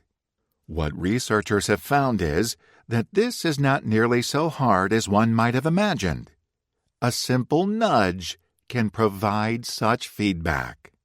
We can learn about food choice architecture from what has been discovered on America's roadways. Just as we ignore the food and menu labels that try to steer us away from unhealthy foods, we also too often ignore road signs that are meant to keep us safe. Transportation engineers track road accidents, so they are aware of sections of road and intersections that are particularly dangerous. They put up signs that tell us to slow down, or they flag a signal or a turn ahead that could put cars or pedestrians at risk. Despite such efforts, drivers continue to take corners too fast, sometimes with disastrous consequences. Chicago's Lakeshore Drive is a scenic urban highway that twists along the coast of Lake Michigan. While the drive offers stunning views of the Chicago skyline, the scenic view coupled with tight curves makes for a dangerous combination. One particular stretch of highway was the source of many accidents for motorists who failed to heed the signs warning them to slow down. In September 2006, with the goal of reducing accidents, the Chicago Department of Transportation adopted a different strategy to slow the flow of traffic. Highway workers painted a series of lines perpendicular to the road and the traveling cars. The lines narrow as the drivers approach the tightest point of the curve, giving motorists the feeling that they are speeding up. The illusion of acceleration as the drivers approach the turn nudges them to reach for the brake and slow down. The results were astounding. Over the 6-month period following the introduction of the lines, crashes declined by more than a third. Emboldened by these results, the city implemented additional such changes that further reduced accidents and achieved a total decline across all interventions of 2/3. This was a fantastic success record, with results in an arena that included life and death. It was an outstanding achievement, and it carries lessons that we can apply elsewhere for similarly positive results. What we learn from Lakeshore Drive is that rather than try to reach people's minds with more information, it is often better to reach them in the gut where they will react first and think second. We speak to their unconscious mind, which is always apt to follow the easiest path, and we make that easy path the one that will lead to good results. So, how could this kind of feedback translate to the dinner table? Portion control is a common recommendation for weight management. Doctors and nutritionists are constantly urging us to eat less of everything. While this may seem like a straightforward directive, given the realities of human psychology, this scolding is unlikely to be the most effective approach to actually reducing a person's food intake. In Chapter 15, we discussed the impact of portion size on the rise of obesity in America. Getting people to eat smaller portions is hard given the value we perceive in large portion sizes. We know we tend to eat the food that is put in front of us, but reducing portion sizes without reducing plate sizes gives us the wrong feedback. Our brain looks at a partially empty plate and assumes we will be hungry at the end of the meal, producing the same feeling I had when served a double portion of food at the Cheesecake Factory on a plate triple the normal size. If you are going to serve smaller portions, you need to do so on plates that are appropriate frames for the portions. Another option is to leave the plate size alone, but to manipulate the energy density or calorie content of the food. Nutritionists and doctors could encourage greater consumption of foods with a low energy density while keeping an eye open for high energy density foods. The great thing about this approach is that it relies on our normal way of deciding when we are full based on the volume of food consumed and how it makes us feel. If we lower the energy density of our food, we will be able to eat the same amount of food by volume while reducing our calorie intake. In one study, participants were asked to either eat more low-density foods like fruits and vegetables or to restrict portions. Those who had been counseled to eat more low-density foods lost 23% more weight. Interestingly, this group ate 25% more food by weight. They reported that they had less hunger and greater satisfaction with their diet than those in the other group. The 4 P's of behavior change. With books like Malcolm Gladwell's Blink, Daniel Kahneman's Thinking Fast and Slow, and Richard Thaler and Cass Sunstein's Nudge, the work of psychologists and economists in the behavioral sciences is reaching beyond academic circles to the general public. These books are about as far as one can get from the self-help and diet books for sale at the local coffee shop peddling some hot new diet trend. Steeped in the latest science about how people think and when they act, such books offer a new window into the tired subject of our poor eating habits. In Part 1, we considered the many ways our brains lead us astray, and in Part 2, we looked at the influence of our environment. What we need now is not simply a list of the many ways things can go wrong or even a list of how things could go right, but rather a framework for acting on these insights. Fortunately, Zoe Chance, Margarita Gorlin, and Ravi Dar, researchers at Yale University, have done the hard work and heavy lifting for us. They have distilled decades of behavioral science findings into a framework they call the 4 P's of behavior change: process, persuasion, possibilities, and person, which provides strategies for making healthy choices easier and unhealthy choices a bit harder. Process. According to the 4P framework, process interventions, the first P, influence behavior by changing the position of options. This can occur in terms of the physical location, but also in the psychological realm in terms of an item's relative appeal or relative ease of selection. Process interventions for physical location include options for accessibility and order, as well as the structure of the choice, as we discussed with defaults. Process interventions are quintessential examples of choice architecture. When it comes to making food choices, the order with which we are presented with options is important. The first item in a buffet line or on a menu has a privileged status. It will receive more attention and be selected more often. When it comes to spoken options, as with the daily specials at a restaurant, the privileged positions are the first and the last items, which are often the only items we remember. This is simply the nature of human perception and memory. Accessibility also has an outsized influence on our choices. This is why candy is often positioned at the checkout aisle, well within the view and reach of children. Small differences in accessibility or convenience, nudges, exert a gentle yet powerful influence on our choices. One study in a hospital cafeteria found that placing water at eye level in refrigerators and in baskets near food stations increased water consumption by 26%. Persuasion. Persuasion interventions, the second P, change behavior by providing information or messages and then exploiting social norms that make healthy options more appealing and unhealthy options less appealing. Persuasive messaging is the sum of the information presented, the way it is framed and communicated, the moment when it is presented, and the person who delivers the message.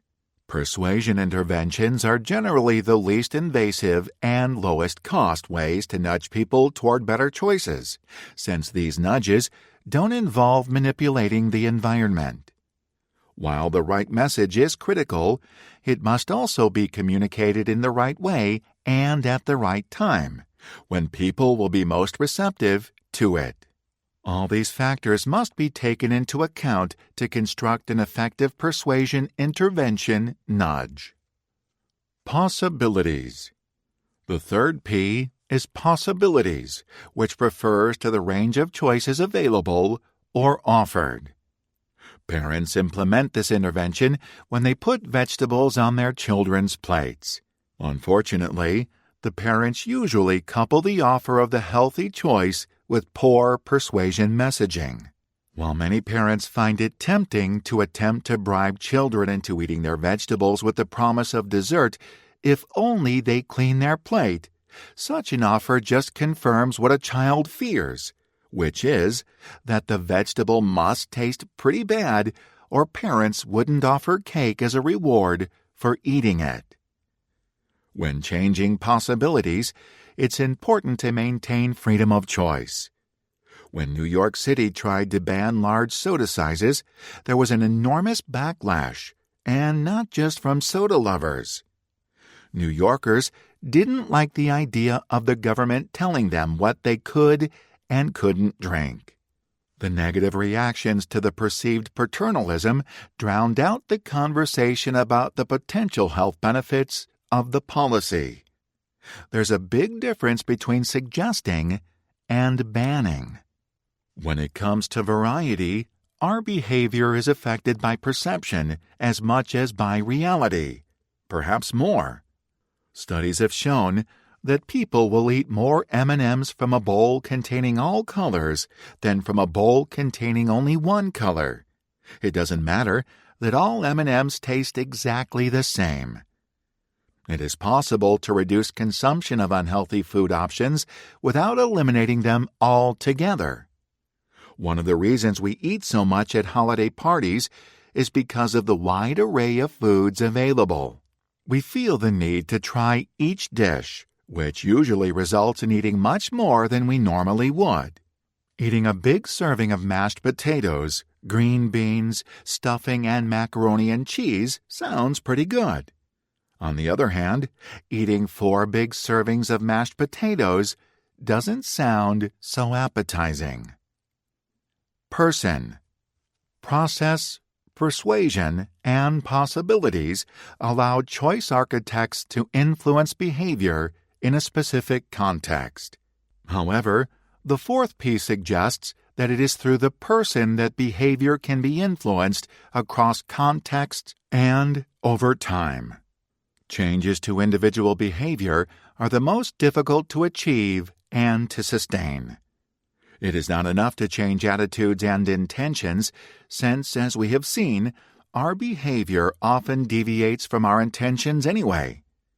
Furthermore, our intentions are often not the problem. We have a pretty good idea of what we're doing wrong, we just don't know how to consistently do things better. We need better tools to help us. We have discussed the limitations of willpower in several chapters. Decision fatigue and mental fatigue, as a result of hunger, stress, physical fatigue, or distraction, deplete our reserves of willpower. This is why motivation and willpower are not enough. A more traditional approach to shaping behaviors is to set goals. Goals should be personal, motivational, and measurable in order for them to stick. By setting and tracking goals, we can begin to improve behaviors over time and slowly form habits. The majority of our actions are automatic, which means that turning healthy behaviors into habits is the ideal way to sustain them. We can avoid impulse purchases and eating through advanced planning, such as pre-planning or prepping healthy meals for the week. By setting goals and making plans and commitments to follow through with them, we can reduce the influence of our intuitive brain and bring more decisions under the control of our rational mind. Implementation. What works in the lab does not always translate to the real world. Concepts that look good on paper may not be practical to deploy, especially at a large scale.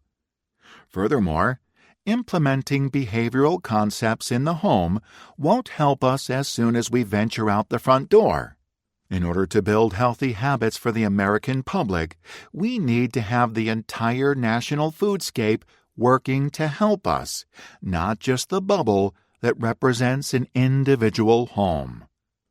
How do we convince governments, companies, grocery stores, restaurants, hospitals, schools, and other spaces where people buy or consume food to work toward these positive food choice goals and make changes that will promote public health?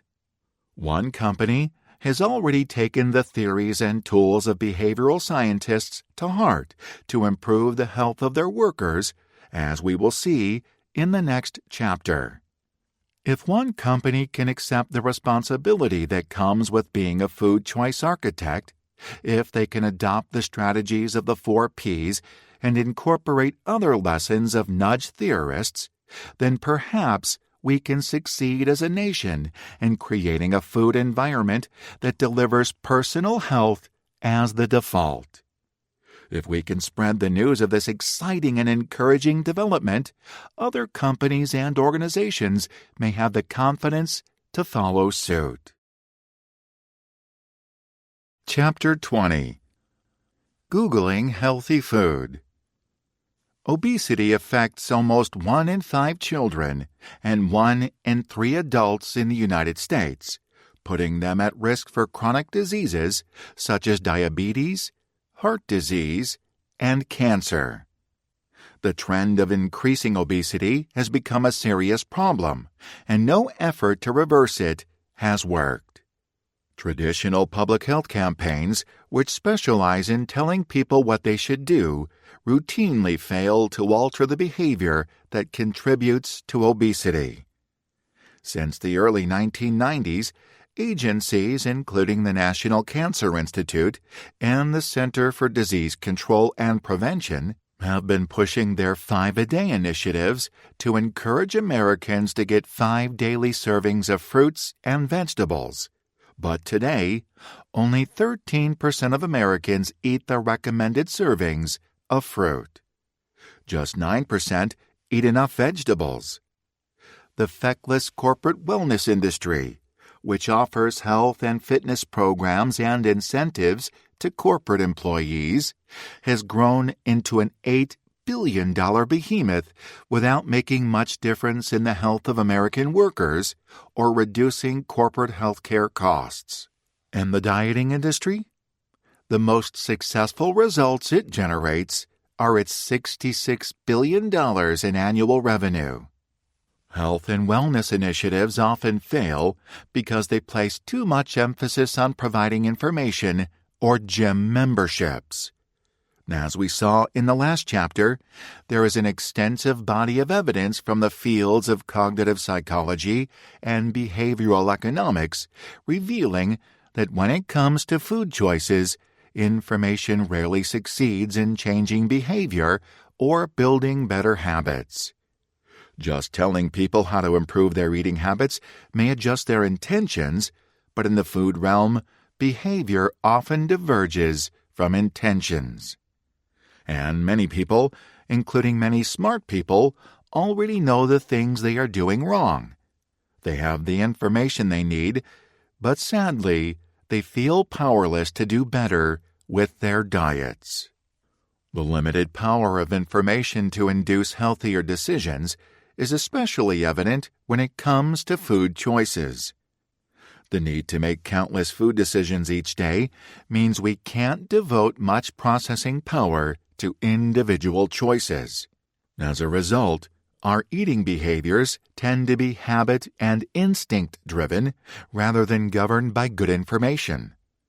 Just as our thoughts are driven by mental shortcuts, by biases and heuristics, our actions are guided by habits and shortcuts. In Part 1 of the book, we learned some of the ways in which our brains undermine our efforts at self-control, such as through decision fatigue, or mislead us to unhealthy choices as with the halo effect. Part 2 looked at the role of our environment, our foodscape, in exacerbating the harm of our natural inclinations toward short-term benefits and simple solutions that drive bad food-related outcomes. With a clearer understanding of the operative influences on our food choices, context and impulsivity for instance, we have a new opportunity to harness our habits and mental shortcuts and make them work for us rather than against us.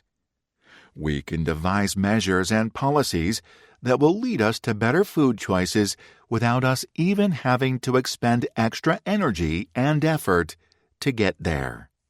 The previous chapter introduced the concept of food nudges and presented examples of how we can harness these influences to make better food choices. We also saw, just as importantly, how individuals tasked with designing our food spaces can support our efforts. Now, we will explore what it looks like to put these ideas into practice. This chapter examines a remarkable case study showing how one company, Google, effectively changed the food behavior of thousands of employees in their cafeterias and offices around the world. Impressive as this accomplishment is, improving the health of its employees is only the beginning of Google's ambition. The tech giant has its eye on a much bigger prize, which is nothing less than helping to address the national obesity epidemic. The size and breadth of the company's operations ensure that their ideas have been tested at a large enough scale and with sufficient scientific rigor to provide useful data.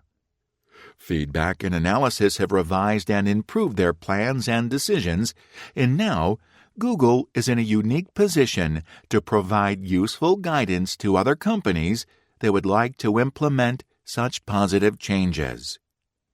The birth of free gourmet food. Silicon Valley's tech giants are known for their free food. It isn't just any food either.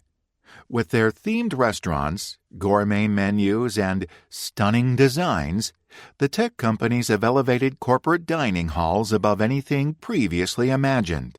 World-renowned Michelin-starred chefs serve up gastronomic delicacies at all hours of the day and night for the technology workers who have come to expect such pampering as the norm.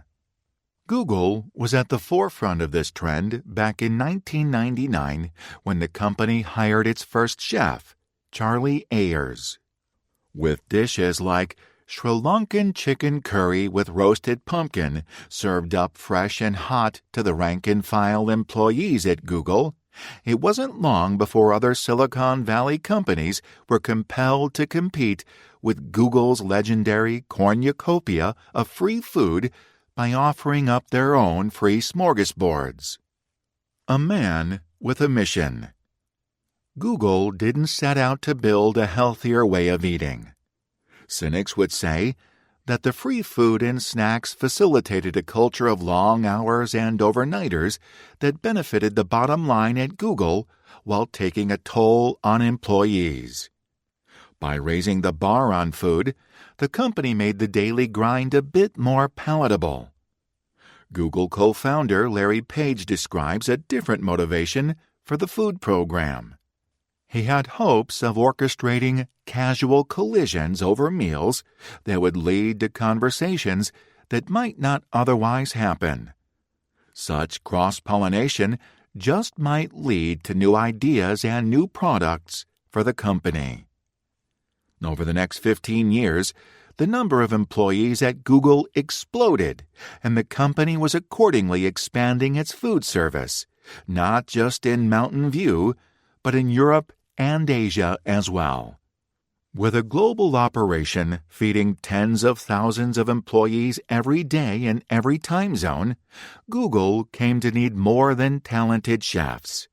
It needed someone who knew food operations and logistics on a massive scale. In a 2020 article in Wired magazine, journalist Jane Black recounts how a phone call from a Google recruiter changed the life of Michael Bakker.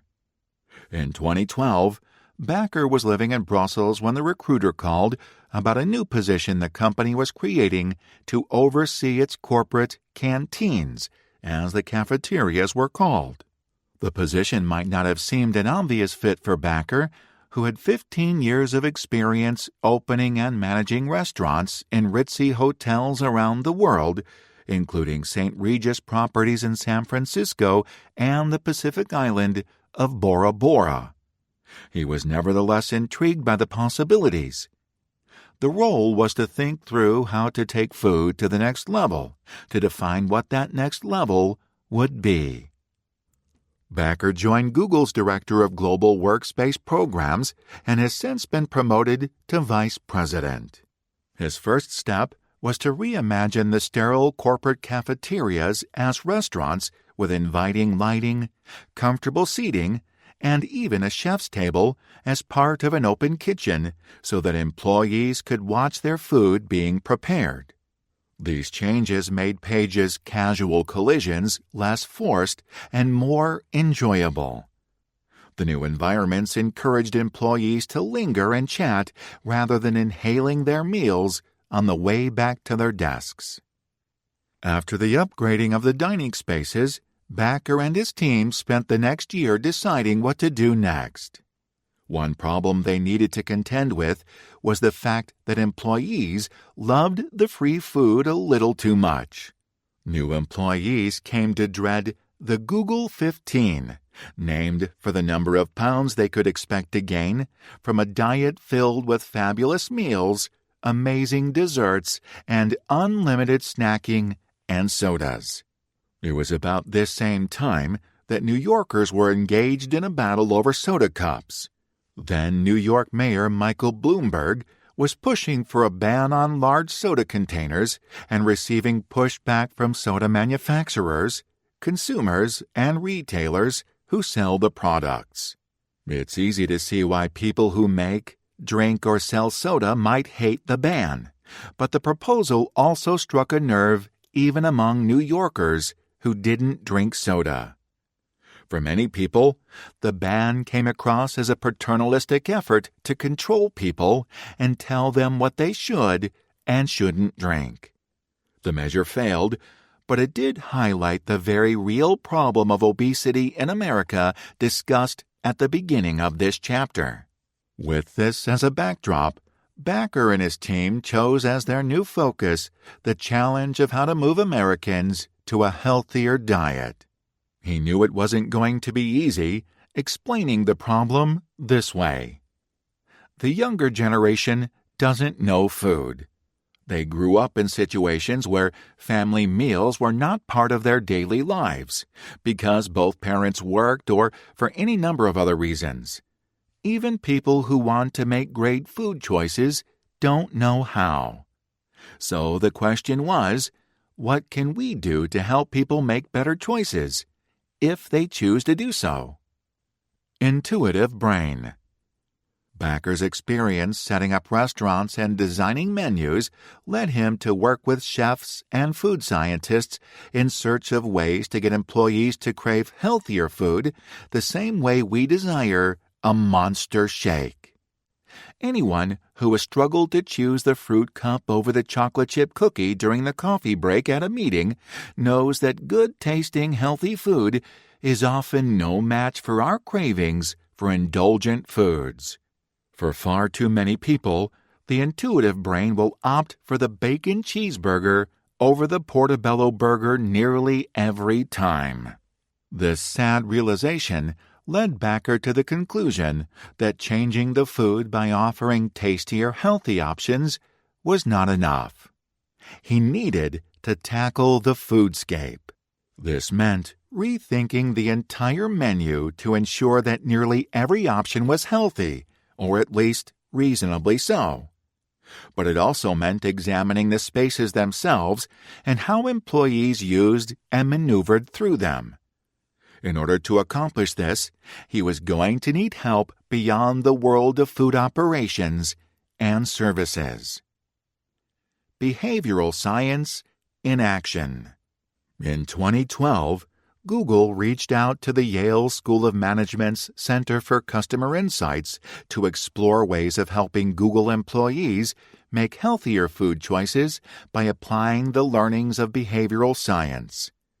This partnership built on decades of research in cognitive psychology by researchers like Amos Tversky and Daniel Kahneman, and behavioral economists like Richard Thaler and Cass Sunstein, and put their teachings to the test in the crucible of the kitchens and canteens of Google offices around the world. The combination of academic research and real-world experience developed into the lessons of the 4 P's of behavioral change discussed in the previous chapter. For the foodscape design that emerged, it was considered not enough to deliver treats that kept employees content and working hard. The food had to make them healthy as well. The campaign did not simply change the menu, but also took notice of how the food was presented. The Google food team's tactics included limiting portion sizes and redesigning the food spaces to lead employees to healthy choices like water and fruit, while discouraging the soda and candy. The goal, according to Michael Backer, was to make the healthy choice the easy choice and the preferred choice. Over the past 5 years, the company has taken exactly the sort of data-intensive approach to the food it serves that one would expect from Google. Methodical and iterative, Backer and the Google food team have created the largest and most ambitious real-world test of how to nudge people to make healthier food choices when dining and snacking. Reimagining the kitchen. In the previous chapter, we discussed how process interventions like accessibility can change the position or location of food options, impacting consumption patterns. Baker wanted to find ways of encouraging employees to eat more healthy food and reduce consumption of unhealthy options, but he didn't want to eliminate completely the candy and snacks that Googlers had come to know and love, since they might revolt. He also did not want to go as far as hiding the candy in the broom closet. Instead, Backer decided to conduct some experiments to see if modest changes to accessibility would deliver meaningful or even noticeable results. Fortunately, they did. Larry Page had insisted on having snacks within a short walk of every Google employee. During the 40 gruelingly long seconds it took for the coffee machine to brew a fresh cup, workers were left exposed to fruit, cookies, and lots of candy in the break rooms, known as micro-kitchens in Google speak. The danger was compounded by the fact that the tech workers put in long hours. As we learned in the chapter on mental fatigue, people are significantly more likely to choose an unhealthy snack over a healthy one in such situations. With the normal canteen setup, the snacks were positioned about 6.5 feet from the coffee machine. Backer started his experiment by more than doubling the distance, 17 feet, from the coffee. The few extra steps may not seem like much, but it had an outsized impact on snacking.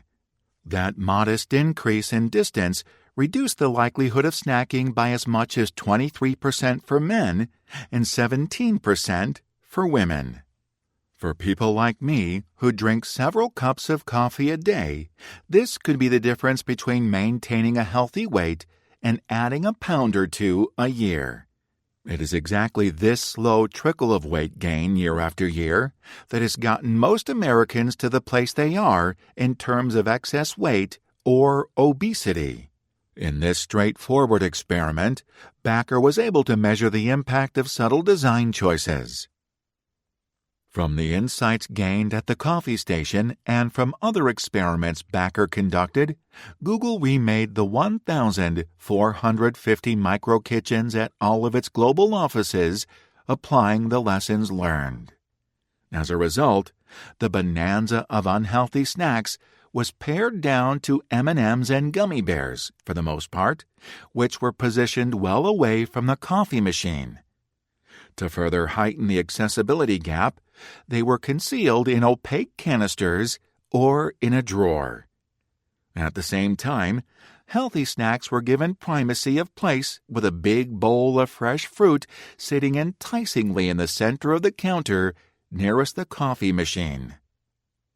Backer's team applied the same theory to beverages. The bottom half of the kitchen refrigerator's glass doors were frosted to hide the sweetened teas and sugary sodas. The top half were clear, allowing Googlers to see healthy options like flavored waters, carrot sticks, and yogurt. Of course, the sweetened beverages are not truly hidden. Google employees know that those items are there behind the frosted glass, but not seeing them reduces the temptation to indulge. The powerful lesson? Sometimes a simple nudge is all it takes to change a behavior. It didn't really take much to turn a daily soda habit into a daily flavored water habit. Building a better buffet. In Chapter 15, we discussed the American penchant for larger plates and supersized portions. Michael Backer was well aware of this trend, and he took steps to address the portion size issue as well. While the Google cafes in New York, Athens, and Singapore may look like the coffee bars, burrito shops, salad bars, and buffets you'll find anywhere else, they serve up one small change that makes a big difference. The standard dinner plate in the U.S. has grown from 9 to 12 inches over the last few decades, with recipe portions growing to fill the plate. By contrast, the plates at the Google buffet line are only 8 to 10 inches in diameter. The positioning of items in the buffet line also determines what ends up on the diner's plate. As we discussed in the previous chapter, the first few items will be overrepresented on plates. This is why vegetables always come first on the line. By the time employees get to the meat or the chocolate tarts, there's not much room on the plate to go hog wild with the less healthy choices. Other changes play to the concept of unit bias. A burrito is a burrito, big or small after all. However, a burrito at Google weighs in at about 10 ounces, which seems pretty substantial until you're reminded that the Chipotle version clocks in at 1 pound 9 ounces. The Google version is 60% smaller, and yet still more than enough to satisfy most people. Without the mega burrito from Chipotle as a comparison, we accept the 10 ounces as an appropriate serving size. According to David Katz, MD, MPH, founding director of Yale University's Prevention Research Center and president of the True Health Initiative, what Google is attempting here is culture change, and that's the level we have to reach to transform behaviors and health for a lifetime. Through small, intentional choices, Google has rid a small corner of the world of some of the temptations that have driven the obesity epidemic. From 20-ounce caramel frappuccinos to triple Whoppers, many supersized versions of food have been vanquished from the diets of Googlers, and most of the workers do not even notice they are gone. The bottom line: the results of Baker's experiments are impressive. In the kitchens of Google's New York offices alone, which feed more than 10,000 people daily, the company serves 2,300 breakfast salads every day, up from 0 a couple years ago. Seafood consumption rose from 13 to 24 pounds per person, a whopping 85% increase between 2017 and 2018. This occurred even though Google focuses on more sustainable but less popular species such as octopus, fluke, and shellfish. While soda consumption has remained flat at an average of 20 cans per person per year, water consumption has jumped sharply. In 2018, New York Googlers drank nearly 5 times more bottled water than bottled sugary drinks. Paternalism. This is not to say that all Google employees appreciate the effort. The company has a famously open culture, albeit one that has faced recent challenges, that encourages employees to speak up, whether it's about Google's controversial artificial intelligence contract, Project Maven, or the decision to serve less meat. And Googlers do complain about the food. They snub the small glasses at the juice and smoothie bars. Apparently, if you want more, it's too much trouble to carry 2 glasses. Google eventually caved to a very vocal contingent's demand that the company start serving Red Bull in its New York office. Baker remembers a petition one Googler started to cancel meat, which was quickly followed by another petition to stop cancel meat, and then another to stop serving kale, which may or may not have been a joke. For his part, Baker goes out of the way not to be seen as the food police. As the employer, we are investing in the program, and we are dealing with your health care and your long-term health and well-being.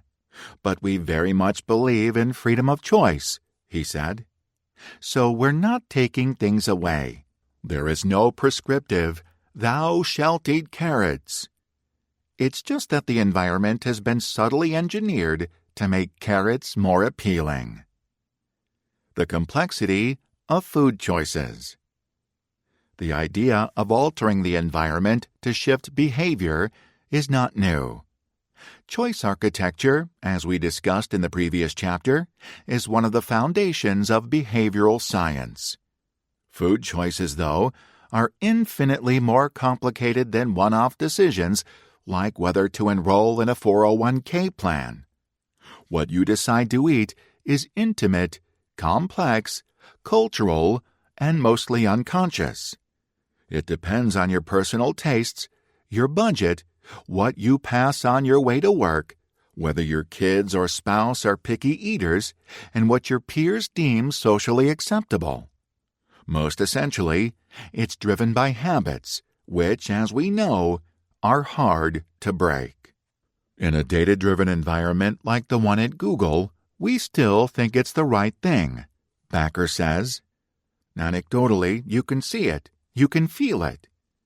And so, Google has plunged ahead, working with researchers to refine behavior science to address more complex scenarios. According to Ravi Dar, director of Yale's Center for Customer Insights, early choice architecture focused specifically on the process. You didn't change the set of alternatives, but you rearranged them. It turns out, you also have to make the vegetables more abundant and more compelling if you want to increase consumption.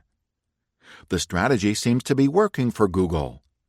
In one New York office, more than half the Googlers stopped at the salad station, conveniently located just inside the entrance.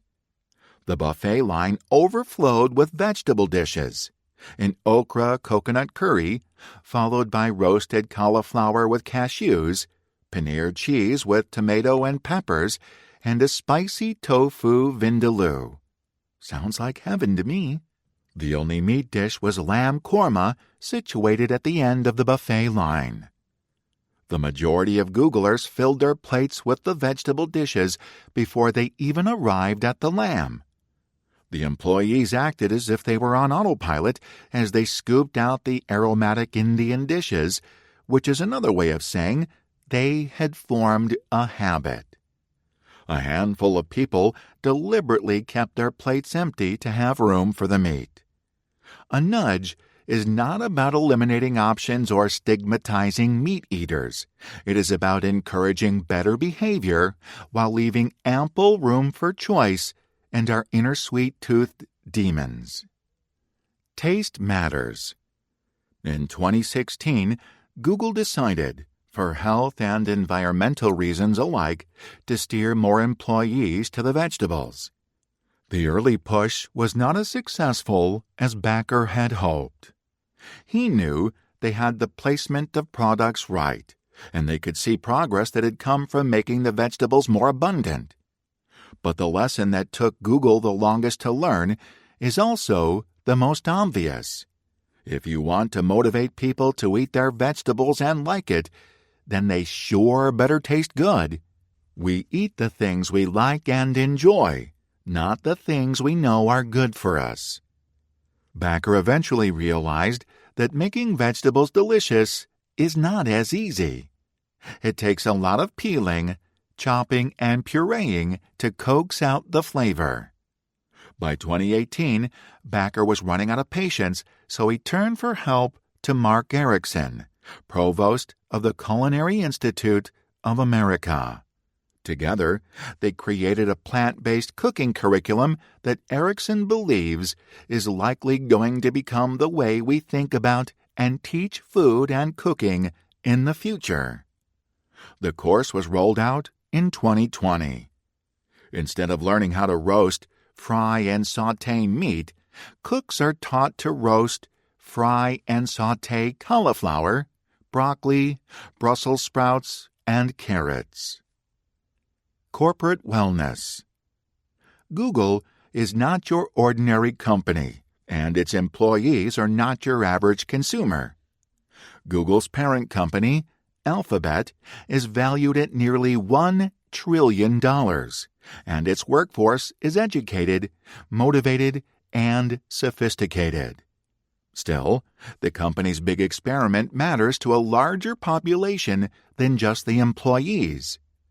The obesity epidemic in America is an existential threat to the well-being of every man, woman, and child in the country, and it is a problem that is rapidly spreading to the rest of the world.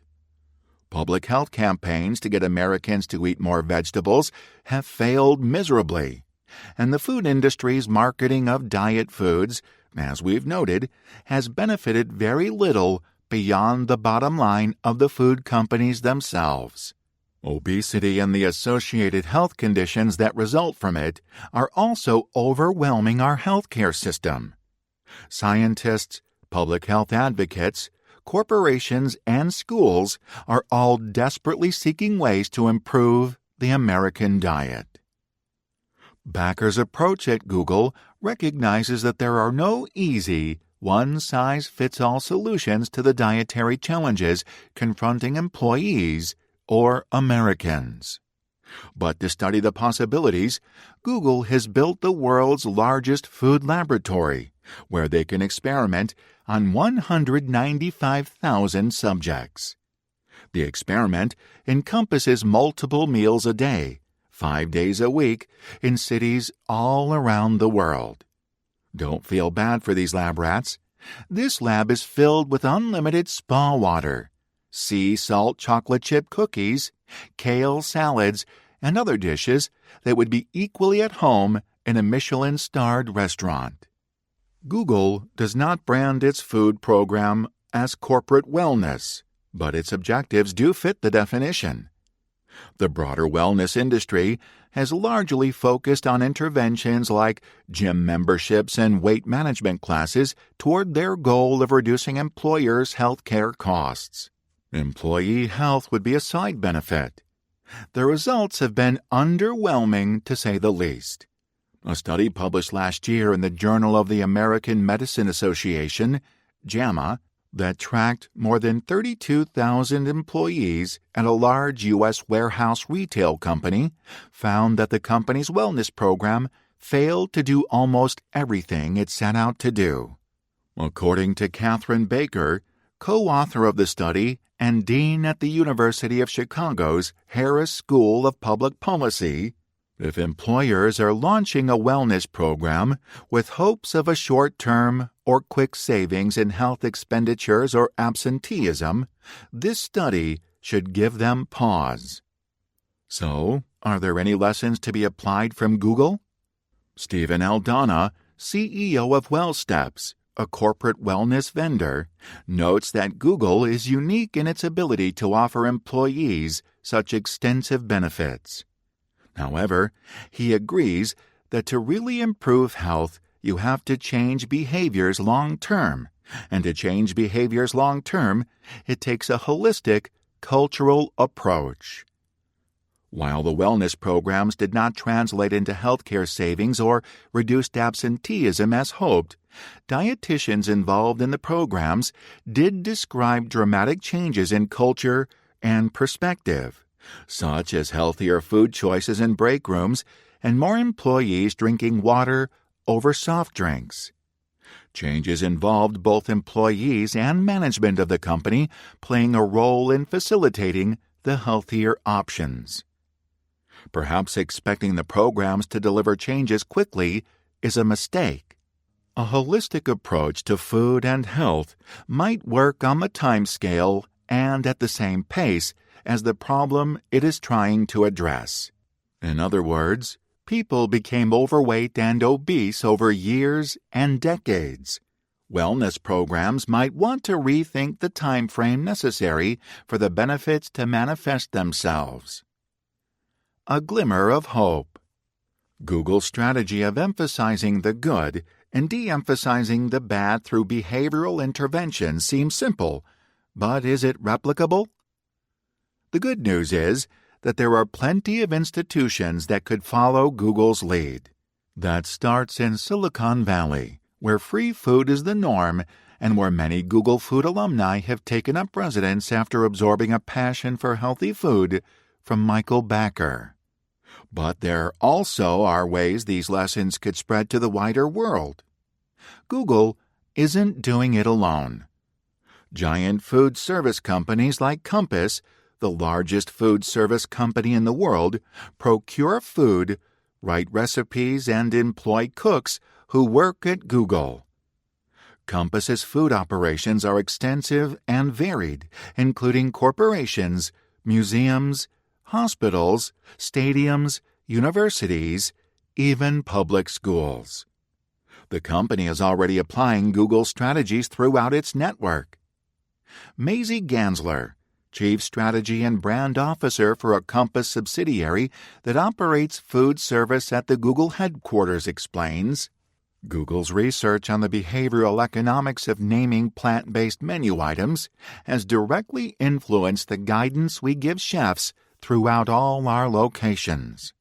Meanwhile, the Culinary Institute of America plans to repurpose the plant-based curriculum it developed for Google to help individuals and other companies respond to consumer demand for delicious, healthy, and sustainable food choices.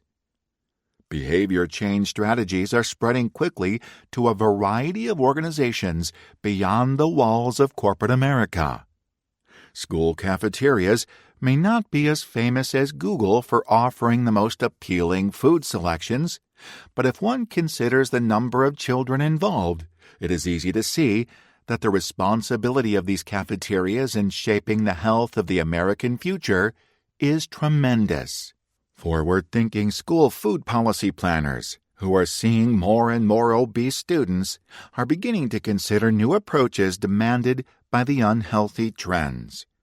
The potential for coupling education about healthy food choices with the shaping and making of actual healthy food choices during the school day through low-cost behavioral change nudges is an exciting frontier that offers much promise for the development of effective new strategies that can be copied nationwide from successful pilot programs. Another important organization adopting behavior change strategies to address diet issues is the U.S. military. Lieutenant General Thomas P. Bostick, retired, shared with me his experience and frustration as former commanding general of the U.S. Army Recruiting Command. America's ability to provide good recruits to the Army is being impacted by the obesity problem. And, of course, the situation is getting worse. Projections indicate that by 2030, a shocking 64% of potential recruits will not qualify for service because of their excess weight. In response to these findings, the military created a one-year demonstration program called the Healthy Base Initiative. The program retrained cooks, deployed menu labels, and experimented with moving the location of healthy and unhealthy foods. An assessment of the initiative found notable improvements in healthy eating. Notwithstanding the successful pilot, the fact remains that widespread implementation would be challenging due to complex procurement procedures and chains of command. We can nevertheless count it as progress that there is awareness of the fact that environmental factors can be deliberately altered to affect the food choices and the resulting health of our soldiers. How to scale. It won't be easy to remake the world in the image of a Google cafeteria, where big isn't necessarily better and kale is actually cool. But it's not impossible. The corporate wellness trend shows that companies will invest in ideas to improve health if the case can be made for a positive or at least neutral impact on the bottom line. Tech companies have also demonstrated their interest in making the health of their employees a goal through their food programs. These efforts are already being scaled through the work of companies like Compass that touch many organizations and industries every day. However, aside from a handful of companies like Google, where employees are consuming a majority of their meals at work, most people will inevitably leave the bubble of their hospital, school, or corporate cafeteria and find themselves in the real world, surrounded by supersized portions. The foodscape is bigger than any one company. In order for behavioral interventions to succeed over time, they must be integrated into our daily life and follow us wherever we go. In the next chapter, we will explore efforts to take these ideas out of the corporate cafeteria and put them to work at the scale of communities. Chapter 21. How to Live to be 100. Knowing that many of our decisions occur at a subconscious level, influenced by invisible factors that we don't recognize, and that our environment is pushing and pulling us in ways that we can't easily discern, is one thing. Figuring out how to reprogram our thinking and reshape our environment to lead us to better health outcomes is quite another. There is a saying, if you want to go fast, go alone, but if you want to go far, go together. This saying applies to our travels, but also to our lives. If you want to live a longer and healthier life, you can't do it alone because so many of the things that contribute to a good life come from the world around us. A good life requires the help and support of an entire community.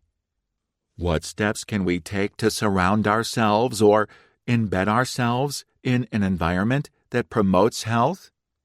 In the last chapter, we explored the applications of behavioral science to the foodscape at Google. The Google Food Team, led by Michael Backer, applied the lessons developed in coordination with the Yale Customer Insight Center to promote healthy food choices. With nearly 200,000 employees eating multiple meals each day in this controlled environment, the Google experiment demonstrates that behaviors can change and people's lives can be improved with the right choice architecture.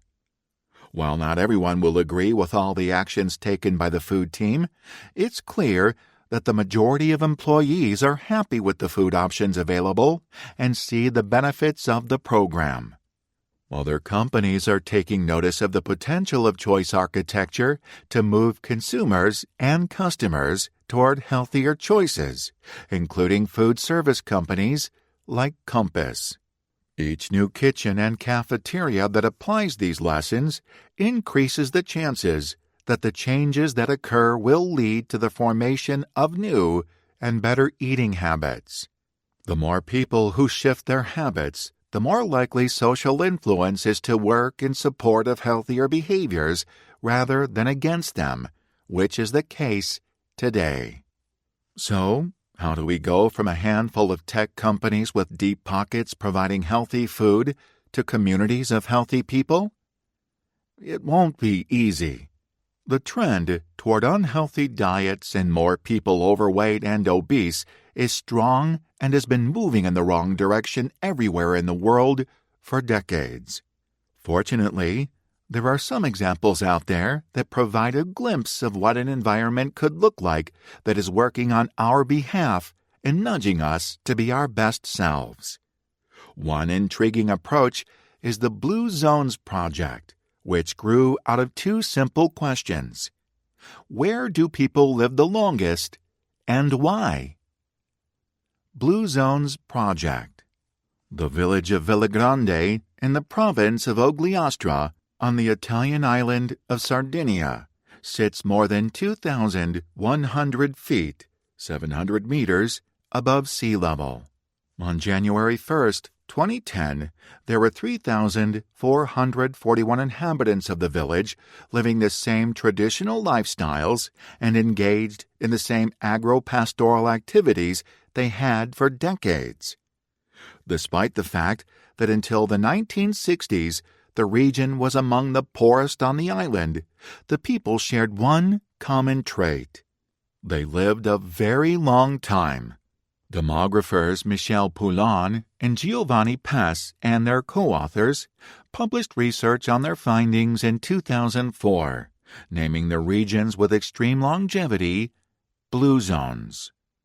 National Geographic fellow and world adventurer Dan Buettner took these findings and the work of researchers on other communities of long-lived people around the world and ran with it, publishing a best-selling National Geographic cover story, The Secrets of Longevity, in 2005. The people of Villagrande were unusual in leading long lives, but they were not entirely unique. A number of researchers had identified other communities of people that shared the longevity characteristic. Buettner explored a community of members of the Seventh-day Adventist Church in Loma, California, and the inhabitants of Okinawa, Japan. He wanted to know if the reason for their long lives could be identified. He went looking for the traits that contributed to their unusually long and, importantly, healthy lives.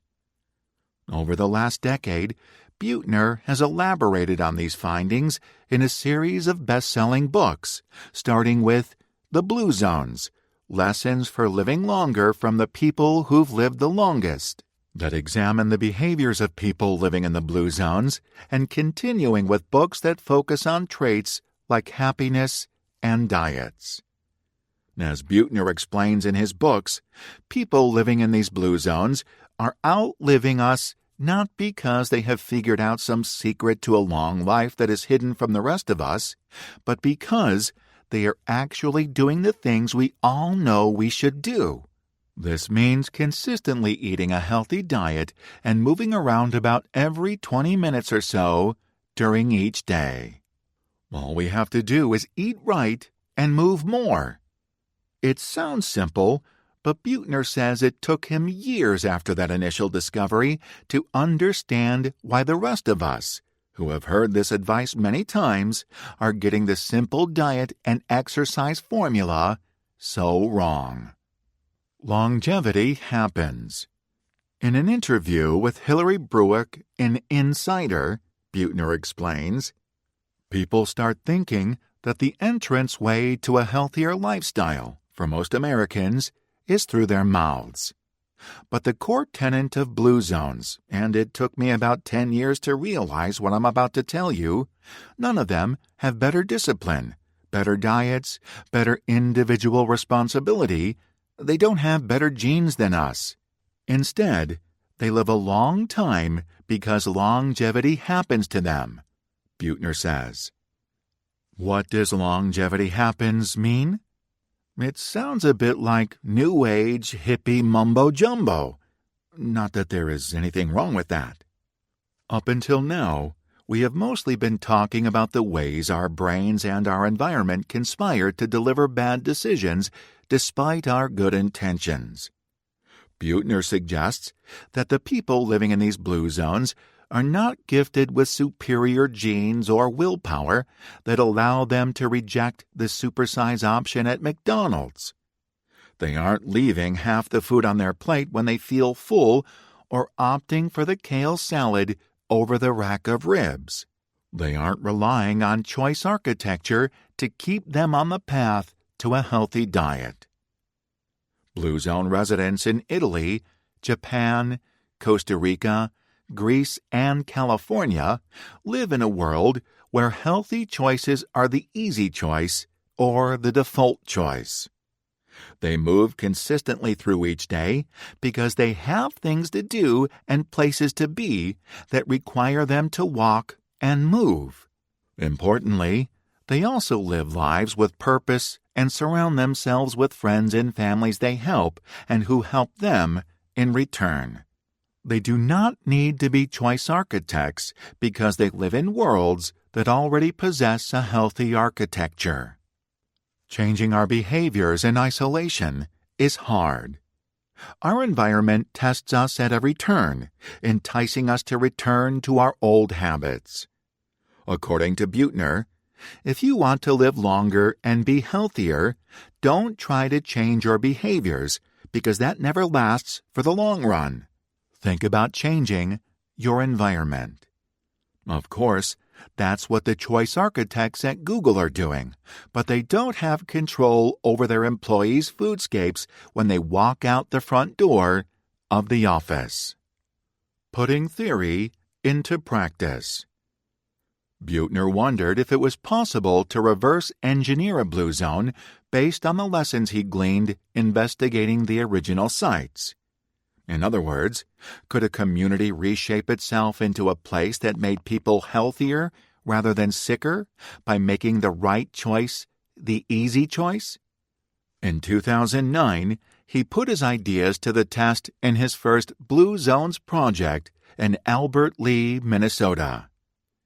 For the 18,000 residents of Albert Lea, that meant finding ways to get their bodies moving more consistently and eating more healthy food. Buettner encouraged city leadership to redesign parts of the city so that healthful actions were also the simplest choices. In response, the city added 10 miles of sidewalks and bike lanes for its residents, and local businesses stepped up to make it easier to pick and eat healthy food. The residents responded to the changes as Buettner had hoped. People started walking more, setting up groups that promoted community to reinforce behavior. Collectively, the residents of Albert Lea shed 4 tons of weight, an average of 2.6 pounds per person.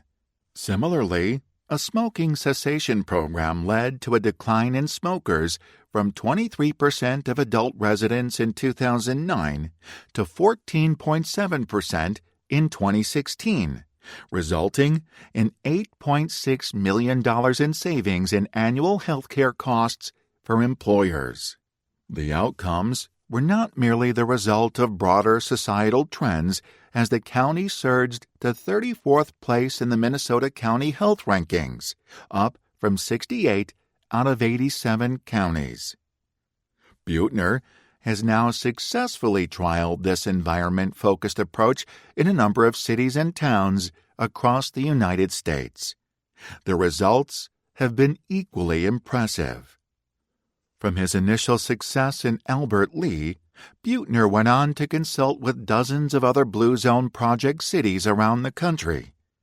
It might seem expensive to build bike paths and sidewalks just to get people moving more, even if it does lead to some weight loss in a community. But for cities implementing these changes, the benefits are not theoretical or intangible. They can be measured in dollars and cents.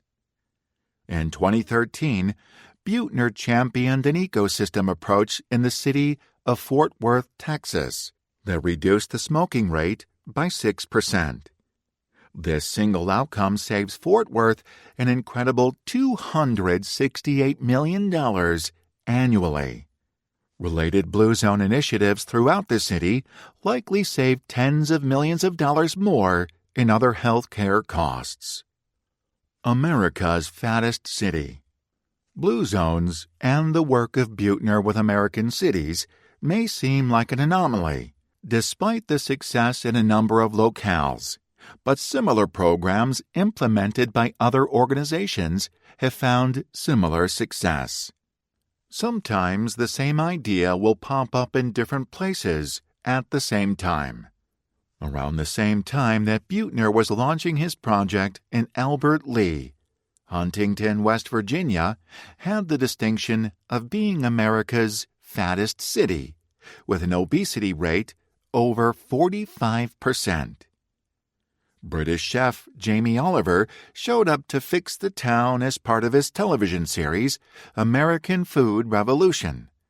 Despite a combative tone that portrayed the school district food service director as the villain, Oliver's arrival succeeded in starting a much-needed conversation.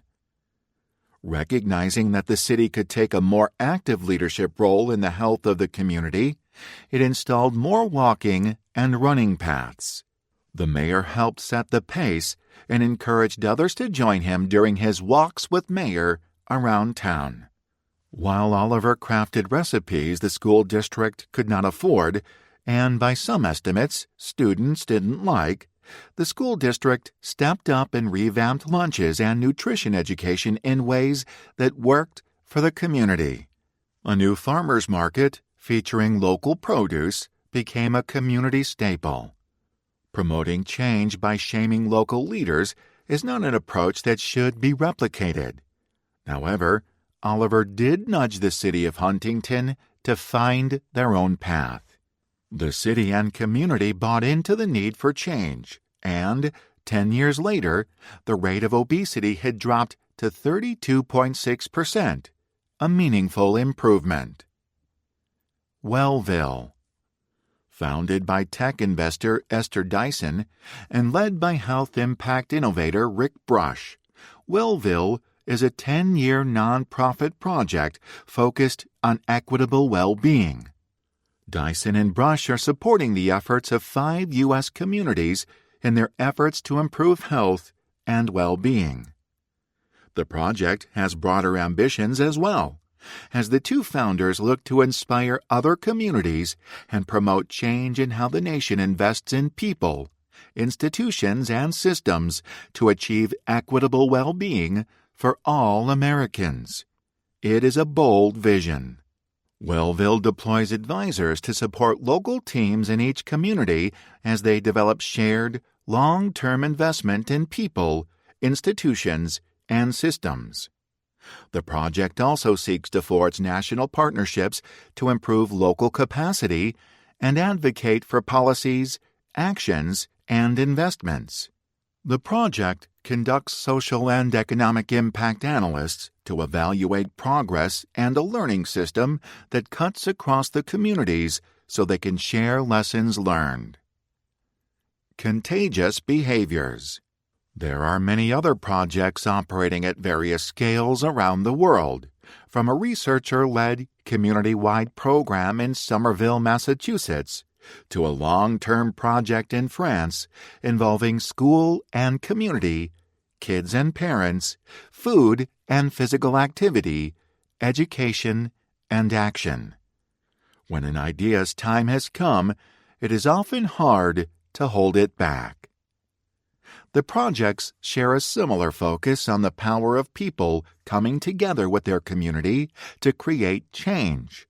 What we don't find in the blue zones that arose naturally, those that Buettner and his team are trying to recreate, or in the projects by Jamie Oliver or Esther Dyson, is an emphasis on any of the traditional American tools of healthy living, such as fad diets, personal trainers, or detox treatments.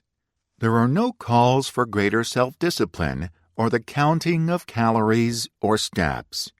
The secret to longevity seems to be to live in a culture that leads to the right choices without anybody noticing. Culture, in a broad sense, is cultivated behavior. It is the totality of our learned, accumulated experience which is socially transmitted, or, in other words, behavior through social learning. The problem with corporate wellness programs and even Google's grand experiment is that people leave the health and wellness bubbles of the programs at the end of each day and they return to American culture. Just as the monkeys in the corn experiment quickly adopted the norms of their new group, Googlers and others are faced with the need to conform when they find themselves in the midst of a culture that has fewer guardrails for our unhealthy tendencies. Buettner, Oliver, and Dyson each recognized the importance of community and culture to reinforce behaviors that could make us healthier. They understood that good behaviors can be just as contagious as bad behaviors when you reach the tipping point. Elements of a healthy lifestyle. Dan Buettner distilled the ideas he uncovered from his travels and that he applies in the Blue Zones projects into 9 lessons which he describes in his best-selling book, The Blue Zones, 9 Lessons for Living Longer from the People Who've Lived the Longest. Building on those lessons as well as the lessons from each part of this book, I propose a different paradigm for better living. The elements of a healthy lifestyle relate to how we think, eat, move, engage, and thrive, with a recognition that our environment is influencing each of these factors every moment of every day. I have summarized each of these elements here. Think. Be mindful of the mental shortcuts and habits that lead to bad choices. Don't rely on willpower to overcome these tendencies. Instead, restructure your foodscape to make the right decision the default decision. For example, always shop for groceries with a list. Eat. We live in a world of supersized portions and ubiquitous food. Prioritize quality over quantity. Lead with vegetables. Set aside the portion to take home before you take the first bite. If you're a family of 4, consider ordering 3 meals and share. If you're hungry at the end, order dessert without guilt. Move. Always be on the move.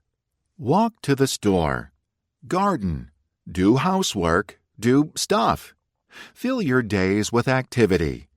The more we do, the more we feel like doing. People living in blue zones have active lives that keep them moving throughout the day. Of course, the flip side of moving is finding time to slow down and relax. Meditate, do yoga, pray, or take a nap, whatever relieves the stress for you. Engage. Find time to connect with family and friends. People with strong, fulfilling relationships live years longer than those without. Get together for dinner or happy hour. According to Dan Buettner, being part of faith-based organizations can add 14 years to your life. Relationships and connections give our lives meaning, which makes us happy. Happiness and health go hand in hand. Thrive. Find your purpose. Purpose gives us a reason to get up in the morning and something to look forward to when we go to bed at night. You don't have to be a surgeon to feel good about what you do. It's enough to be part of something bigger than ourselves. The difference between the person who serves people in a restaurant and the person who serves constituents in Congress is that the former sees the results of their work each day. Environment. Our foodscape acts on each of the aforementioned elements all the time. It consists of the food labels that distract us with claims of gut health to the lighting and music in the restaurant that prods our food choices and how fast we eat. It's not enough to be aware of these influences. We need to find ways of changing our environment so that it can nudge us toward healthier choices. Look for ways to reshape your foodscape at home and find places to eat and shop outside the home that are working with you and not against you when it comes to healthy eating habits. Chapter 22. Scaling the Effort. In order for our food environment to begin to deliver health benefits, we will need to revamp food culture in America. That's a big challenge, and not one that can occur through public service announcements or targeted policy interventions alone. Ideally, the public will advocate for the changes rather than oppose them as paternalistic or the results of the nanny state. Change at the societal level occurs through the coordinated effort of people, organizations, and government. We have seen examples of change at the corporate and community levels. Now, we need to scale the change and turn it into a social movement that cuts across the entire foodscape. The good news is that there are efforts underway that rise above the level of individual actions like mindful eating and corporate initiatives like the 4 Ps for behavior change adopted by Google and seek to promote change at the level of an entire industry. Let's start where most meals start, at the grocery store. Healthier lives. Grocery stores are a marvel of modern choice architecture. From the layout of the stores to the design of the signs, every item is exactly where it should be. From our discussions of nudge theory to the practical experience of the Google Food team, we know that these decisions by the store's choice architects impact what we will purchase, and with that, what we will have for breakfast, lunch, and dinner. For the most part, these influences are invisible, but given the placement of candy in the checkout lanes, we can guess our health is not an overriding consideration for their decisions. Some retailers and food manufacturers are trying to change that.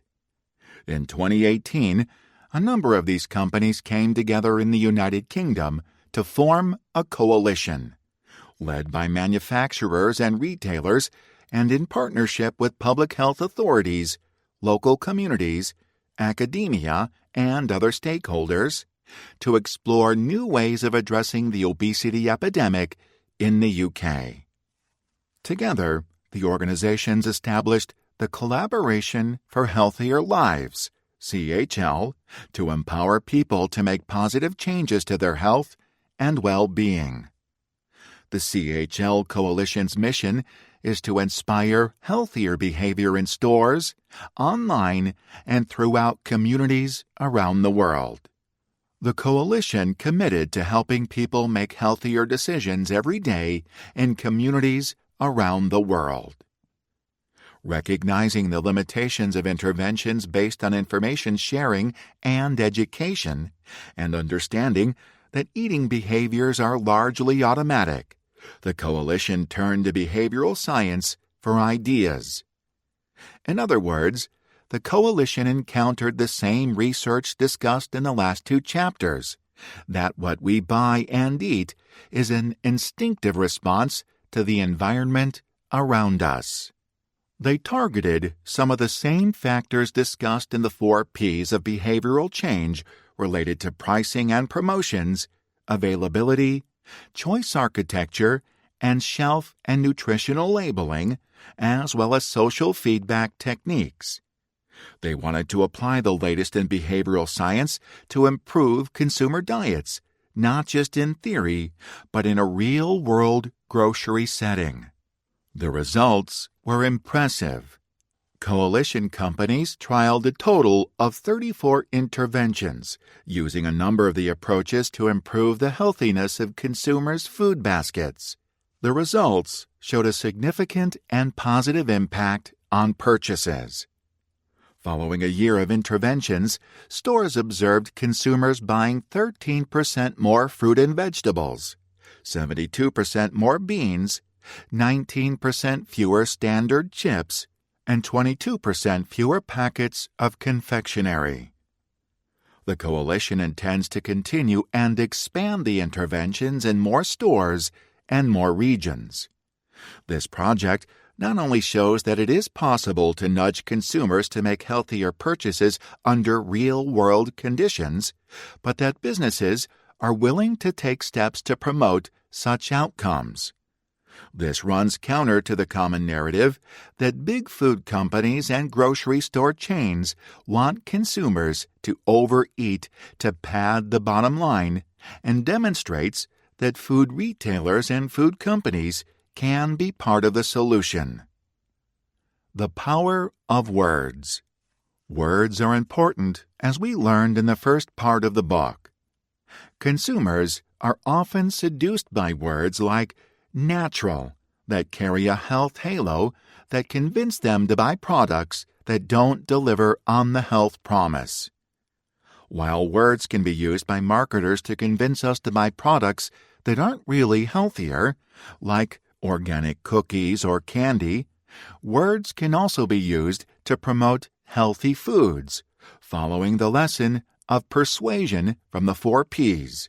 In 2016, the World Resources Institute, recognizing that how we shop for food is predominantly based on habits, launched the Better Buying Lab to find ways for consumers to change their bad behaviors. To address this challenge, the Better Buying Lab developed strategies to motivate consumers to buy and consume more healthy foods. The lab brings together experts from consumer research, behavioral economics and marketing, and companies in the food industry to research, test, and scale new strategies and plans that help consumers select foods that are better for themselves and the planet. From these efforts, the Better Buying Lab produced a playbook to help food service companies support diners in choosing healthy, plant-rich meals. The playbook outlines 23 behavior change strategies, drawing on extensive behavioral science research into how people choose food, as well as insights from experts in the food service industry about what works and what doesn't. Panera Bread took a page from the playbook when they conducted a month-long naming test in January 2018. The chain's North Hills branch in California switched the low-fat vegetarian black bean soup to Cuban black bean soup to highlight the origin of the dish and de-emphasize its healthy nature. The simple change resulted in a 13% increase in sales of the black bean soup. The company's senior manager for corporate social responsibility, Mindy Gomez Caceres, commented, "It was an exciting result for us. By showcasing the dish's origin, we were able to make the dish more appealing to guests. The new name conveys a well-seasoned and flavorful taste profile, and we think that's what led to a sales increase." The playbook is designed to be used by anyone working in the food service sector wishing to make changes within their operations to encourage diners to choose healthy foods with an emphasis on those that are heavy on plants.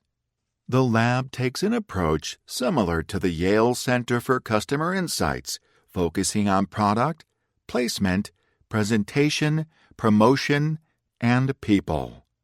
The strategies outlined in the playbook should prove useful to a wide range of individuals in the food sector, including chefs, food servers, managers, salespeople, marketing and communications professionals, food operators, distributors, researchers, nutritionists, dietitians, and procurement teams. Together with the work of the CHL, these initiatives take behavioral insights from the grocery store to the restaurant, but also inform food companies developing and marketing healthier foods. Nudge units. Governments are increasingly turning to behavioral insights to promote public objectives by shaping the behavior of citizens and government personnel. A number of governments around the world have formed the so-called nudge units, which are teams of behavioral science experts tasked with designing behavioral interventions that can encourage desirable behavior without restricting choice. Much of the interest in these approaches comes from the ability to test these interventions rapidly and inexpensively before widely implementing the strategies that prove most effective. The United Kingdom led the way, establishing a nudge unit in 2010, and was soon followed by other countries, including Australia, Germany, the Netherlands, Singapore, and the United States. The White House established the Social and Behavioral Sciences Team, SBST, in 2015 to translate the findings and methods from the social and behavioral sciences into improvements in federal policies and programs for the benefit of the American people. During the 2 years the team was in operation, SBST conducted a number of interventions. One program aimed at increasing enrollment in retirement savings plans generated savings more than 100 times larger than the impact per dollar spent by the government on tax incentives. Growing awareness among governments of the potential of behavioral insights is encouraging, but there remains a large gap between the need for change in eating habits and the potential for behavioral science to accelerate that change. Governments must prioritize the creation of insights teams across departments and agencies. From the U.S. Food and Drug Administration's Office of Nutrition and Food Labeling to the Department of Agriculture's Supplemental Nutrition Assistance Program and many others in between, the U.S. government needs to ensure that behavioral science plays a central role in all decisions impacting consumer food, agriculture, and nutrition. Engaging consumers. The behavioral insights tools being developed for grocery stores and restaurants, corporate cafeterias, and food companies touch a large portion of the foodscape that surrounds us. Each intervention builds on the work of others, reinforces it, and helps turn actions into habits. But these are examples of what others are doing to us. It is not only good, but essential that these businesses work with consumers rather than against them to make healthy food decisions. But we also need to do our own part. After all, a large number of food choices still remain in our hands and in our homes. We need to find ways of implementing interventions ourselves. The lessons learned in Part 1 and Part 2 of this book help us do just that, but it is not enough. Sadly, not everyone will listen to this book. How do we bring all consumers into this virtuous cycle of supporting healthy food habits instead of resisting or even opposing the changes that companies are proposing? If consumers are not active participants in the promotion of changes to our foodscape and food culture, then it is quite possible they will oppose the interventions as unwelcome manipulation, just as New Yorkers oppose the ban on large soda cups as paternalistic and overreaching by the city government. Social context. As we saw in Part 2, cultural influence and social context play an important role in our dietary choices, including what and how much we eat. Research has shown that traditions, beliefs, and values all influence food preferences. The type and quantities of food consumed are influenced by the people we eat with, as well as the setting in which choices are made about what and how much to consume. Of course, cultural habits also change over time. Over the last 50 years, they have changed for the worse. Perhaps now is the moment to begin to reverse that trend. Food culture in the United States has changed dramatically over the last 4 decades, and not in a positive direction. Many countries are tending toward a similar trajectory. The combination of excessive quantity and unhealthy types of food in restaurants and supermarkets, together with the lack of a suitable cultural and environmental context for reasonable consumption patterns, leaves consumers with no real guide for healthy eating. The most natural of human activities, feeding oneself and choosing what to eat, has become a Herculean challenge requiring assistance from dietitians, food scientists, doctors, and social media influencers. Much of this advice is inconsistent and at times counterproductive, leaving consumers more confused than informed. For too long, cultural and social influence have been negative factors impacting consumer food choices.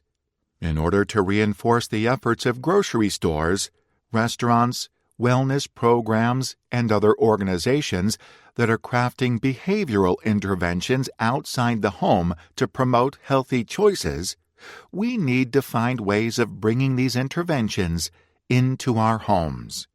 Social support through families and friends can be a beneficial effect on an individual's food choices by encouraging and supporting healthy eating practices. Good habits, like bad habits, can be contagious. Behavioral interventions targeting cultural and social influence offer an entry point for the home. Consumer groups and foundations have not yet leveraged social activism as a tool to promote behavioral change at the consumer level. The Better Buying Lab has its playbook for food service companies, and the CHL has its report for the supermarket industry. However, there is not yet a playbook for consumers or public interest groups. This book provides some practical advice for listeners, but with 2/3 of Americans overweight or obese, we need to reach everyone. We need a social movement. Starting a movement isn't easy. It is hard to mobilize society to address an issue, but not impossible. In recent years, we have seen people come together to tackle issues like pollution from plastic straws. While straws may not be as significant a problem as was originally thought, the point here is that society moved quickly once awareness was raised to mobilize change. Similarly, Americans rallied behind the Ice Bucket Challenge, which raised over $100 million for the fight against ALS, amyotrophic lateral sclerosis, a progressive neurodegenerative disease that affects nerve cells in the brain and the spinal cord. So, how do we get people to adopt behavioral change related to food? How do movements get started? Don't mess with Texas. We're familiar with the phrase, "Don't mess with Texas." The slogan tells us something about the rugged nature of Texans. But do you know its origins? Who came up with the phrase, and what was it originally used for? Most people outside of Texas don't know how or why the phrase came into being, but it is a fascinating story. It all started back in 1985. The great state of Texas, like many other states, spent a significant portion of its highway funds, nearly $20 million annually, to clean up litter along the state's roads and highways. The state tried fines and phone numbers for people to call to report offenders throwing beer cans and garbage from their car or truck windows, but nothing seemed to work. Texans seemed to love litter as if it was an expression of freedom. The Texas Department of Transportation was not so happy with this independent streak of Texans. Running out of ideas, the department eventually hired 2 ad executives, Mike Blair and Tim McClure, and tasked them with creating an ad campaign that would raise awareness, reduce litter, and, most importantly, save the state money. It was a tall order, but the two were seasoned marketing men and ready to give it a try. Blair and McClure eventually came up with an idea they thought fit the bill. They pitched the slogan, "Don't Mess with Texas," to the Department of Transportation. It was not immediately embraced. Some thought it was too harsh, with one person suggesting they add "please" at the end. However, Don Clark, director of the Travel and Information Division of the Texas Highway Department, thought the slogan was perfect. He felt it would speak to the 18 to 34-year-old male demographic most responsible for the problem.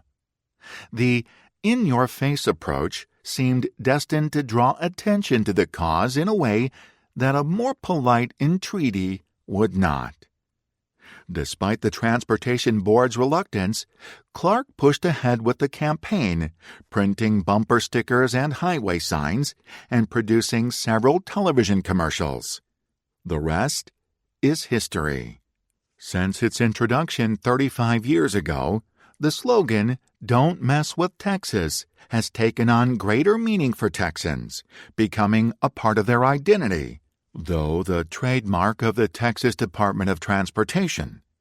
The campaign was also successful at reducing litter and remains one of the most successful ad campaigns of all time. The campaign highlights the power of the right message to mobilize people to action. It takes a movement. Knowing what we should and shouldn't eat and knowing how to make the right choices are not the same thing. That's one of the lessons from behavioral science. I ended parts 1 and 2 of this book with practical guides for putting the lessons from each chapter to use to improve food decisions. Many of the recommendations have been made before in books that promote a mindful approach to eating, which is another way of saying keep in mind the mind's biases. Unfortunately, most of the articles and books on behavioral insights have been written as diet books rather than as books for everyone who cares about their relationship with food. Mindful eating isn't just about losing weight. It is about losing fear and stress and enjoying more of the food we eat. It is a lesson that is relevant to all of us. Food is no stranger to movements. The organic food movement focuses primarily on the provenance of food and how it was produced. The slow food movement moves beyond food production to consumption and our relationship with food. Food culture determines if our habits are healthy or unhealthy. Movements are not about sharing information. The CDC and USDA have been sharing information for decades about the importance of eating 5 or more servings of fruits and vegetables a day. While most people are aware of this recommendation, only 1 in 10 acts on it. In order to start a movement, you need a few things. The first is a clearly articulated problem. In our case, the general problem is clear.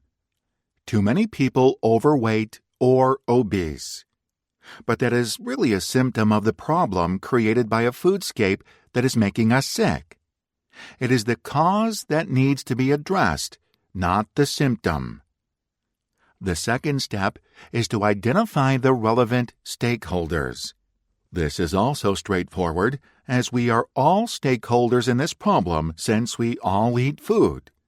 However, it is also helpful to break down the stakeholder groups into categories since they each have distinctive roles to play, including consumers, government, food companies, restaurants, grocery stores, agribusiness, academics, etc. It's a long list, but not a complicated one. Step 3 is awareness raising. In this case, stakeholders are all aware of the problem and, for the most part, interested in doing something about it. The fourth step is coordination and collaboration. This is where things begin to fall short. While many of the stakeholders are working on this problem within their respective silos, most of them are not connecting their efforts to other stakeholders. No group or organization has yet stepped forward to lead this effort or to bring these efforts to the consumer. Without leadership, we can't organize, and if we can't organize, we can't mobilize. My Plate Challenge. What might such an intervention look like? Human behavior is complex, but as we've seen with behavioral interventions in previous chapters, they can be targeted and effective. An obvious place to start with consumers is with the dinner plate. In Chapter 15, we discussed the evolution and expansion of portion sizes in cookbooks and restaurants over the last 50 years. Plate sizes have grown as well, from 9 inches in 1960 to 12 inches today.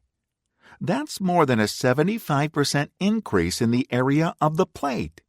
Given that it takes about 20 minutes for the stomach to tell the brain it's full, which means many people finish their meal before they have gotten word from the stomach to stop eating. Since we can't rely on feedback from our stomachs, we determine the amount of food we can eat by estimating the volume of food on the plate. Some research suggests that if we use smaller plates and bowls, we will consume less. For that reason, many organizations, including the UK National Health Service, recommend using smaller plates to help people eat less food. Restaurants might be open to providing smaller plates and portions if it didn't cut into their revenue, but the real danger is that diners would rebel or take their business elsewhere. While restaurants might want to adjust portions to promote health, from the perspective of many consumers, it might appear the move is to save money, which makes the eatery look cheap. Even if restaurants want to do the right thing, it isn't always that easy. Telling people to use a smaller plate isn't much better than telling people to eat less. They might do it at home if they have a 9-inch plate. But what happens when they encounter the 12 or 15-inch monstrosities at restaurants? If we are constantly exposed to larger plates, our brains won't be satisfied with the amount of food served on smaller plates. The old way of promoting this message would have been through a public service announcement, but we know that information alone seldom works. Instead, we need social engagement to get the word out. Rather than make a smaller plate a personal challenge, we need interventions to promote social learning and social influence as a cultural challenge. In the case of plates, this might mean encouraging people to take a 9-inch plate to restaurants. This might be embarrassing if you were the only one doing it, but it might be exciting to share the before and after photos on social media with the hashtag #MyPlateChallenge if friends were playing along. I came up with this idea, so feel free to be the first to post under the hashtag.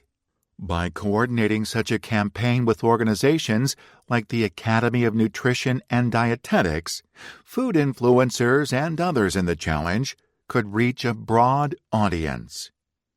Replating food allows people to see if the food served is a normal portion or extra large. My experience with the outsized portions at the Cheesecake Factory discussed in an earlier chapter shows that the results can be pretty shocking. By replating the food, I not only avoided overeating, but got a second meal out of the visit. It was like getting 2 meals for the price of 1.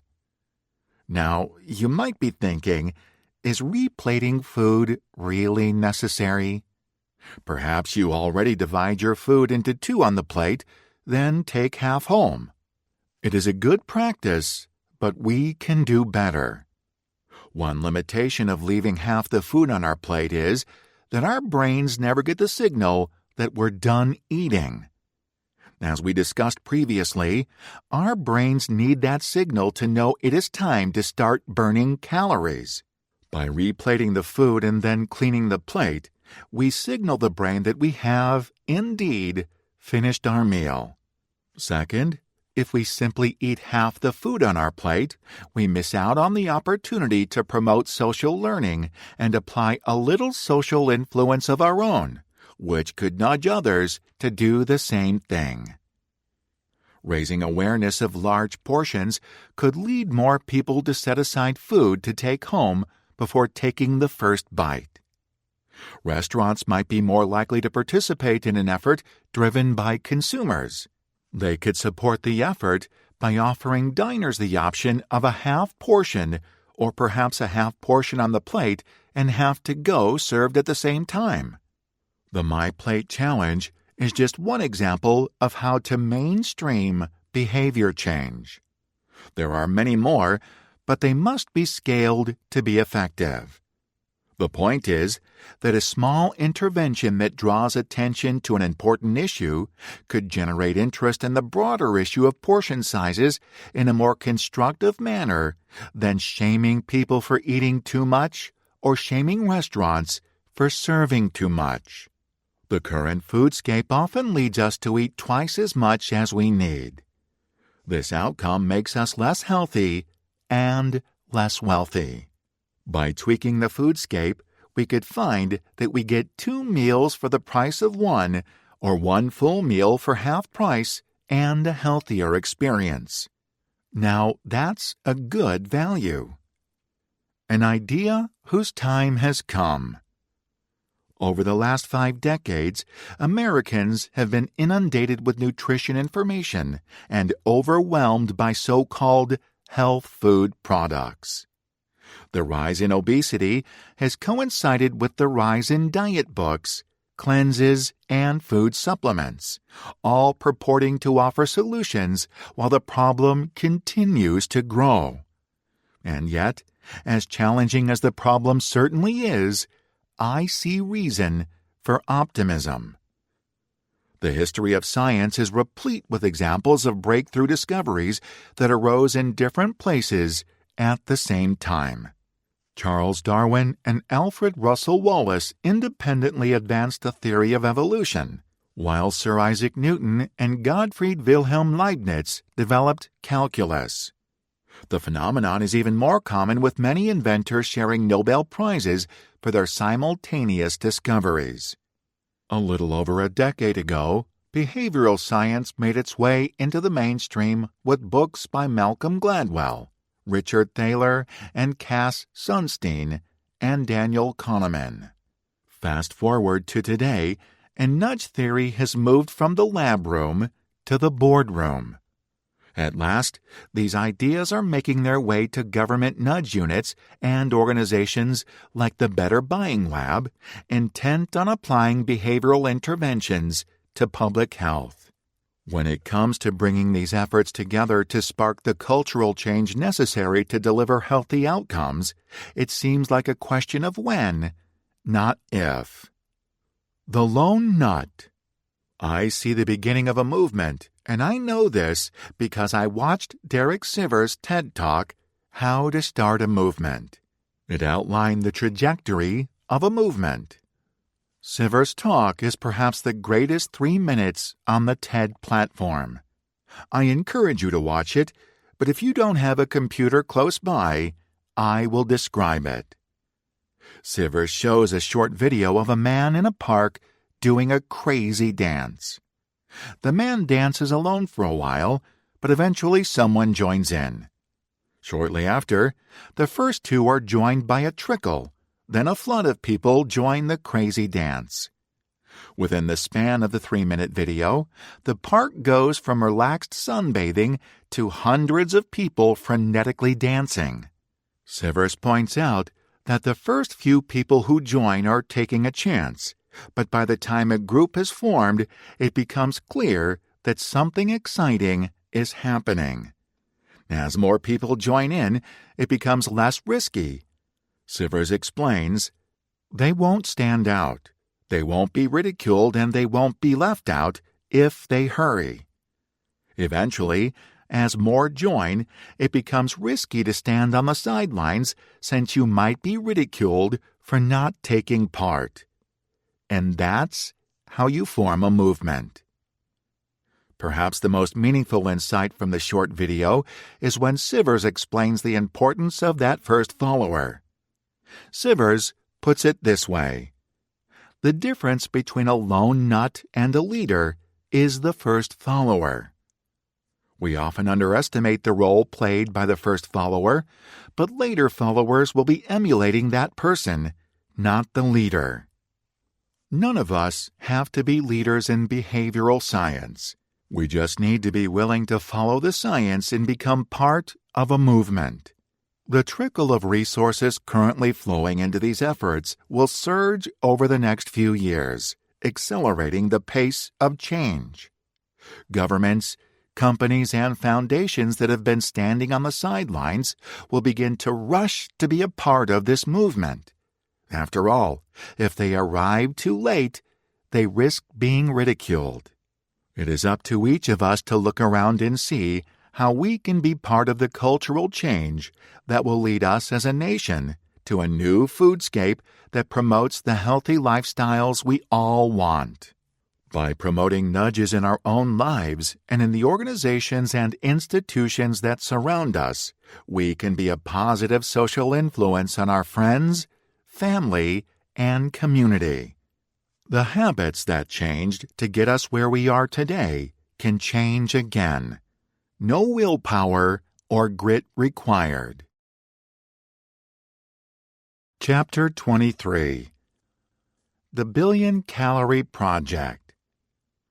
Our environment is part of the foodscape, but the foodscape also extends to our habits and culture. Good habits can improve health outcomes even in the face of a food environment that is tempting us to make bad choices. But it is easier if our environment and our habits are working together rather than being at odds with each other.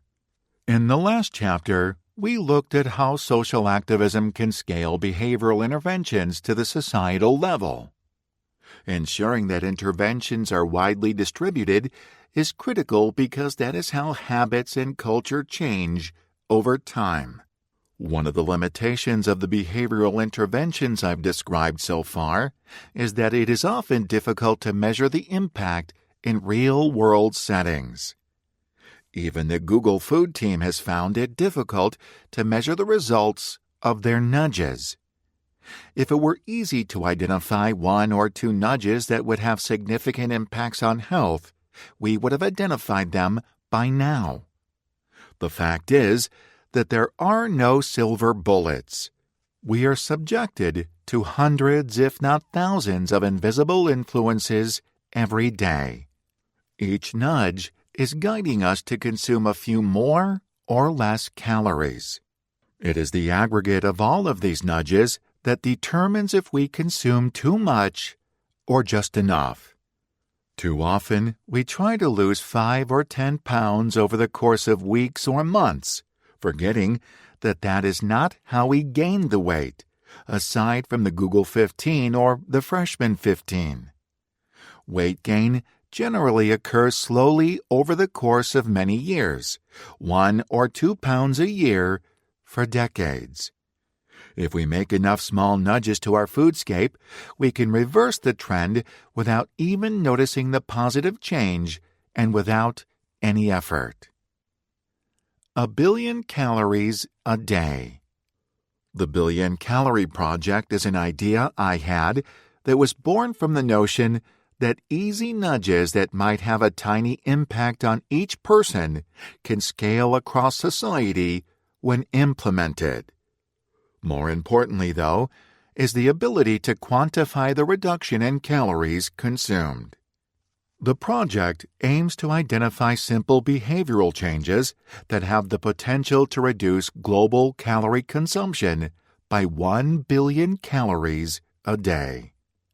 The changes could be implemented or activated through a social media campaign rather than policy changes.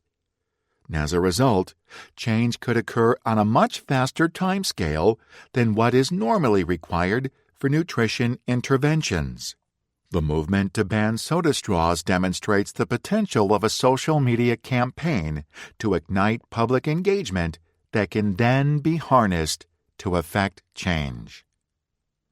Soda taxes versus nudges. Let's begin with a soda.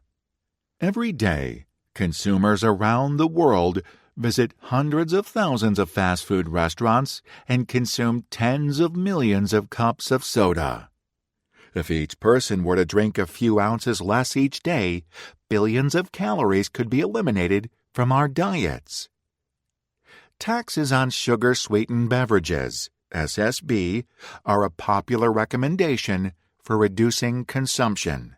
It's easy to understand the attraction. Taxes worked to dramatically reduce smoking, after all. However, while the United States per capita soda consumption is among the highest in the world, consumption is at a 30-year low. Proposals for SSB taxes have led to opposition in some jurisdictions. The taxes are generally opposed by restaurants and soda manufacturers, but also from groups pointing to the regressive nature of the tax due to its disproportionate impact on low-income households. Others oppose the taxes as paternalistic. Given the resistance, as well as a lack of direct evidence of taxes improving health, it is worth considering alternative approaches to reducing consumption that might receive greater support. A behavioral approach to reducing SSB would look quite different from a soda tax. The goal of behavioral interventions is not to eliminate things that give us pleasure, but to ensure that we don't get too much of a good thing. It's hard to know when to stop drinking soda, and that's where nudges can help us. Rather than focus on forcing consumers to drink less soda by increasing the cost, it might be better to nudge consumers to drink less by changing soda consumption behavior in restaurants. So, what might this look like in practice? Size matters.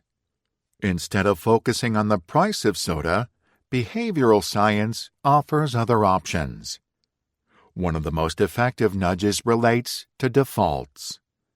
As we've seen in previous chapters, nudges can have a big impact on things as diverse as signing up for a retirement plan to willingness to be an organ donor.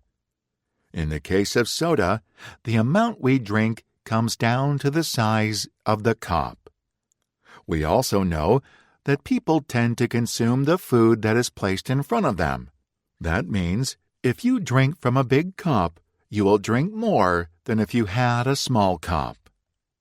If diners order a small or large soda, then the default cup size is the one ordered. There are situations where the cup size is independent of the order, and that is when people dine in a restaurant with free refills.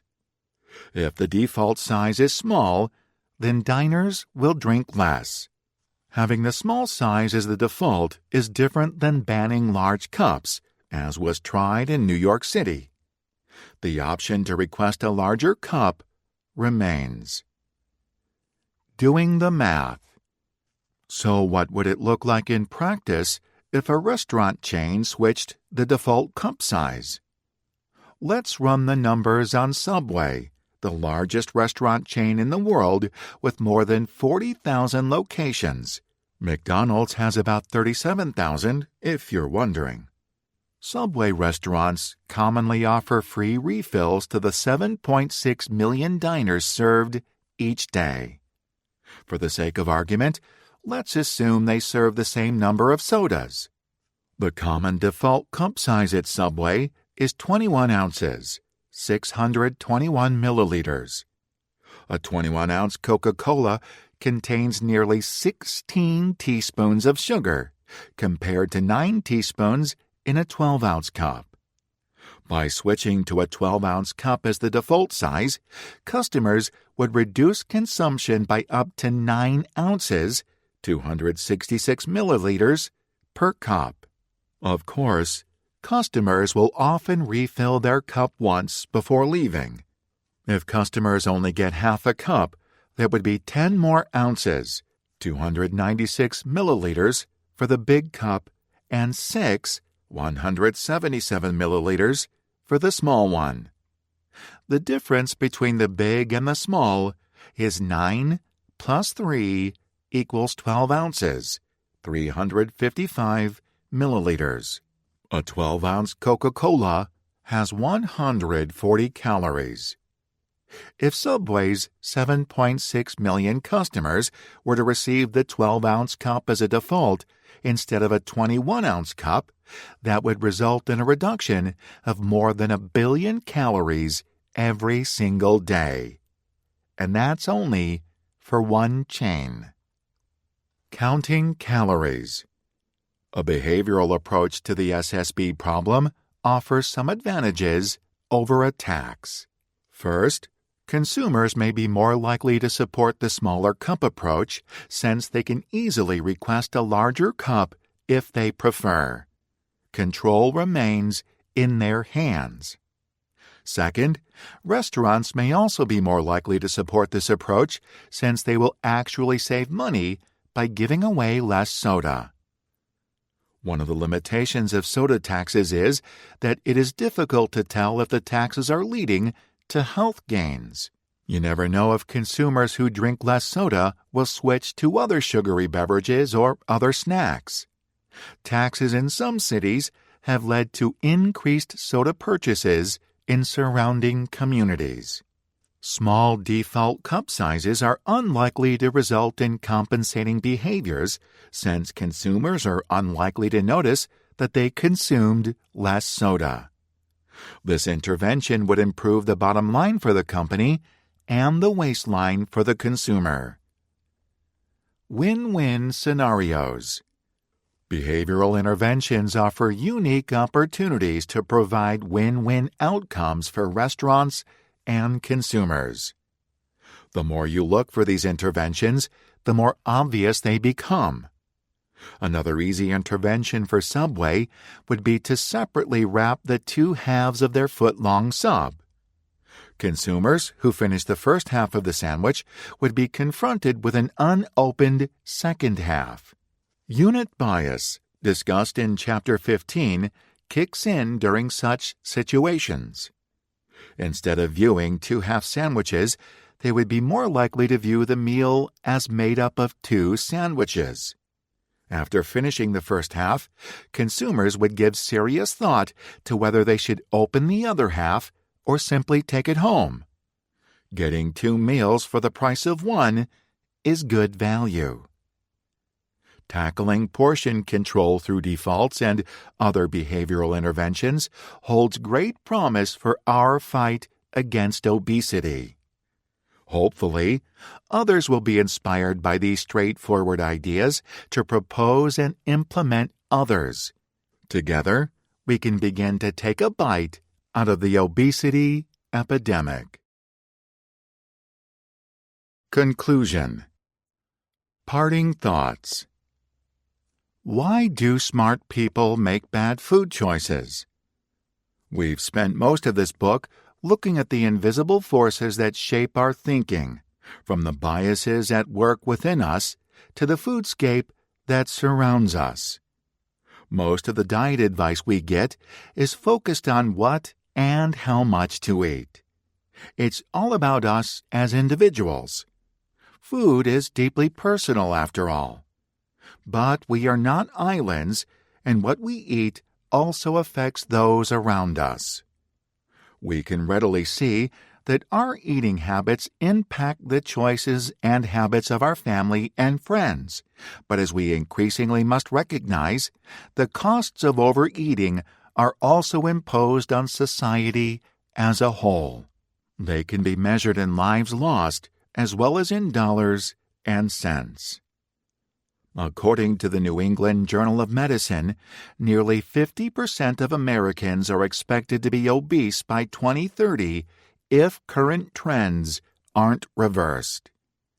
If we could maintain today's obesity rate of 42%, even though this is already a tragically high number, instead of reaching 50%, we could reduce future healthcare costs by hundreds of billions of dollars. Just as important, if not more important, is the cost to human potential. Our eating habits are not making us happy. They are killing us. 80% of major chronic diseases are preventable through changes to diet and lifestyle. Eating a healthy diet, quitting smoking, and engaging in regular physical activity. This is not only an American problem, but rather a global epidemic. The obesity epidemic is not about willpower, and it is not about information. What has changed in the last 50 years is our foodscape. We are programmed to search for calories that used to be hard to find. But the mental shortcuts that served humans well in times of scarcity turn out not to be well suited for the modern world of abundance.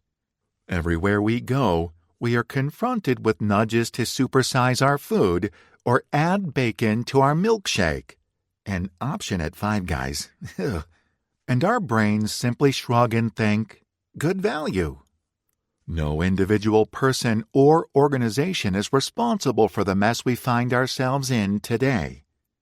It was a collection of decisions and policies that may have seemed right at the time, but which have certainly not turned out well. The good news is that more people, companies, foundations, and governments than ever before are now laser-focused on the serious problem of public obesity. While some of these players continue to advocate for more information, many now recognize that it is the foodscape itself that needs to change. There is a reason for hope. In September 2020, the World Health Organization convened its first Technical Advisory Group on Behavioral Insights and Sciences for Health. According to the WHO, the creation of the Technical Advisory Group is part of a new Behavioral Insights and Sciences initiative, which is expected to give a more prominent role and louder voice to disciplines that have social and behavioral sciences in common in the context of health. The Director General of WHO, Dr. Tedros Adhanom Ghebreyesus, noted, "Providing evidence-based advice is central to WHO's mission. But for that advice to produce results and save lives, we need to better understand the biases and triggers that affect whether or not people act on it." I hope that you and the other listeners of this book will find some practical lessons herein that will help you to improve the decisions you make. But this book is really a call to action for larger change because we can't address the public health crisis here and abroad alone. We need to change the world around us, and to do that, we need to enlist all the stakeholders in the food system. If we pay attention to our own biases and work together to build a new food culture based on behavioral insights, our environment can begin to nudge us toward healthy choices, and, if we're lucky, we can rediscover some of the pleasure in our food that has been lost in recent decades. I hope that you will join me in creating that better food future. Chapter 1. Why We Fear the Food We Eat. Preservatives, artificial food colorings, gluten, and more. The grocery store aisle can be a scary place these days.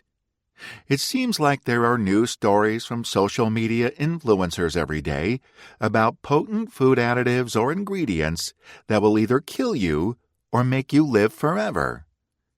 Despite what we hear in the media and find in our Facebook feeds about the dangers that lurk behind the label, the fact is that our food has never been safer than it is today. Why is it, then, that consumers have never been more worried about the foods they eat? And here's another paradox. At a time when consumers have never known more about nutrition, why is it that obesity is at an all-time high? In November 2018, I took to the TEDx stage in Tysons Corner, Virginia, to explore these important topics in my talk, Why We Fear the Food We Eat. The rise of clean eating and the marketing of natural foods has not made us feel safer. Instead, these trends leave us less certain and less confident in the food choices we make. The proliferation of new diets isn't making us healthier, it's just making us more confused. According to a survey by the International Food Information Council, a majority of consumers consider making healthy food choices harder than doing their taxes. In an environment like this, what is a consumer to do? How can we sort through all this alarming noise, reduce food anxiety, and make good diet choices that will give us the healthy lifestyle we all want to enjoy? Information overload in the grocery aisles. It turns out that there are clear psychological principles behind the confusion and fear so many of us are feeling about our food. The way our brains process information has a lot to do with how we respond to food marketing, from the labels on the packages and products on the shelves to the recommendations of social media influencers. We are bombarded with messages and information as we walk the aisles of the local grocery store. Gluten-free, GMO-free, cage-free, pesticide-free. It seems the less a product contains, the more a company can charge for it. Today, the average grocery store carries about 40,000 items, presenting a daunting list of choices for every shopper. There are thousands more new products coming to the shelves soon, and a similar number of failed products departing each year. The dizzying array of food information in the modern world is too much for one person to handle. We already have overly complex lives just keeping up with installing the latest new operating systems. Having to sort out complicated choices about food can easily feel like too much to manage, and our overworked brains want a way out. Just as students look for shortcuts between classes, our minds look for shortcuts in making decisions. Psychologists refer to the mental shortcuts our brains use as heuristics and cognitive biases, and these are important concepts in understanding how we make decisions or form opinions. Mental shortcuts, heuristics, and biases. Heuristics are rules of thumb that help us efficiently solve complex problems by ignoring some of the information. Heuristics keep us from going crazy by reducing the load on our mental processors, but they also have their limitations. Mental shortcuts can leave us susceptible to influences that we may not recognize. And sometimes these simplistic rules lead us to bad decisions. A heuristic that results in consistently incorrect decisions, systematic errors, is called a cognitive bias. Our beliefs and behavior are shaped by these invisible influences. When we are making judgments and decisions about the world around us, we like to think that we are being objective and logical. Unfortunately, biases can trip us up, leading to poor decisions and bad judgments. These powerful forces can even lead us to choices that are at odds with our actual goals, such as nutritional health. We can become our own adversaries when we are guided by influences we don't understand. Confirmation bias. Let's take the example of confirmation bias, which is the tendency to interpret new evidence as confirmation of our existing beliefs. We seek out information that confirms our beliefs, and we ignore or discount information inconsistent with our beliefs because it's easier to entrench more deeply than it is to change our minds. It's easy to see this bias in others, but nearly impossible to convince them of it. It is also remarkably difficult to recognize it in ourselves. That's the nature of heuristics and biases. But by learning about them and facing them head-on, we can learn to perceive them and their effects, reduce their influence, and make our choices more rationally and logically like we wanted to in the first place. It is the mark of an educated mind to be able to entertain a thought without accepting it. Aristotle. Confirmation bias influences many of our food decisions. From the products we buy to the brands we follow, our perceptions, likes and dislikes, are shaped by our existing biases. This makes it difficult for new facts to filter through to our conscious mind and inform our decisions. Biases make it difficult for new facts to filter through to our conscious mind and inform our decisions. With each new fad diet, confirmation bias keeps us believing in the potential of the diet long after the evidence is in that it doesn't work. With every pound we lose, we credit the diet. With each 2 pounds we gain, we blame ourselves for a lack of willpower. We forget that in order for a diet to work, people need to be able to stick to it. We make excuses for the failures of the products or companies we like, but we question the successes of those we don't like. From fear to enjoyment. In the chapters that follow, I am going to explore how our brains try to make sense of the complex world around us and how it sometimes leads us astray. Confirmation bias is just one example of a misleading heuristic. There are many more. Predispositions can influence the way we perceive brands, such as the halo effect, the way we make choices, decision fatigue, and the characteristics of a product we choose to pay attention to, availability bias. Biases like these prevent us from thinking clearly and making accurate decisions, whether the matter at hand is our finances, our health, or the food we choose to eat. There's no way to avoid all of these potential biases. Taking automatic shortcuts is just the way our minds work after all. But being aware of the biases and shortcomings that are typical of human mental functioning can make a big difference in giving us more rational control over our decision-making processes.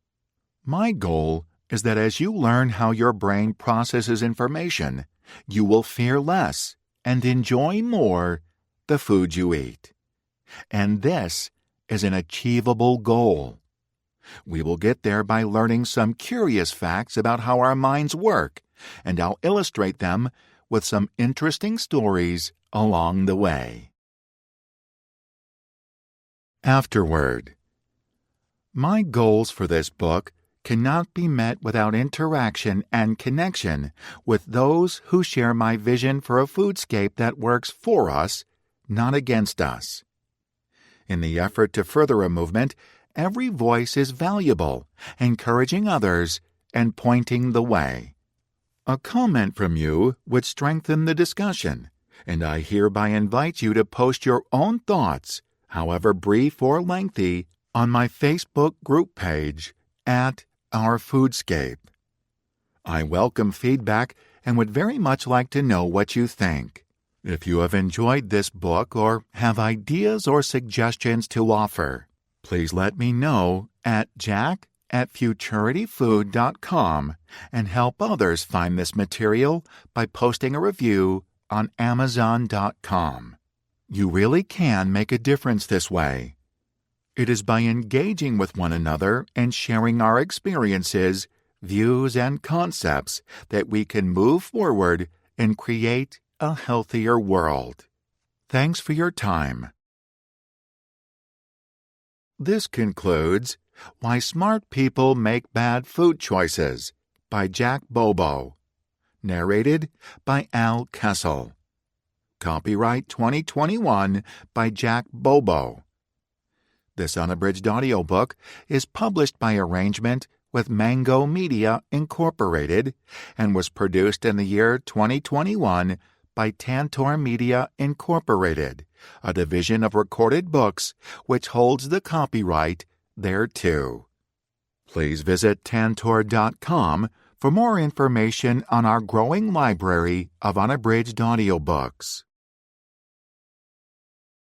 Chapter 2. The Naturalness Bias. When you hear the word natural, what thoughts or images come to mind? If you think of flowers, puppies, fresh-baked bread, or other wholesome ideas, you're not alone. It's considered a very appealing term. Do you look for the word natural on the food products you buy? A lot of us do nowadays. Consumer demand is pushing retailers to stock more natural products on their store shelves, with sales growth outpacing the total food and beverage retail market. Products that were once only found in health food stores or specialty stores like Sprouts Farmers Market, Whole Foods, or natural grocers are now available in traditional grocery and convenience stores. In this chapter, we're going to consider the question of what the term natural food really means.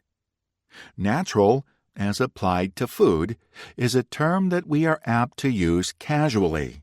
Most of us probably even imagine we could present a reasonable definition of it if asked to do so. But on closer examination, we will find that natural turns out to be not such a simple descriptor when it comes to our food.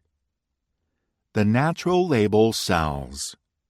The International Food Information Council surveys consumers every year on a variety of topics, including how different labels influence their purchasing behavior. According to the 2019 Food and Health Survey, more than a third of consumers were swayed by a natural product label when shopping for food, more than those influenced by an organic or even a non-GMO label. Natural seems healthier. Words are powerful influencers of behavior. Not only are consumers vastly more likely to purchase a product with the natural label, but they also ascribe a wide range of characteristics to a product bearing such a label. IFIC asked consumers which was healthier, a product with the all-natural label or the same product without the label. An astounding 70% of consumers surveyed perceived that natural products were somewhat or highly likely to be healthier. Clearly, consumers believe all natural food is healthier. But are foods bearing the all-natural label really better for us? It's easy to understand why consumers might think that all natural products are healthier. Every day we see news stories about pesticides in our food and contamination of our water. We're surrounded by chemicals and highly processed foods that contain many artificial and synthetic ingredients. We worry about the health and safety of our children, and we want to do something about it. Eliminating artificial ingredients and synthetic preservatives and colorants seems like a good way to start. The appeal of the all-natural label has deeper roots in psychology. We have a perfectly reasonable and well-founded fear of tainted products, particularly foods. The Food and Drug Administration, FDA, was established in 1906 to address the rampant adulteration of food and the food safety issues that resulted. But the natural label can be misleading. The word natural clearly has an emotional appeal for consumers, yet most would be surprised to learn that the word itself is not really defined by FDA. The FDA does provide the following policy guidance for food and beverage companies. The FDA has considered the term natural to mean that nothing artificial or synthetic, including all color additives regardless of source, has been included in or has been added to a food that would not normally be expected to be in that food. However, this policy was not intended to address food production methods such as the use of pesticides, nor did it explicitly address food processing or manufacturing methods such as thermal technologies, pasteurization, or irradiation. The FDA also did not consider whether the term natural should describe any nutritional or other health benefit. U.S. Food and Drug Administration. Since there are no strict criteria for the natural label, it can be applied to most packaged foods. And although it doesn't mean nearly as much as people think it does when it appears on a food package, it is a powerful marketing tool. Natural can be good or bad. There are many foods that can kill you, including some mushrooms. The death cap mushroom looks, smells, and tastes delicious, yet as the name suggests, it can be deadly. Other foods, such as almonds, cherry pits, and apple seeds, all contain cyanide, which can be lethal if consumed in excess. So while these are natural foods, the word natural does not guarantee they are safe or healthful. If some natural foods are good for us and others can kill us, the reality of the term may be more confusing than useful. The IFIC survey found consumers not only believe the natural label on a food package implies the food is healthier, they also attribute all sorts of other positive characteristics to the food that may not exist. Health professionals refer to this phenomenon as creating a health halo around the food, which we will discuss in a later chapter. We must look beyond labels. The misleading character of the natural or all-natural label led Consumer Reports to ask the FDA to ban the use of the term on food packages. According to a 2014 survey, that organization found that more than 75% attribute specific meaning to the word, such as contains no artificial ingredients, artificial colors, or genetically modified organisms, GMOs, or for meat and poultry, that the animals were never given antibiotics or artificial growth hormones. None of that is necessarily true. Our predilection for the word natural has its roots in the naturalness bias. The naturalness bias is just what it sounds like. It is a preference for products that are labeled as natural. Research has shown that people rate food products, for example soda, smoothies, or bean dip, to be healthier and lower in calories when labeled as natural compared to the same type of food without the label, even though calorie content was the same. A naturalness bias also appears to have an impact on perceptions of unhealthy behaviors, suggesting that junk food bearing the natural label will be perceived more favorably. The naturalness bias leads people to believe that foods with a natural label are both better and safer than foods without that label. The reality, of course, is that anything we consider natural can be good or bad for us, just like the many things that do not come from nature. We must look beyond the naturalness bias to make informed food choices. Chapter 3. Decision Fatigue. Why do we make bad food choices? One reason is tired brains. Consider the following scenario.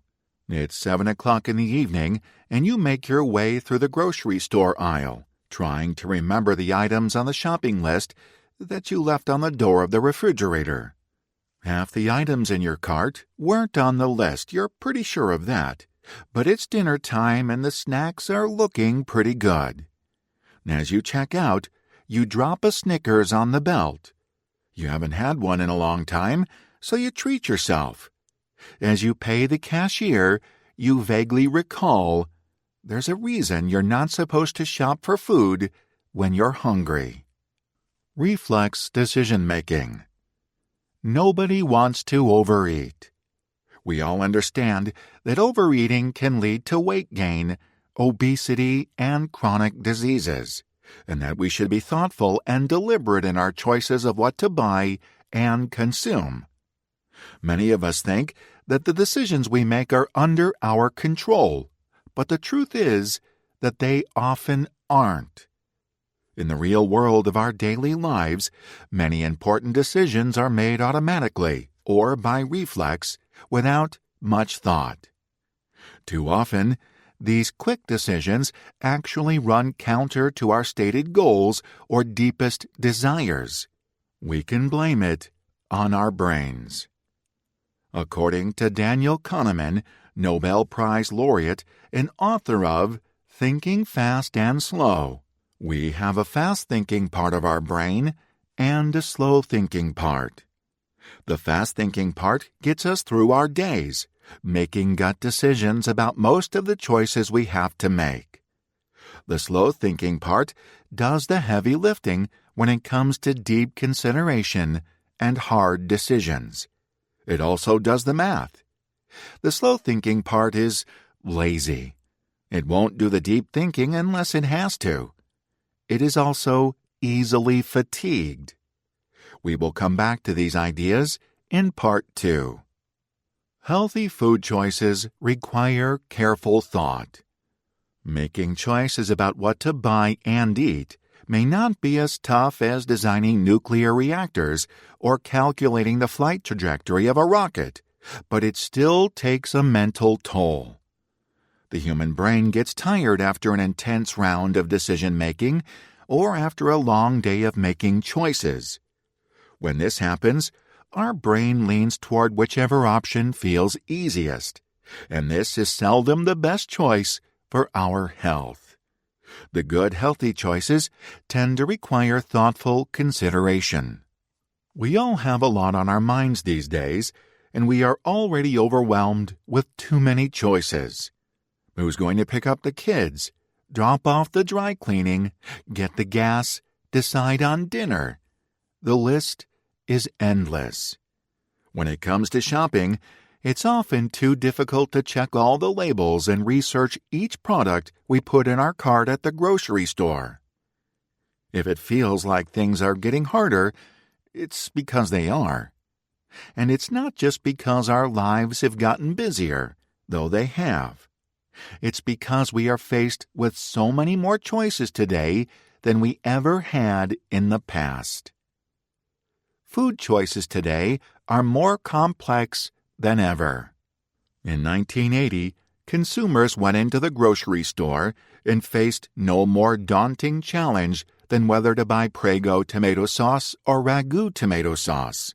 There weren't too many other options. By the end of the 1980s, things had changed dramatically. Each of those brands was offering a wide array of sauce varieties, from chunky to spicy and everything in between. And on top of this, the number of competitors was beginning to explode.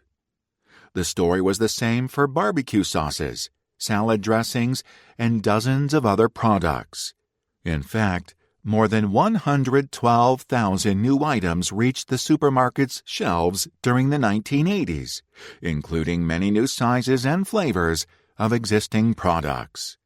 Considering that the average supermarket stocked fewer than 10,000 items in the 80s, there was also a lot of turnover.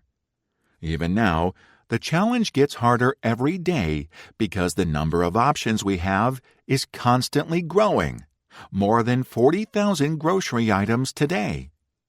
Dealing with all this is a mental burden that people didn't have to shoulder in the past. Online grocery shopping adds further distraction. Yet another layer of complexity is added by the popular new wrinkle of online grocery shopping. Most of us are still going to the brick-and-mortar stores to buy our groceries, but online food and beverage sales are rising, and Nielsen Total projects that by 2025 they will hit $143 billion, accounting for a substantial 18% of all grocery shopping. There's infinite room on the virtual shelves, which has the potential to really overload consumers already dizzy at the variety available today. How online shopping will affect the healthiness of our food buying choices is anybody's guess at this point. Prepackaged guilty snacks are easy to purchase via on-screen icons, whereas healthy vegetables are best selected by hand in person.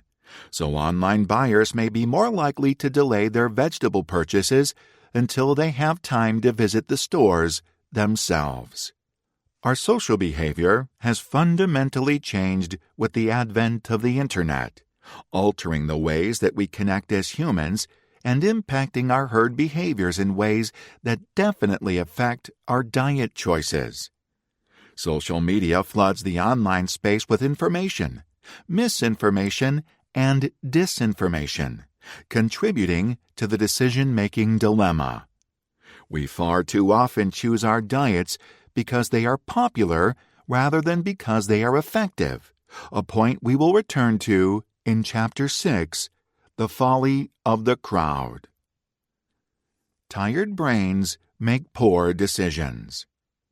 According to Deborah Cohen, author of A Big Fat Crisis, The Hidden Influences Behind the Obesity Epidemic and How We Can End It, we have a limited thinking capacity, so as we use our brains more and more, our ability to think carefully and calculate and analyze is worn down. Even if we don't arrive at the supermarket hungry, we can only spend so much time figuring out what to buy before our brains become overloaded and we begin to make quick decisions based on familiarity or the superficial characteristics of food, notably appearance, convenience, or labels. Supermarkets are aware of the mental toll that shopping takes, which is why they sell candy and chips at the cash register. Impulse buys mostly happen when our guard is down. Psychologists refer to this phenomenon as decision fatigue. Decision fatigue refers to the deteriorating quality of the decisions we make after a long session of decision-making. The more decisions we make in a row, the worse our judgment becomes. Decision fatigue leads to unhealthy food choices. Having to decide between products with positive and negative characteristics is an energy-draining form of decision-making. A person who is mentally depleted makes very poor choices. Of course, this is exactly what we do when we go shopping for groceries. We make dozens of decisions between fairly similar products. Even when products appear to be identical in terms of nutrition, we still have to compare prices. The price tag tells only part of the story. We also have to check the unit price to be sure which is actually the better buy. Food choice decision fatigue has further surprising ramifications when we think about how it impacts the rich versus the poor. The less money you have in your pocket, the more time and energy you need to put into every food purchase decision. Rich people don't have to think long and hard about whether to buy the organic or conventional tomatoes, or Parmigiano Reggiano cheese instead of Kraft Parmesan cheese. There really isn't any choice for them to make. As a result, the supermarket induces far more decision fatigue in the poor than in the rich, because each purchase requires more mental trade-offs. After the mental workout that occurs in the supermarket aisles, it wouldn't be a surprise for someone to pick up that candy bar as they reach the cash register. They no longer have the energy to resist. In fact, by that time, many of us are apt to consider it a reward for the hard work of shopping. Mental fatigue also causes unhealthy food choices. Decision fatigue is a subset of mental fatigue, which can result from decision-making, but could be a consequence of hard work or too little sleep as well. Really, anything that depletes our mental reserves can lead to bad decisions. Intuitively, the concept makes good sense, but is there evidence that we can get worn down and make choices we don't really want to make? It turns out there is quite a bit of research on the topic. In one study, researchers asked people to memorize either a 2-digit number or a 7-digit number, and then offered participants either chocolate cake or a healthy fruit salad. The group that had the 7-digit number was much more likely, 50%, to choose the cake over the fruit salad. It seems that memorizing a bigger number exhausts our mental reserves, making us more likely to give in to an unhealthy food choice impulse. Similarly, participants in a puzzle-solving study were asked to sit in a room with freshly baked chocolate chip cookies, but were told not to eat them. Participants in this group gave up on the puzzle after 8 minutes. By contrast, a group allowed to eat the cookies worked on the puzzle for about 20 minutes, about the same as a third group who were assigned to a room without cookies. The thought of the delicious cookies sitting uneaten weighed on the participants, draining their mental energy reserves and ability to work on the puzzle. In yet another study, researchers showed a group of women an emotional scene from the movie Terms of Endearment. Half of them were asked to control their feelings during the scene. The women who were told to suppress their emotions later ate 55% more ice cream than the other women.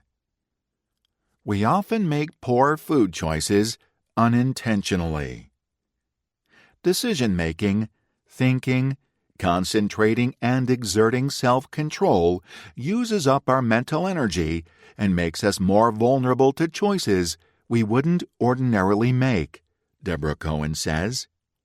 One of the most troubling aspects of this research is that it suggests that the attention placed on food by the diet industry could be leading to decision fatigue and mental fatigue, which in turn result not in healthy food choices, but in loss of control and bad decisions. We can take back control. There are a number of strategies you can use to avoid finding yourself in these situations. Make important decisions at the start of the day. Make strong commitments to pre-scheduled routines like exercise. Make a shopping list and stick to it. Don't shop when you're tired or hungry. Tired brains choose unhealthy foods. Knowing how the brain works gives us power. Certain circumstances are always going to reduce the quality of our decisions, but by planning ahead, we can sidestep much of this trouble, make food choices intentional, and eat a lot healthier in the process. Chapter 4. The Health Halo Effect. Over the last couple of years, late-night revelers who wandered into the nearest White Castle restaurant after closing down a nearby drinking establishment have been confronted with a menu advertising the Impossible Slider. This is a plant-based burger from Impossible Foods, and it made the jump in 2019 from high-end restaurants with locally sourced ingredients like founding farmers in Washington, D.C., to national chains like White Castle and Burger King. The year 2019 will likely be remembered as the year of the meatless burger. Beyond Meat and Impossible Foods achieved significant media attention and reached record numbers of consumers, including many from the meat-eating public. In fact, about 95% of people who purchased a plant-based burger this year were meat eaters, according to market research from NPD Group. With the successful launch of plant-based burgers in Burger King, White Castle, and other fast food chains, millions of servings of plant-based burgers were purchased that year, and even more since then. Livestock producers need not fret quite yet, however. Despite the uptick in interest in plant-based burgers, NPD says that annual consumption of beef burgers remains quite stable at nearly 6.5 billion servings. But who said the meatless burger is healthier?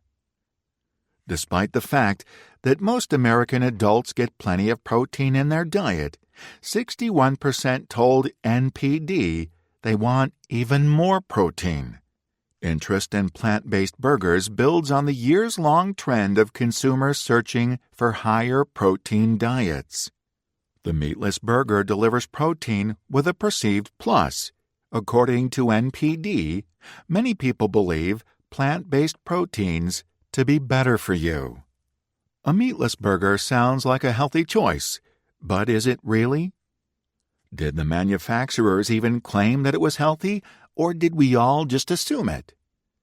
The truth is that the nutritional profile of plant-based burgers is relatively close to beef burgers with respect to dietary concern factors such as sodium, calories, and fat content.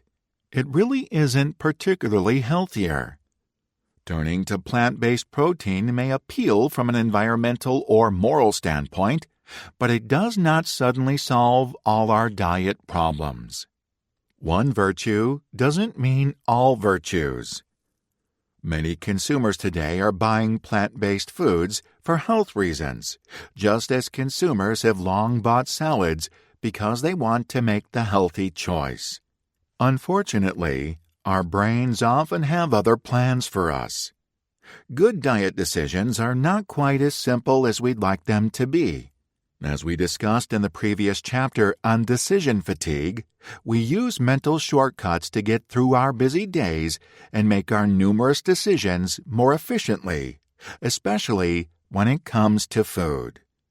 For example, we may choose a healthy snack such as an apple so that we don't have to worry about counting calories.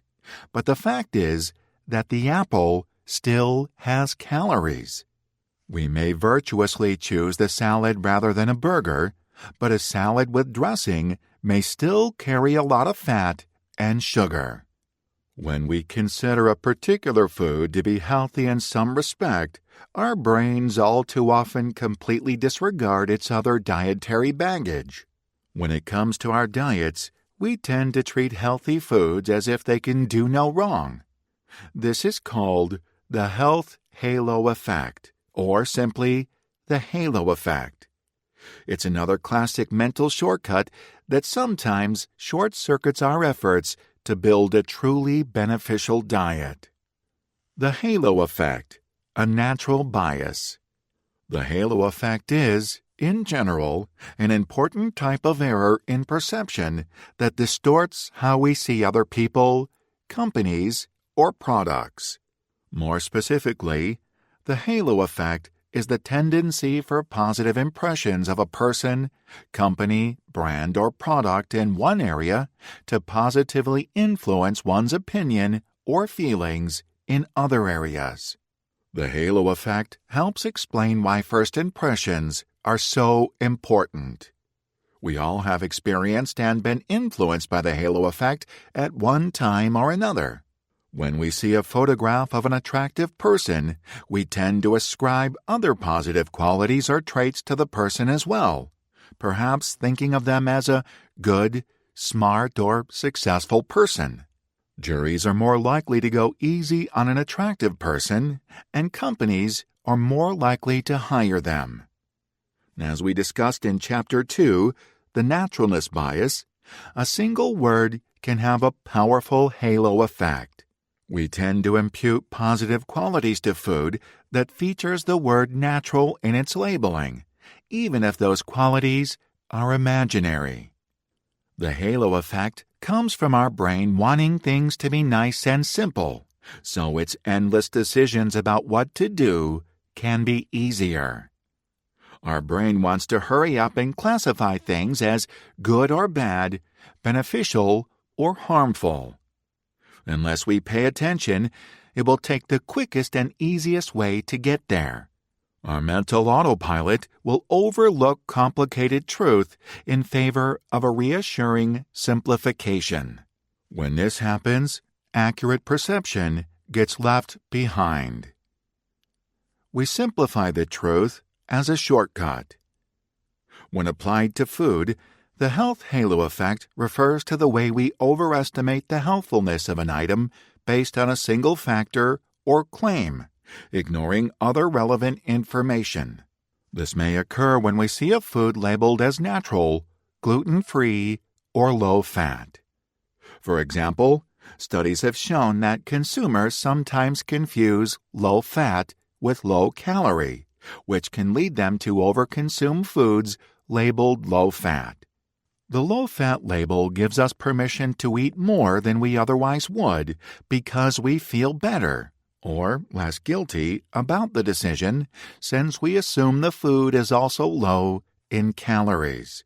Research suggests that this tendency is even stronger for those of us trying to watch what we eat. Our overworked brain wants things to be simple, so it equates low-fat with good, and under the halo effect, it then treats the food like it can do no wrong no matter how much of it we consume. The problem is that food companies often substitute sugar for fat in low-fat products to make the food taste better. For example, a 20-ounce low-fat frozen yogurt could still have up to 500 calories. Hardly an ideal trade-off for those choosing low-fat products as a weight control measure. Halo effect assumptions mislead us. Research on the impact of front-of-package labeling of protein bars also found a significant halo effect connected to the word protein on consumer perception of the healthfulness of the product. The presence of protein in the name of the product not only influenced perceptions of protein content, but it also increased consumer perceptions of fiber and iron content in the bar, which are totally unrelated dietary concern factors.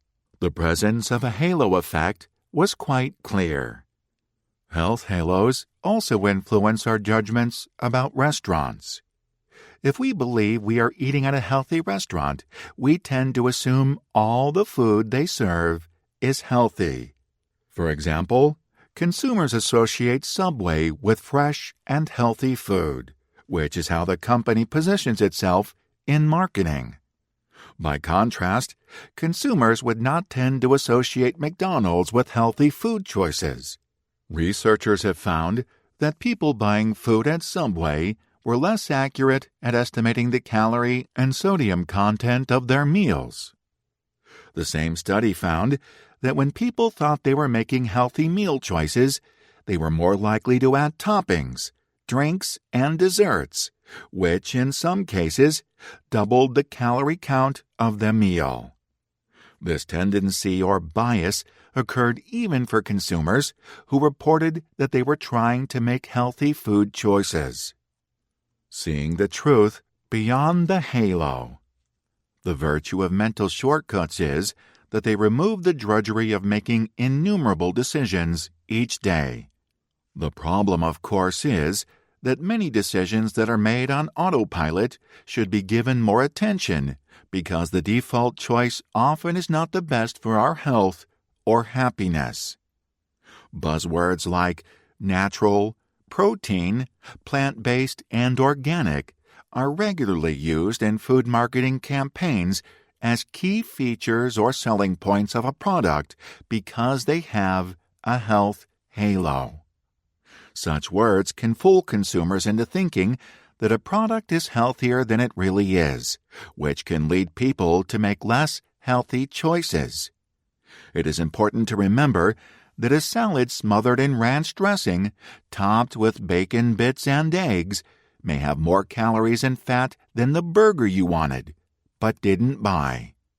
So, how do you avoid falling into the health halo trap? Awareness is key. You have to take your mind off autopilot to establish good food choices as your habits. Beware of the halo effect. The buzz in buzzwords is intended to distract you from what's important. Remember that what goes on the front of the package is generally the information the food company wants you to know, while the information on the nutrition panel is what FDA and registered dietitian nutritionists want you to know. This includes the recommended serving size for the food. Low in fat could mean high in calories. Low in sodium might mean high in fat. Unless you have an allergy or food intolerance, gluten-free usually just means more expensive and less tasty. Instead of allowing healthy-sounding terms to put you at ease, you should think of them as a warning sign to pay extra attention and determine whether the food really will help you build a healthy and beneficial diet. A little attention will build healthier habits. The moral of the story here is that taking shortcuts is going to cost you one way or another. You make countless food decisions in the course of your life. Most of them are habit-based, made without much thought. Take the time to pay attention and to understand what is really good for you instead of breezing through choices that will have a real impact on your body and your quality of life. Try consulting with a registered dietitian. Once you've identified what is truly best for you, you can turn the autopilot back on and relax in the confidence of having established healthy food buying habits. You'll be making good choices instead of buying into the appealing but often misleading halo effect. Chapter 5. The Dirty Dozen's Dirty Secret. Moms and dads, registered dietitian nutritionists, and doctors all agree that we should eat more fruits and vegetables. They are definitely good for us.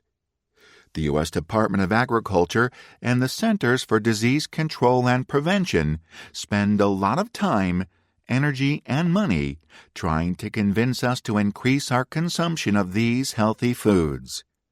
Despite their best efforts, however, only about 1 in 10 Americans gets the daily recommended servings of fruits and vegetables. Fruits and vegetables can even prevent cancer. The public health consequences of our poor eating habits are significant.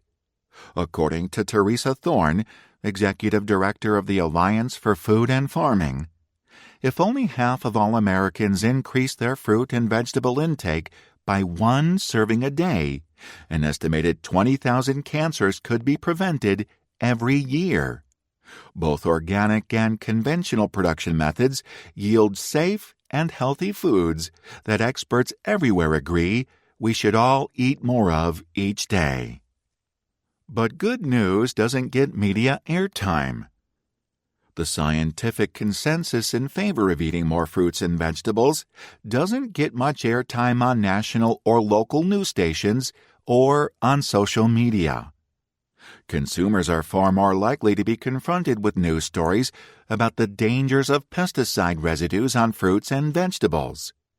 Every year, the Environmental Working Group, EWG, issues its infamous Dirty Dozen list of the fruits and vegetables with the greatest number of pesticide residues detected. Pesticide residue stories scare buyers away from fruits and vegetables. According to the EWG, 70% of the produce sold in the U.S. has pesticide residues, including organically produced fruits and vegetables. In 2019, strawberries topped the EWG list for the 4th year in a row. The report states that strawberries are the fresh produce most likely to remain contaminated with pesticide residues, even after being washed, with the dirtiest one containing 23 separate pesticides residues. A number like that is high enough to frighten anybody, and it's no wonder that such stories make consumers leery of buying fruits and vegetables. Nobody wants to expose themselves, or especially their children, to toxic chemicals, and pesticides would certainly seem to fall into this category. Many pesticides can cause cancer and are highly regulated by the Environmental Protection Agency. It seems to make sense to reduce exposure as much as possible. And yet, tragically, this can result in consumers buying less of the very foods that they most need to become healthier. But our fruits and vegetables are safe. We need to bear in mind that just because something can cause cancer does not mean that it does cause cancer.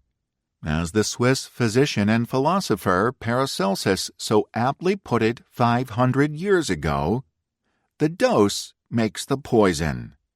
Even water is toxic if we drink too much. Several people actually die each year from its toxic effects. But does that make it a good idea to avoid water?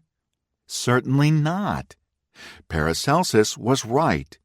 The amount of a material involved makes a tremendous difference in whether it is harmful or highly beneficial to human life.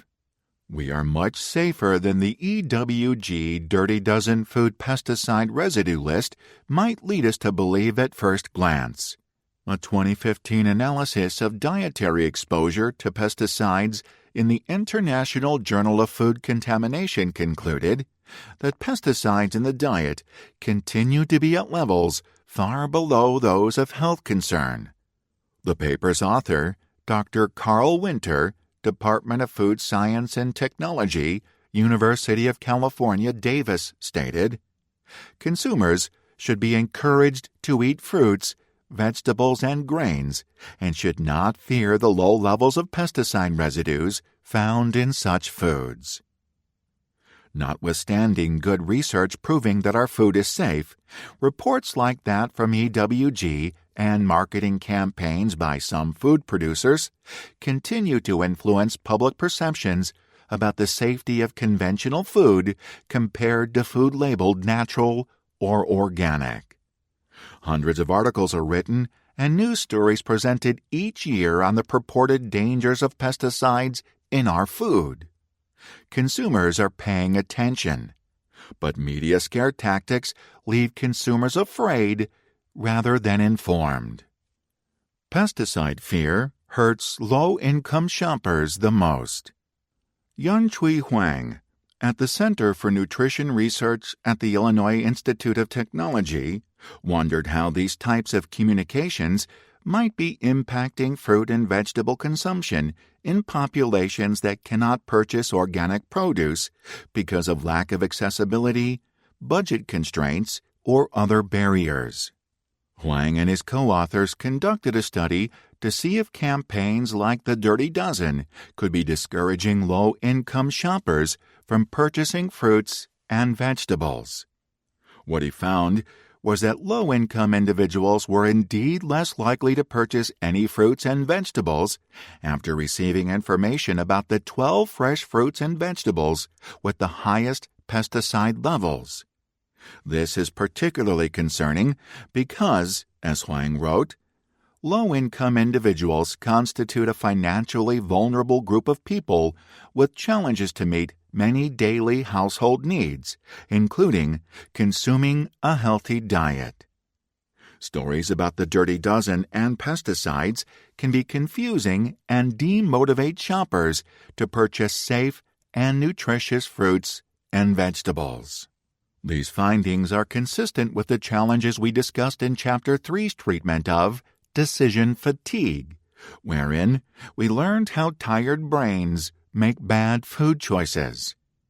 The simple message that we should eat more fruits and vegetables becomes more complicated with the news that some produce contains pesticides, which may or may not be a risk to health. Rather than do further research to discover that the pesticide residues on food are perfectly safe, wealthy shoppers simply choose organic produce to reduce their exposure. However, most shoppers are price sensitive and can't easily opt for higher-priced products. When confronted with the need to balance the benefits and risks of conventional versus organic produce for their families, it is often easier to choose neither and not purchase fruits and vegetables at all. This is a terrible irony because it means that these consumers are being harmed by information that is supposedly meant to help them. Pesticide fear harms public health. There is nothing inherently wrong with sharing information with the public about the presence of pesticide residues in food. Consumers are constantly asking for greater transparency about the food they eat.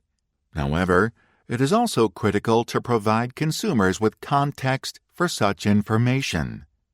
Consumers should not be afraid of the food they eat. Instead, they should feel confident that whatever fruits and vegetables they purchase will be safe and nutritious and contribute to the well-being of their family. Our food has never been safer. Chapter 6. The Folly of the Crowd. Obesity in America has reached epidemic proportions over the last few decades. Obesity lowers life expectancy and increases incidence of serious medical conditions, including diabetes and cancer. Roughly 2/3 of all Americans are now overweight or living with obesity, making this a health and food issue of widespread and critical concern. The diet epidemic. The rising prevalence of obesity has led to an accompanying epidemic of weight loss diets. It seems the more weight we gain, the more diets there are to choose from. Recent data shows that more and more Americans are following, or trying to follow, some form of diet. According to the International Food Information Council, 38% of Americans followed a diet in 2019. Up slightly from 36% in 2018. Unfortunately, America's obsession with diets has done nothing to stem the tide of obesity. That may be because many of the diets consumers are following have little support from science. If they don't have scientific validity and they are not helping people lose weight, why are these diets so popular? That's an important question, and it's what we're going to consider in this chapter. What makes fad diets so popular? New diets can become hot topics more quickly today thanks to their accelerated exposure over the Internet, influencing food fashions and shaping product lines in restaurants and groceries across the country. This makes it even easier for more people to jump on the bandwagon. Americans are always on the lookout for the newest diet fad. Remember the paleo diet? How about the keto diet? Now, both are making way for the latest rising star, clean eating. Clean eating has been one of the fastest-growing diets in recent years. Companies like Panera define clean eating as food products free from artificial flavors, preservatives, sweeteners, and colors from artificial sources. While many would describe clean eating as more of a lifestyle than a diet, this has not kept it from becoming the most popular diet of 2019. The clean eating diet was added to the IFIC survey in 2019 and is already the top diet followed by consumers. Fad diets are popular, but ineffective. Why is it that consumers jump from diet to diet, following each new craze? One might think that the failure of each new fad diet to deliver the desired health or aesthetic gains would make consumers leery of pursuing the next one, particularly given the substantial amount of money consumers are spending on these diets. But consumer enthusiasm is unabated. The continued growth of the diet industry suggests that the end is nowhere in sight, and American consumers will continue to follow fad diets in large numbers. We keep trying diets that don't work. One reason that individuals tend to follow the crowd, or in this case a fad diet, is because they often turn to people they know as a source of good information. Just like when parents have questions about schools in their area, they typically turn to friends and neighbors for their recommendations. The people we know and trust are who we turn to first when we need information to help get us through our busy lives, even if they don't have expertise in what we want to know. The advantage, however, is that this type of social networking can make decision-making easier. In Chapter 3, we examined how decision fatigue occurs when we're overwhelmed by too many choices. This can lead us to make the easiest decision even when it is not the best choice for us. Given the overwhelming number of popular diets and food fads we're exposed to every day, it wouldn't be surprising to learn consumers often select the diets they are going to follow out of decision fatigue. They simply select what seems to be the most popular diet as a solution to their problems. And yet, as the stubborn rise of obesity shows, most of the advice provided in the fad diets has not proven effective. Fad diets are simply not solving the problem. Their poor track record ought to leave consumers with very little motivation to follow the next fad diet, telling them what and how to eat. So why do consumers fall into what appears to be a deep rut of listening to diet advice again and again from people who obviously haven't a clue as to what will really solve their problems? The answer probably has something to do with social influence. Social influence exerts tremendous power. The desire to conform to social norms exerts more pressure on our behavior and perception than most of us realize. In 1951, the psychologist Solomon Asch devised an experiment to test the power of social influence. Interestingly, he expected the experiment to show that previous research on social pressure to conform overestimated the influence of the majority on an individual's decisions. Boy, was he wrong! The experimental design included a simple test with an obvious correct answer, which meant that if the subject gave an incorrect answer, it could only be due to group pressure. 50 male students from Swarthmore College participated in what they thought was a vision test. Ash put 8 people at a time in a room, but only one of them was the actual test subject. The other participants were instructed by Ash and agreed in advance what their responses would be. The real subject believed that the other 7 participants were also test subjects like himself. Each person in the room stated aloud which comparison line was most like the target line. The answer was always obvious. The real subject was positioned so that he sat at the end of the row, and he had to give his answer last. Ash expected that most participants would give the correct answer, since the right answer was so obvious. He was sorely mistaken. An astonishing 75% of the subjects conformed to the influence of the other students at least once and gave a wrong answer. On average, about 1/3 of the test subject answers conformed with the clearly incorrect majority. Many people will follow the crowd even when they know the crowd is wrong. When Ash asked the subjects why they had given the wrong answer, most said that they did not really believe their answers, but had gone along with the group for fear of being ridiculed. However, a few said that they really did believe the group's answers must be correct. The study suggests that people conform for 2 main reasons. because they want to fit in with the group and because they believe the group is better informed than they are. In the age of social media influencers, it is likely that both forces are at play. Consumers follow influencers on social media because they believe the influencers are better informed than themselves, but they also look to those around them for cues about what they should eat to fit in. They are not necessarily following these cues because they think others are scientifically correct, but rather because they want to be part of the group, and part of fitting in means knowing what and how to eat.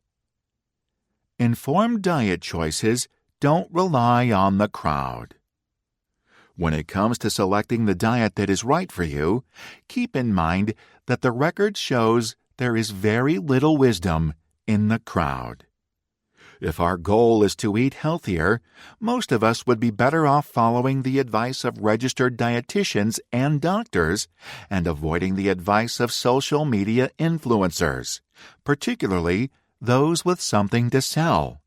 And if a family member or friend had success with weight loss, you may want to ask what worked for them, but don't assume it's the right approach for you. On the other hand, if your goal is to be part of the in crowd, then the IFIC survey provides a good view of what's hot and what's not. Next time you find yourself tempted by some new diet craze, ask yourself these questions. What is your goal? Quick, short-term weight loss or a long-term sustainable reduction? Who is promoting the diet you're considering? Family, friends, and popular media? Or registered dietitians, RDs, and registered dietitian nutritionists, RDNs? Is the diet balanced? A balanced diet is a healthy diet. Does it encourage exercise? Moving more is always a good idea. Does it touch on your mental well-being? More sleep and less stress are a pretty good recipe for good health.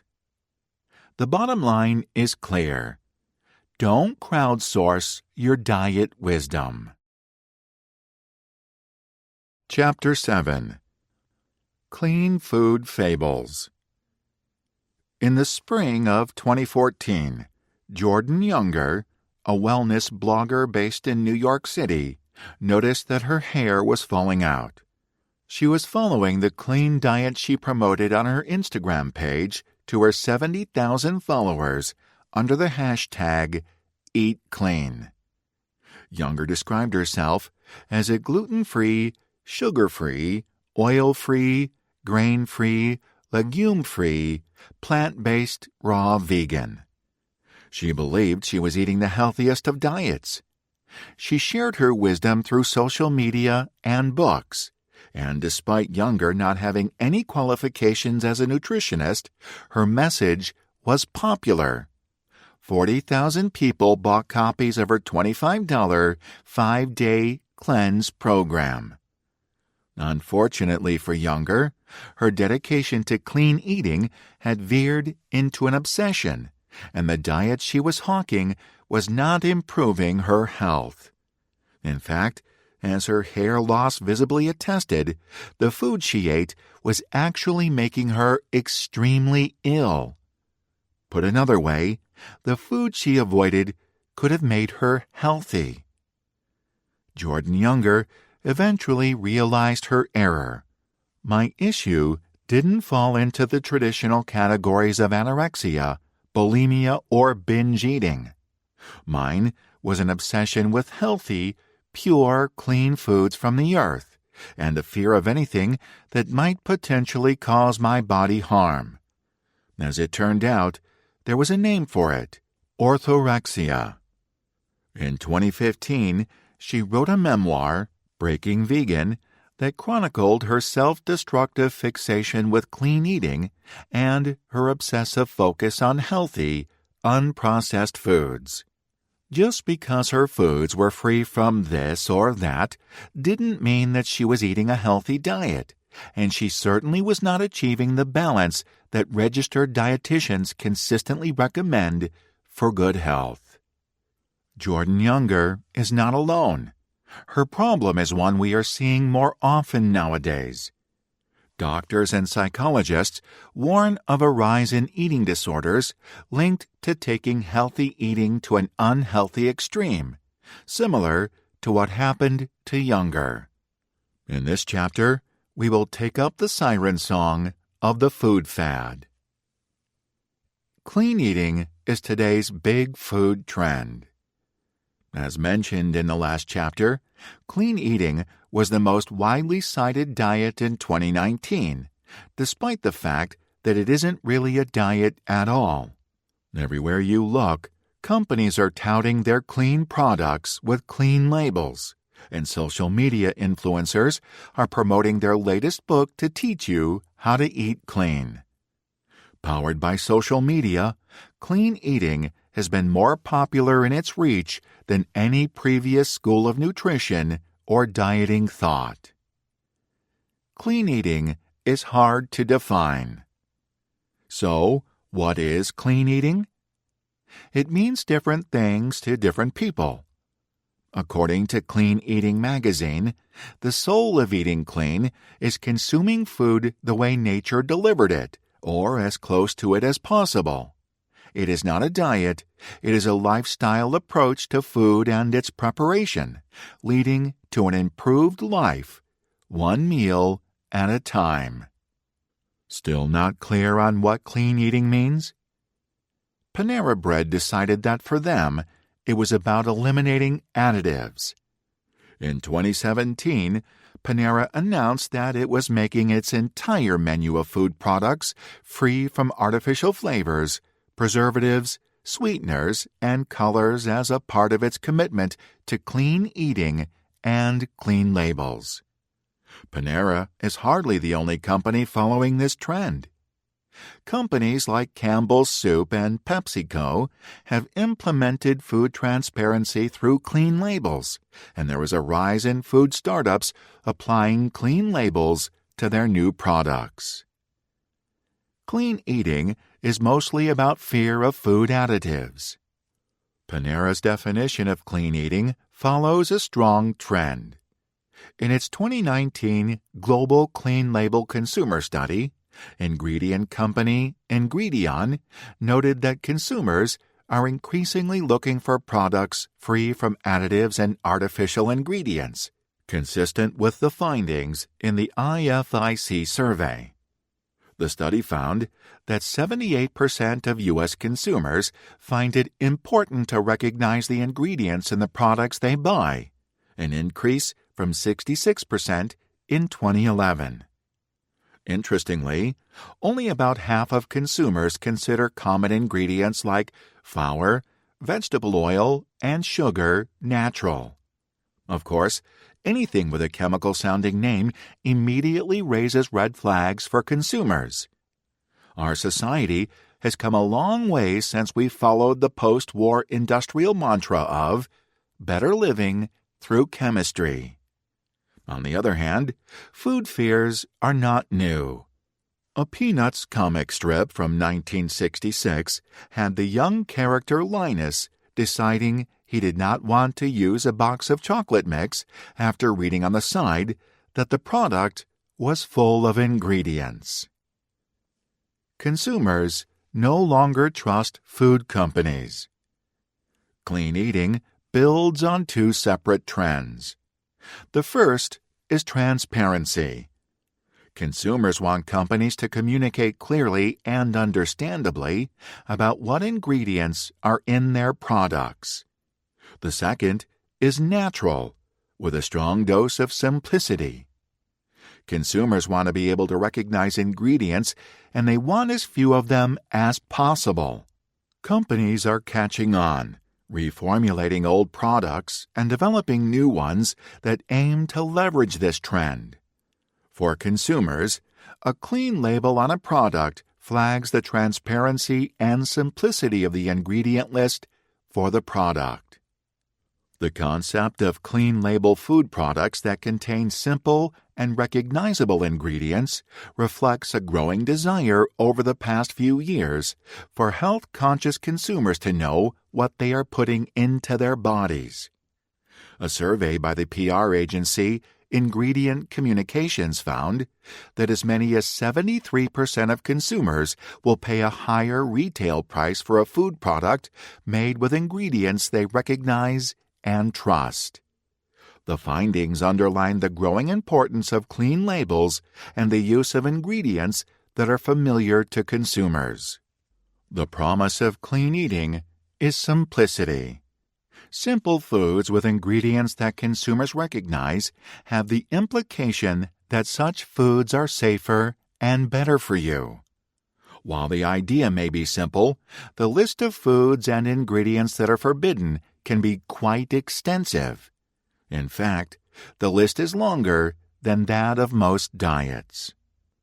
Clean eating demands clarity, but isn't clear itself. Because there is no specific scientific hook or nutritional basis for clean eating, it is not really clear what foods or ingredients will make the cut. The clean label is more often about consumer perception than it is about anything concrete or tangible. For example, Clean Eating Magazine's definition limits clean foods to those with 1 or 2 ingredients. By this definition, virtually none of the foods offered by Panera would qualify. Furthermore, this arbitrary criterion seems to verge toward the same kind of obsessive territory that made Jordan Younger lose her hair. How the number of ingredients in a food is supposed to relate to the healthfulness of the product is never explained. Clean eating is about demonizing food additives. The vocabulary of clean eating, meanwhile, draws on very powerful emotional associations, not on science. Whether we are talking about clean eating, clean labels, or clean energy, the word clean has strong psychological connotations. It is synonymous with good, pure, simple, natural, and unadulterated. It also brings to mind opposites of these words: bad, adulterated, contaminated, unnatural, and processed. In many ways, clean eating is about avoiding bad things. It focuses consumers on fear rather than on positive attributes of the foods you are allowed to eat. But focusing on fear is what leads to unhealthy diet choices like those of Jordan Younger. Fear does not lead to healthy eating. Limiting ingredients to only those that a consumer recognizes is a dubious basis for nutrition advice. After all, many ingredients in our food today serve an excellent, beneficial purpose, even those that may sound scary. Beyond flavor and nutrition, some ingredients are preventing spoilage or extending shelf life. By improving food safety and reducing food waste, such ingredients are directly contributing to our health and wellness as well as the health of the planet. These are things we should care about. Unfortunately, influencers and bloggers like Vani Hari, aka the Food Babe, have made a living and a financial killing out of scaring consumers with stories of the chemicals in their food. They capitalize on consumer distrust of big food companies and unfamiliar or science-sounding ingredients. They wield words like chemical like a hammer, smashing facts and common sense alike. Companies often capitulate in the face of these attacks, irrespective of the safety of the ingredient, and change their ingredients rather than engage in an ongoing public relations nightmare. This is a triumph of fear over good health and sound food production, a tragedy in a world where we should be benefiting from today's easier access to information. The clean truth: many food additives are beneficial. Did you know that curry is not a spice? It's a spice mix of 5 to 20 different spices, which can include things like fenugreek and cardamom. Many scary-sounding words are not only quite natural, but good for you as well. Here are a few more examples of ingredients that are much less alarming than their names seem to suggest. Pyridoxine. Sounds awful, right? In fact, it is the official scientific or chemical name of vitamin B6, which is an essential nutrient to sustain human life. Pyridoxine is important for protein, fat, and carbohydrate metabolism, and for the creation of red blood cells and neurotransmitters. Studies have shown that it may even improve your mood and reduce symptoms of depression. Ascorbyl palmitate. This is an antioxidant and a natural compound derived from fat, made from vitamin C and palmitic acid. It is used in foods to prevent spoilage. In your body, it's simply broken down into its parts. Your body uses the vitamin C and either burns or stores the energy provided by the fat. Oxidane. If anyone offers you a cup of Oxidane, I encourage you to say yes. It is the official chemical name for water. Remember to hydrate. Eating healthy is not as simple as going clean. Clean eating may be all the rage, but as with all food fads, it bears thoughtful consideration rather than blind allegiance. The more enthusiastic and determined you are to eat your way to good health, the more mindful you should be about the science behind the trend. Food fads can backfire, as Jordan Younger learned. Don't make your food choices out of fear. If you can't pronounce the ingredients in the food and that worries you, look them up.